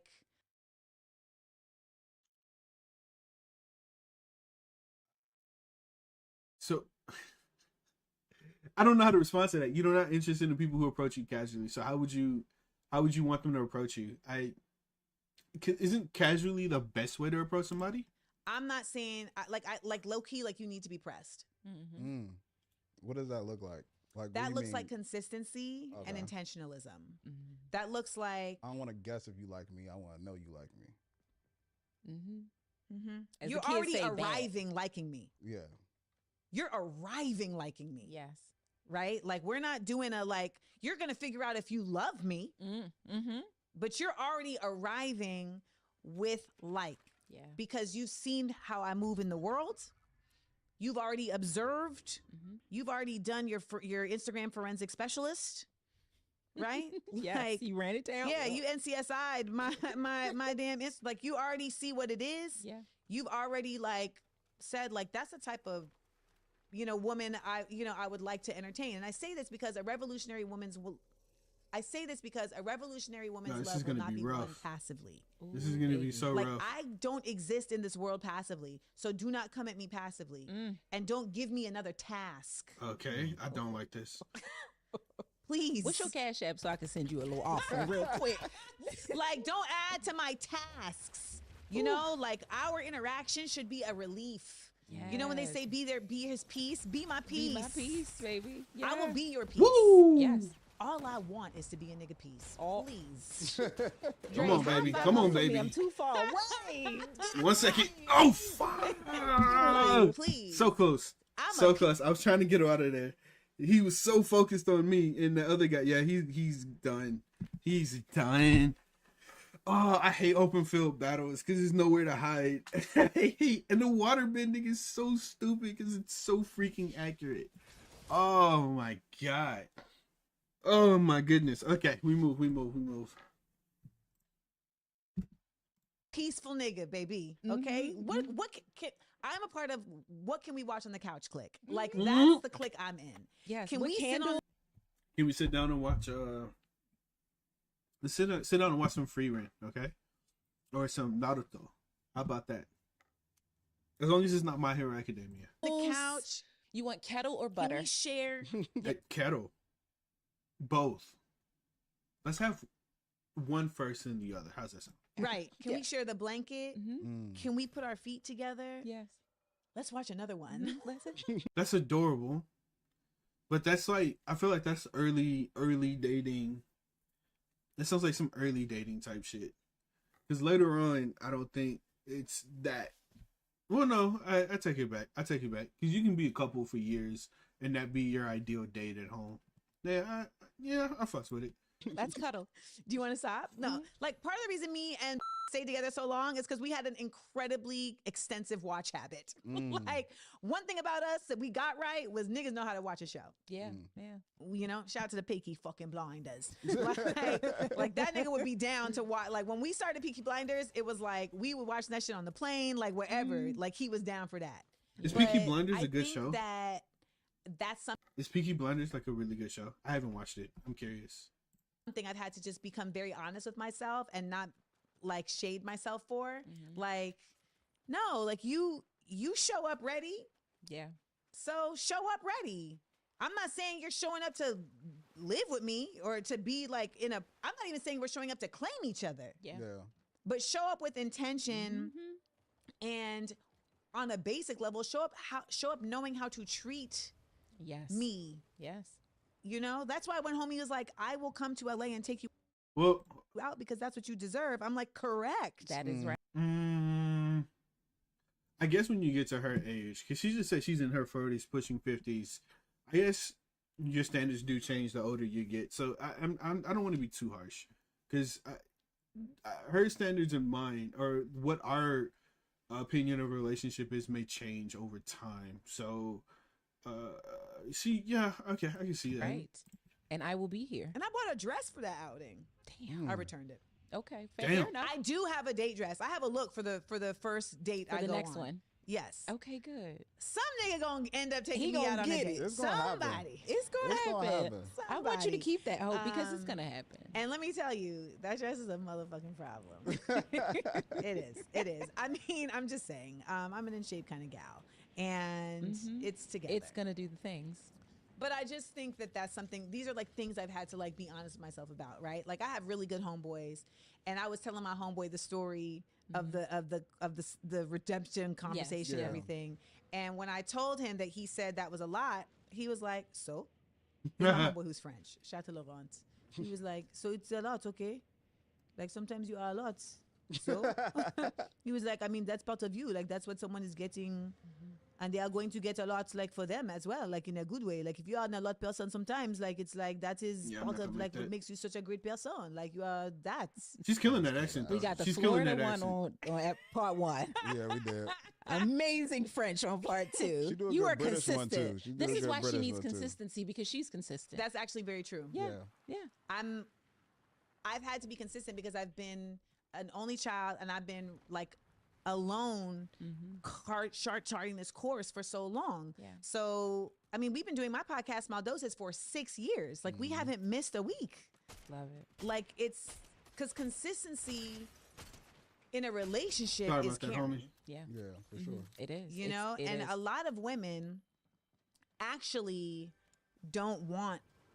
A lot of women, I'm not saying all of us, but a lot of women don't need your money. We need security, and consistency is tied up in security. Yes, it is. Right? Like there is something, it's reliability. That's It exactly what I was about to is- say. It's Yeah. protection, Yeah. not in the I'm physical so sorry. sense, but in the emotional sense. Yes. Consistency protects your Woo, I'm so sorry. It's always the bots in the beginning that get it. feelings. So that's why when a nigga don't call you for 9 fucking hours, Tell him. Whoa, 9 hours? his response should be, "Hey, my bad." I I can know. see how that could make you feel Well, he wasn't uneasy. serious about you, so that's why he didn't that's do it. that. That's why he didn't do it. It's true. It's very true. Hence we are, well, for other reasons too, because God rest his soul. But prior to That his, would be a reason why you. that would be a primary reason, Yeah, but it ended prior to that, because he Why just are you wasn't. trying to make me laugh about something that's not funny? I'm sorry. Jesus. Okay, apologize. Like, I'm a comic. I will laugh about dark shit. But that's the Did I thing, miss it's something? like- Did somebody pass yeah, away? If you aren't consistent, you won't There was no context into that. Did somebody pass away? be consistent. If you're not consistent in the early phases, in the dating phases, and to me, where it should be easier to be consistent. Consistency should be a part of your character. It should have nothing to do with me. You're Right. consistent in paying your bills every month, or are you? Or are you? But that's when things start off with games and being weird. Kind of agree with that. If you're if you should be consistent.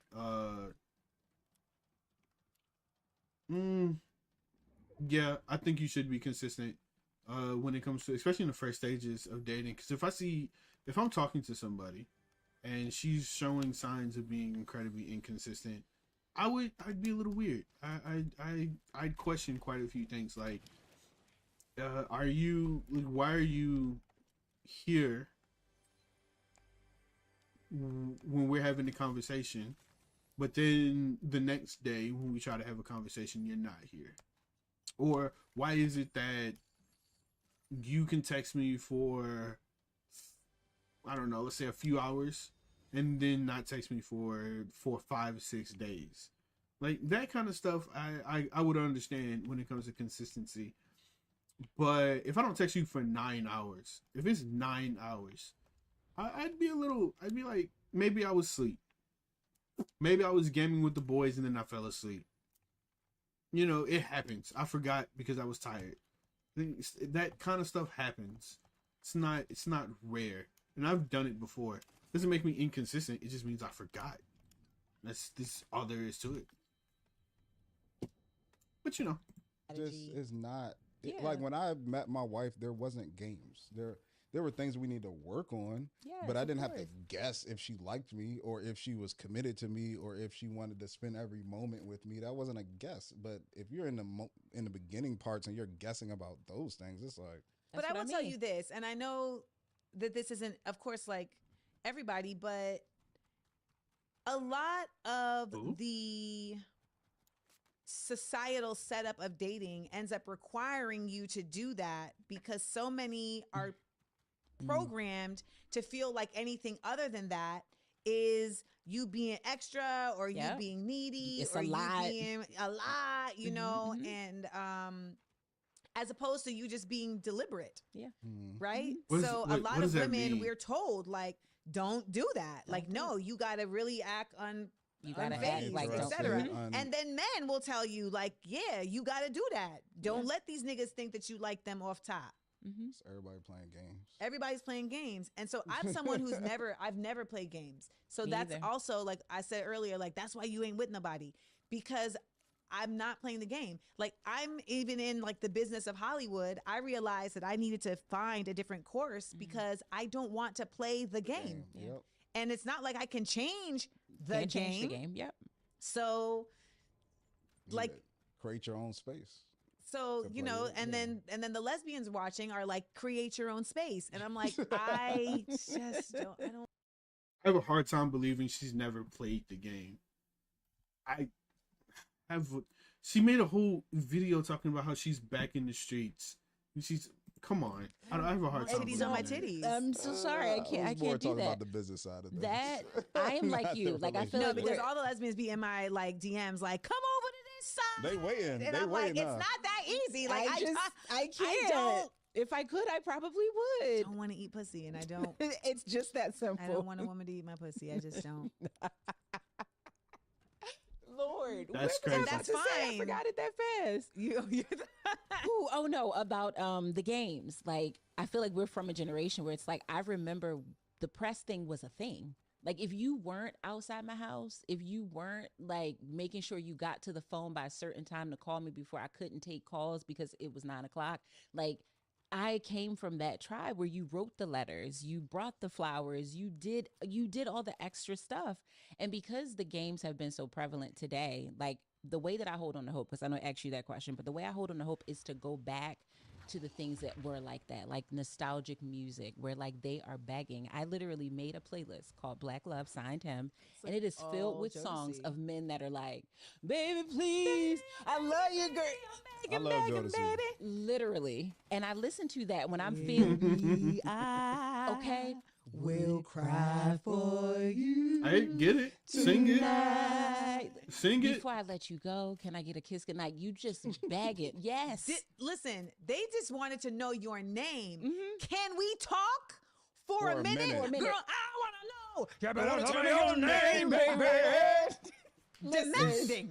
That the entire playlist is like that. So when I'm feeling like I don't know how this is gonna work out, I go to that because I'm like, these men, they exist. I know they exist. They exist. Well, you know what the issue is? They exist. Is that the man who's way below your standards or way below, you know, where you are with things. He's cooking. He's He's cooking. intimidated by you. No, he's not. And let me tell you, he's is. no, he's not. No, he is. Them niggas are not No, intimidated. They're no, actually no.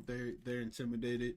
They're 100% intimidated. I know for a fact because if it was me, and it was Amanda Seales, and she's the vault's open. I'm gonna wait a little bit. If it's Amanda Seales and she's come, I just shot, damn, and she's flirting with me, I probably wouldn't know how to take it because she's such an aggressive demeanor, and she's extremely wealthy. She's extremely successful. I would definitely feel a bit intimidated by all of that. So I'm thinking the average guy would feel pretty intimidated. Don't get me wrong.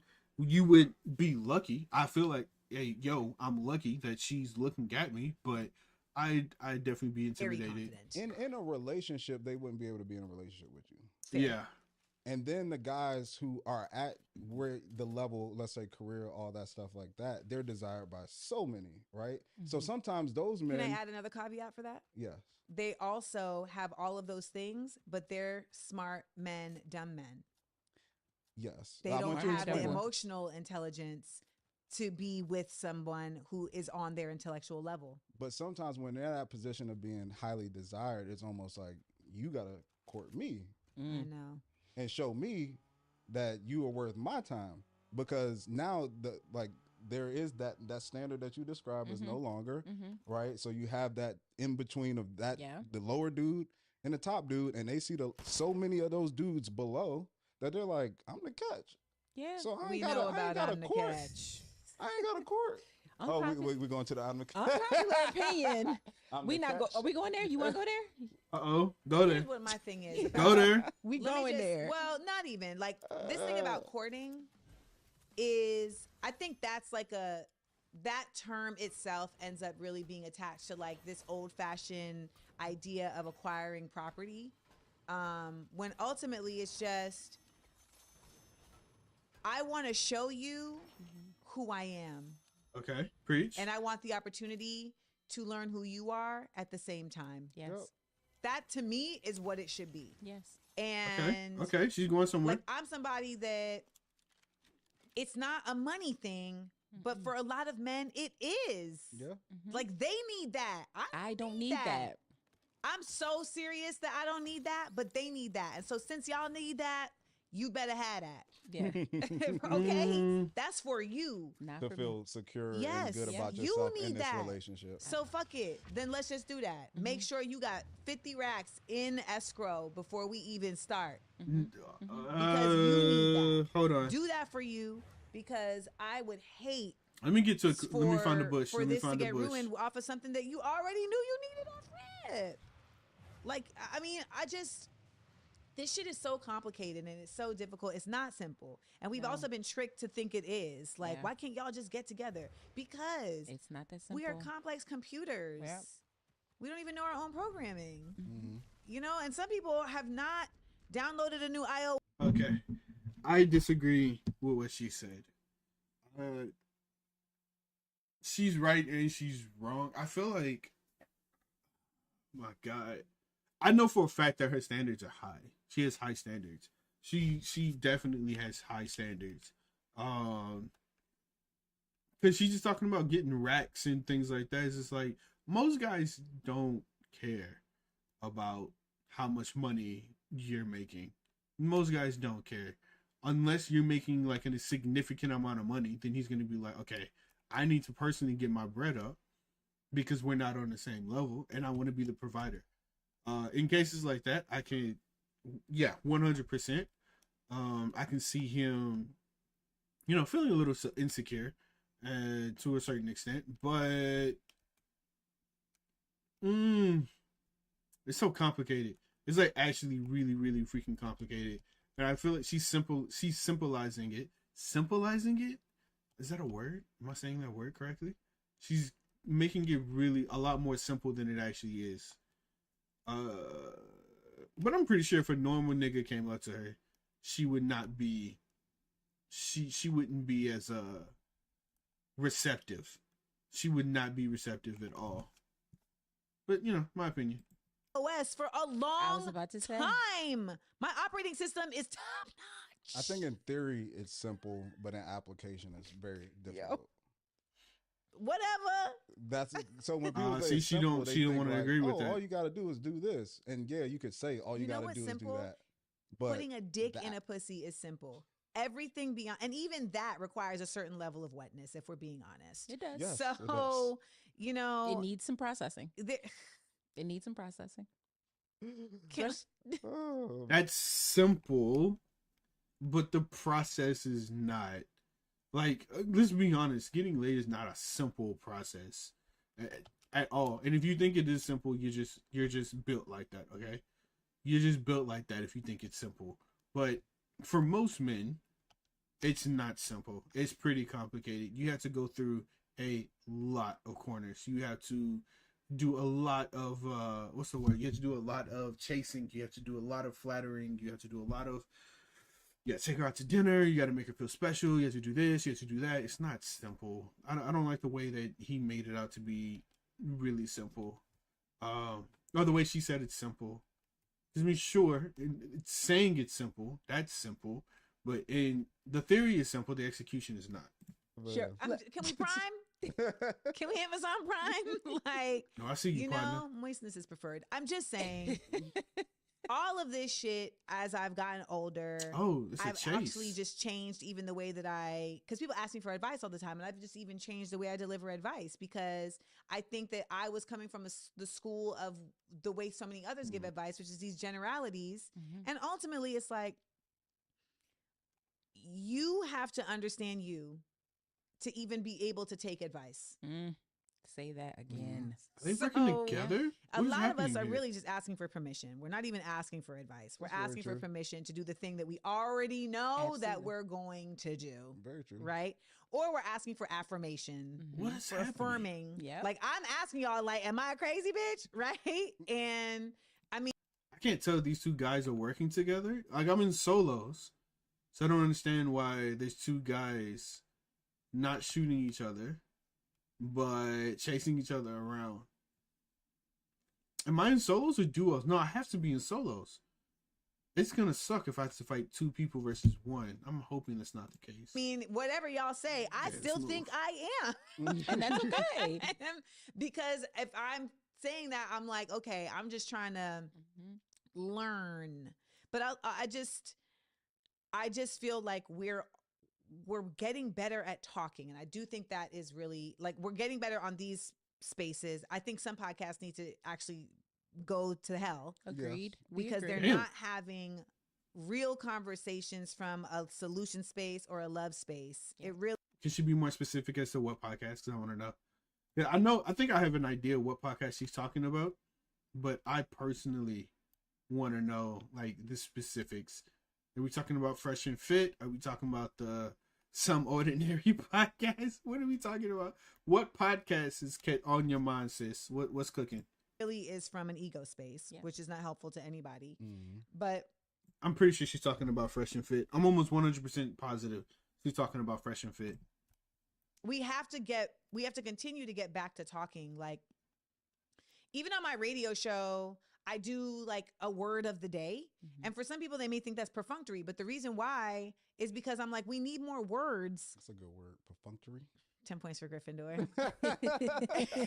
We need more words to describe. Like, one of the things I can tell you, so many people I know in my life that were very close to me only know 3 words.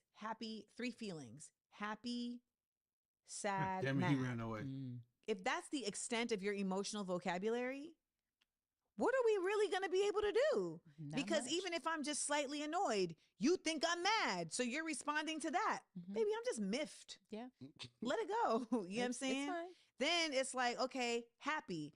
Well, happy has like a lot of phases. And if I'm not giving you this, that doesn't mean I'm not still pleased. Yeah. Got an idea. Let's see it as a switch versus like a spectrum. You need the spectrum You do. to examine yourself, to know how to respond to things, etc. So that's when we see mindfulness being taught in children, it's so beautiful because it's giving them language to exist in a complex world. Your feelings are as complex as this world. And if you can't identify them, then it's always going to be overwhelming for you. And now you're trying to be in someone else's world. How's that going to work? Communication. This is, my God. This is something I genuinely hate. Communication solves a lot of your problems. If you're having trouble navigating some of these relationships, you need to communicate. It's the easiest way to solve some of the things that you're going through. Just communicate. Get in the fucking bush, you bitch. You know, so like I love seeing men these days who are excited about learning the adventure of themselves, like the emotional journey of themselves. Like, I think that if more men, specifically Black men, saw that as like the true warrior effort, like we would be in such a different place as a society of Black people in our families, in our family structures, if so many more Black men saw providing as something more than just monetary support and security, but like providing emotional support and security in your home. Like that is so much of what we need for like the Black family structure to grow. And I think that people are like, no, we need marriage, etc. And it's like, listen, some people just aren't compatible mentally and emotionally, but they were physically, and so they made a person. But that doesn't mean you can't still have compatibility. I'm nervous because this grenade's being thrown all around me, and it makes me so fucking nervous.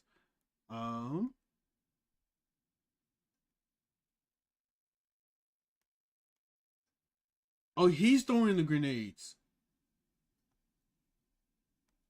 Okay, so my position's pretty much been given away already. I feel, man, this entire conversation, it just, I don't disagree inherently with what she's saying, but it just feels like she's saying everything in an incredibly simplistic way. Relationships are a lot more complicated than that, but she's being really, really simplistic with it. And that's, I think, where my biggest point of contention is. It's just like, sure, relationships could be a lot more manageable if men communicated more, or if men, you know, approached her a different way. I agree with that. Oh, should I give chase? But there's only 3 people left. I'm gonna play this out really slowly. Hold on. As parents, yes, right, and creating an emotionally secure place, I can tell you that at 42, I'm in therapy and I'm trying to figure my shit out because I didn't have 2 people that could committed to do that. Yeah, do it for you. Yeah, I will. That 1,000%. You don't gotta stay with the nigga, but stay with the parenting. Yes, work with that them. was my experience. My parents were divorced ever since I could remember, but always were cordial, great, never had any issue. So when I hear people say, like, we're staying together for the kids, but it's like super unhealthy, I'm like, have you ever talked to a kid who grew up in that unhealthy environment with both of the parents there? They would tell you like, nah, I'm good. Y'all could, y'all could go. Because you can feel all of that. Yeah, you can feel My all ex's that. kids were like, we were so happy when they sat us down and said, we're getting divorced. We were like, great. Good. Finally, we are done. We're finally glad y'all got here, because it was rough for them for a long time. Yeah. Well, listen, speaking of advice and small doses, we got a quick little segment to wrap things up. Small doses of dating advice. There we go. I don't know if I'm even. You're qualified. You're one of the brightest minds in the. What? You think she's qualified? A woman who can't keep a relationship, she's qualified somehow? I wanna have a discussion about this. I don't see how she's qualified in any shape, form, or way. Oh shit! Whee! Excuse me. Oh, I fucked up.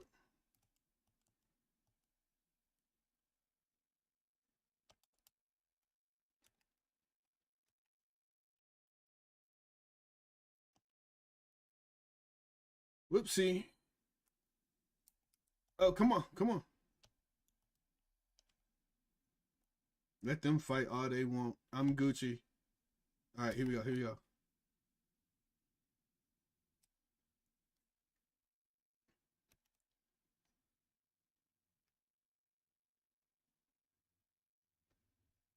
Nice.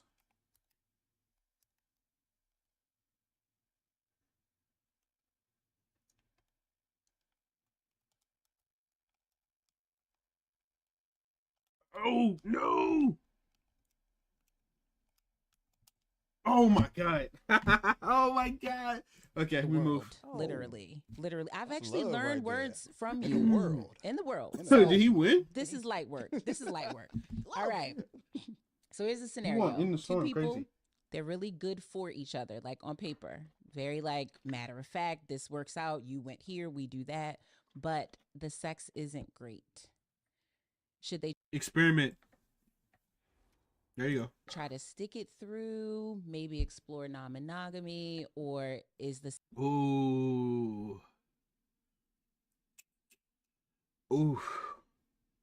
That's interesting. If the sex is not great, would that be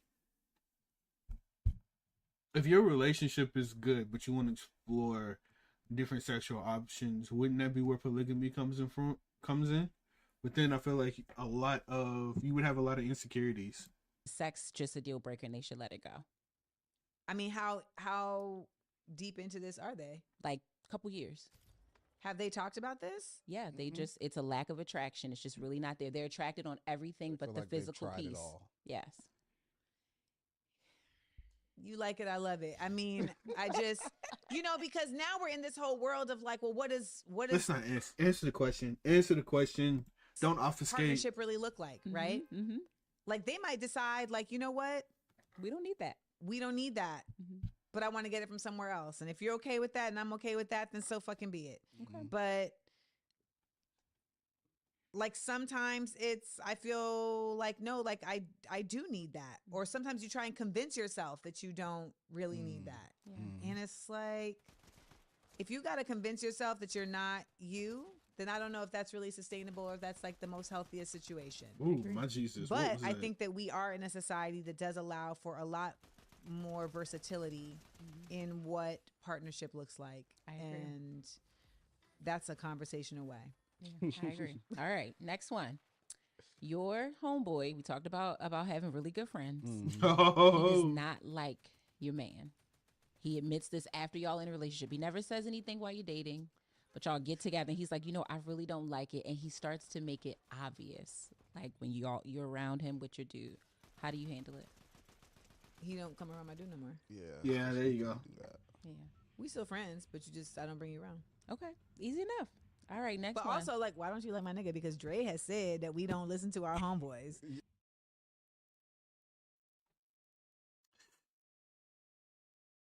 I feel like if I have a homegirl and she don't like the girl that I'm talking to, I would have to first. You need to explore why he doesn't like the person you dating.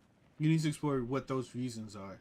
If they don't have a good enough reason, then just suck it up. But if the reason is like, oh, he used to fuck around with, Billy May and Roe or whatever, and I would take that into consideration. If my homegirl's like, oh, she used to be a really big slut and she dated my brother, et cetera, then I'd be like, okay, we gotta talk.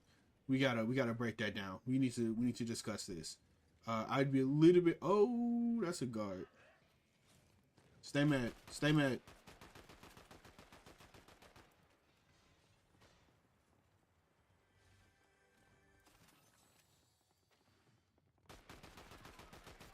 Your aim sucks.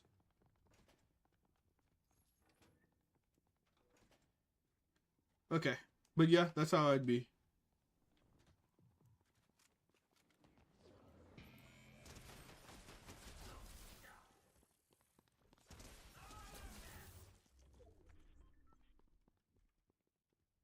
Come on. This makes me nervous. Okay, there's one more. There he is.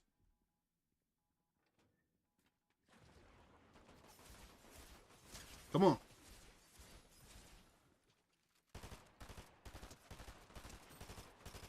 There we go. Yeah, there we go. All right, cool. We're safe. We're good. Moving on. So also, why you don't like it? Like, why you tell me this earlier? Okay. But I feel like as your homeboy, you gotta be respectful. A certain level of respect. Yeah, you can't. I even feel like it's weird to just outright say that. Maybe you just say like it's just certain things that he did this. I don't like how he treats you when it comes. Some of the things you told me makes me feel uneasy about him. But just to like flat out say that is like. But where our camera? Also, don't be telling me everything bad about your person. Yeah, okay. Everything bad about your person, and then you surprised when I don't like them. Right, that's true. Yeah. That's true. I hate that. Give me a mixture. You telling me everything that's wrong. The gamut. The good and the bad. You come to me every time something wrong, and then you like, you don't like him now? No, I don't like that nigga. I don't understand why you do. Right? understand Why do what you you like him? All right, That's I a feel like good I already know point. what you're gonna say on this one, but you're in therapy. You yourself, but That's a really solid point. I don't like because I've had homegirls do this where they'll tell me about how the guy that they're talking to is a pimp, or he's some kind of player, or he's an asshole, this, that, and the other, and then proceeds to date him. And then when I tell him I don't really fuck with him, he's like, "Why?" It's like, bro, do you not remember what you told me the other day? And now you're asking me why I don't like him? Uh-oh, a victim is coming.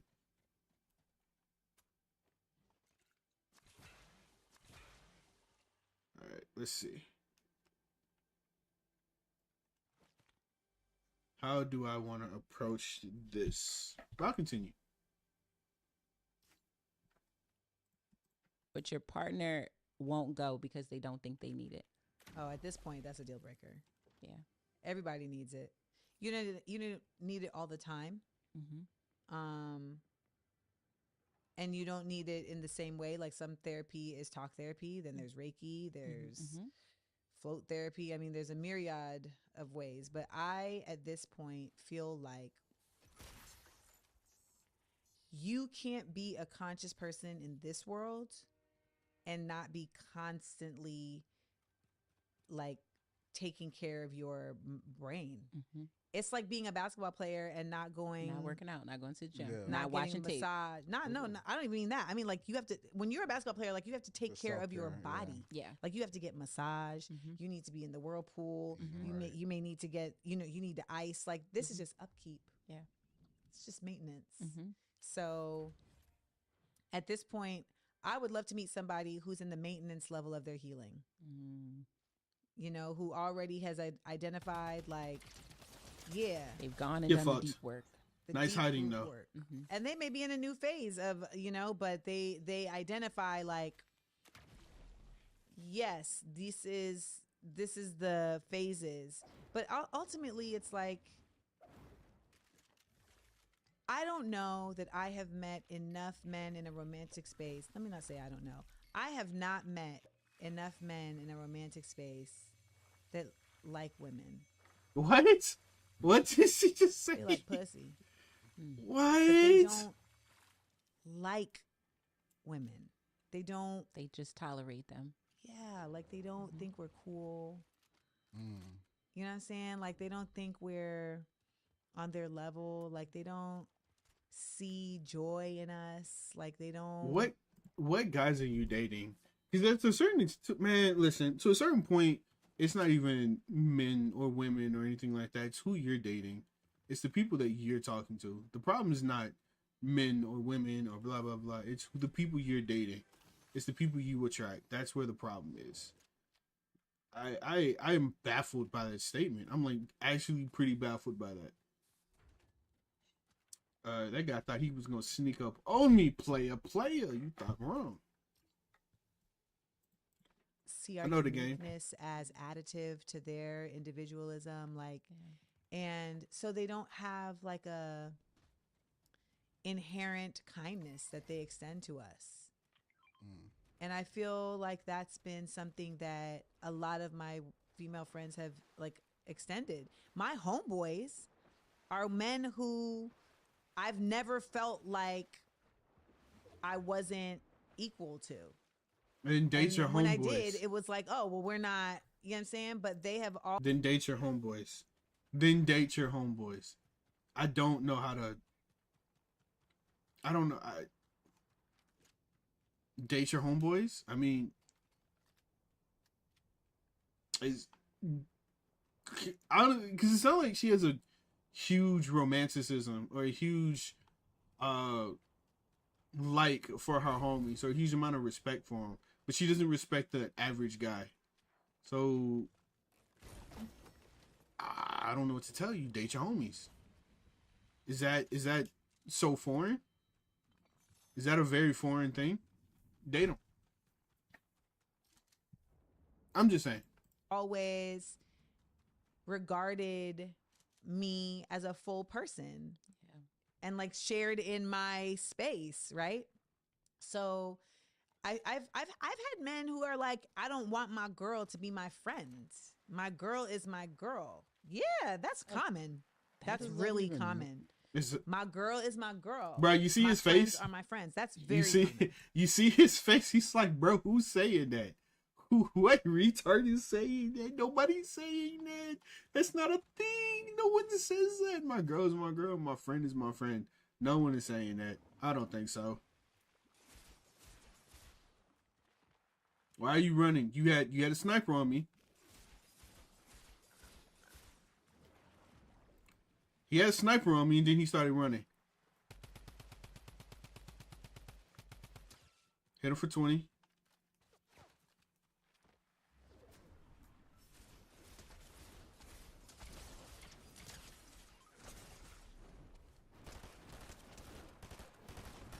Got him. Oh my god. I would not have made that. Appreciate it, homie. I honestly was not thinking I was going to survive that. Sir.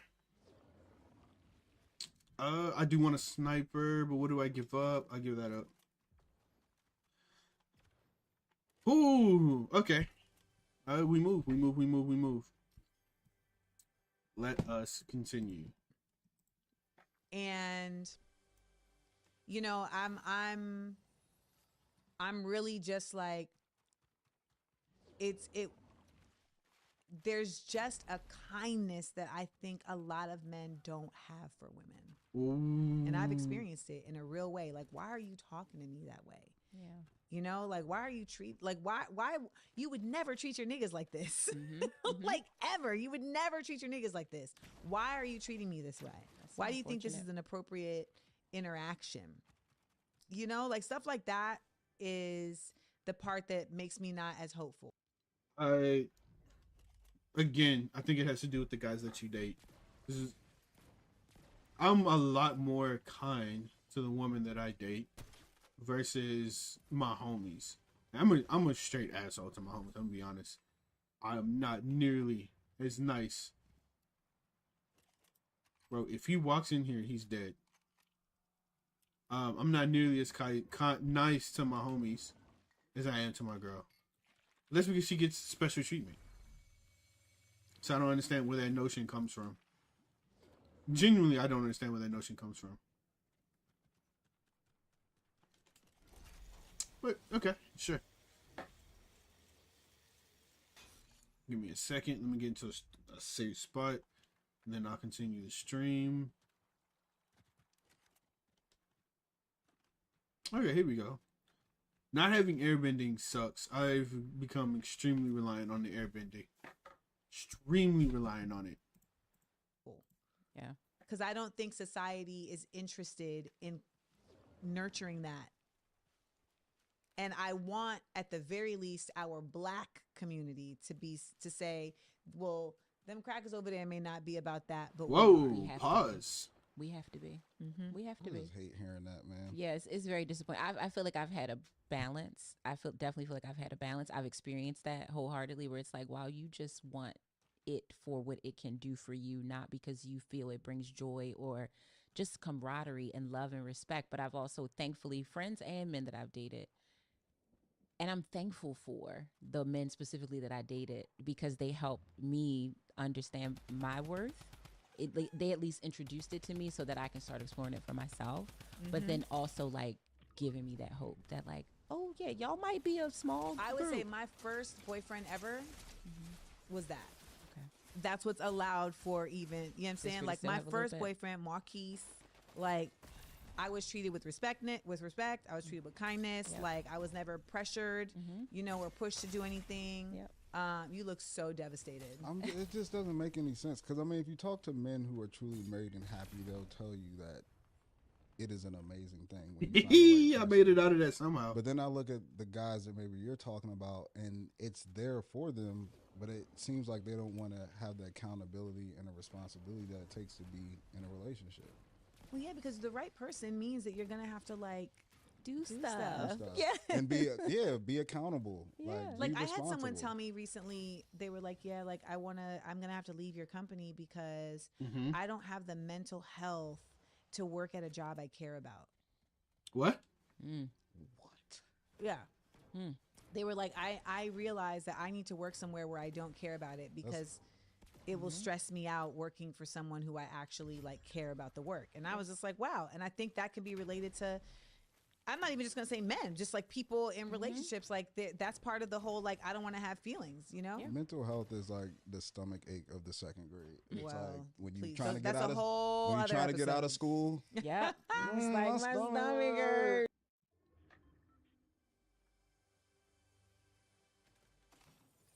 I don't. I don't know how to react to that. I'm gonna be honest. I don't know how to react to that because it sounds depressing. I'm gonna be honest. It sounds really depressing. Let me make sure all my weapons are reloaded. I thought I saw movement there. I did, but it wasn't movement. It was just okay. I do think people should prioritize their mental health, though. It's so important. It's super important to prioritize your mental health. It is just one of the most important things. That's a whole other Gotta episode. get out, and it's like people use that mental health word For just everything. fly it around, don't they? Oh, abusing it. That was it. Those were my small doses. Thank you for participating. I appreciate that. We appreciate Those are it. your small doses? Those are the ones. See, you handled that like a pro. Very well. Like a pro. You know, it's a weird thing to be, not a weird thing, but it's actually been an honor to like now be in this place where I've been on the earth long enough and I've been visible long enough where people like trust. Yeah. You know, so I try my best to always be like incredibly thoughtful about my responses to things and you know, just understanding of how many of us don't have sounding boards and don't have community. I want to be real careful because I know he's there. I know he's there. There he goes. Oh! He didn't see that coming. I'm not even sorry. Perfect execution. I'm not even sorry. Whoo! My boy. Yikes. Okay. I knew he was there. Oh, he's probably. Why didn't he heal up? There's no way I one-shotted him.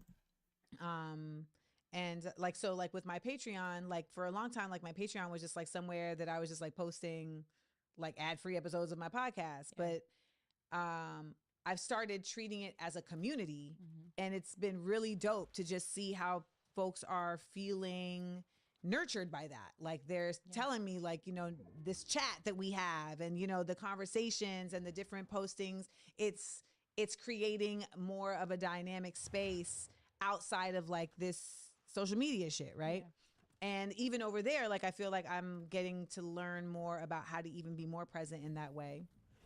And with the podcast with Small Doses, you know, I've learned over these years, like Small Doses has been therapy for me. Yeah, it's been therapy for me. I mean, we changed the category, right? Yes, we did. We changed the category from comedy to self-improvement, education. Should have been. Should have been. But I'm in a new. I can't believe I died like that. I tried to grab the grapple and I just fell. Oh my god. It was such a stupid way to go. Okay. Oh my god. That was such a stupid way to go. Oh, I'm done. Okay. That's it for me. I watched this entire interview. There's 3 minutes left and I'm pretty sure the ending is just like them going back and forth talking about, oh, this is great. Yeah, blah blah blah. It's just a lot of rhetorics that I don't care about. So I'm gonna be streaming in the morning. It is midnight almost, 5 minutes to midnight. I'm gonna do the rest of my stream tomorrow. I have some really dope stuff I want to talk about. The whole Amanda Seales thing is like, it's fascinating. The Amanda Seales overall is just incredibly fascinating because she's literally one of the most hated people in the entertainment industry. And whenever I see her do interviews, she's really chill. Like she has like very problematic opinions and very controversial opinions, but she seems to be really chill. But I am going to watch the Shannon Sharp interview, but I think it's like 3 hours. Holy crap. I don't know if I'm gonna do it tomorrow or the day after, but I do want to watch it. Probably gonna download some games where I can actually focus on the interview and the game at the same time. Because Fortnite requires so much of my attention. I can't do both. I genuinely can't do both. But for everybody who's here, I appreciate you for coming here. My name is Robert J. Fox. I am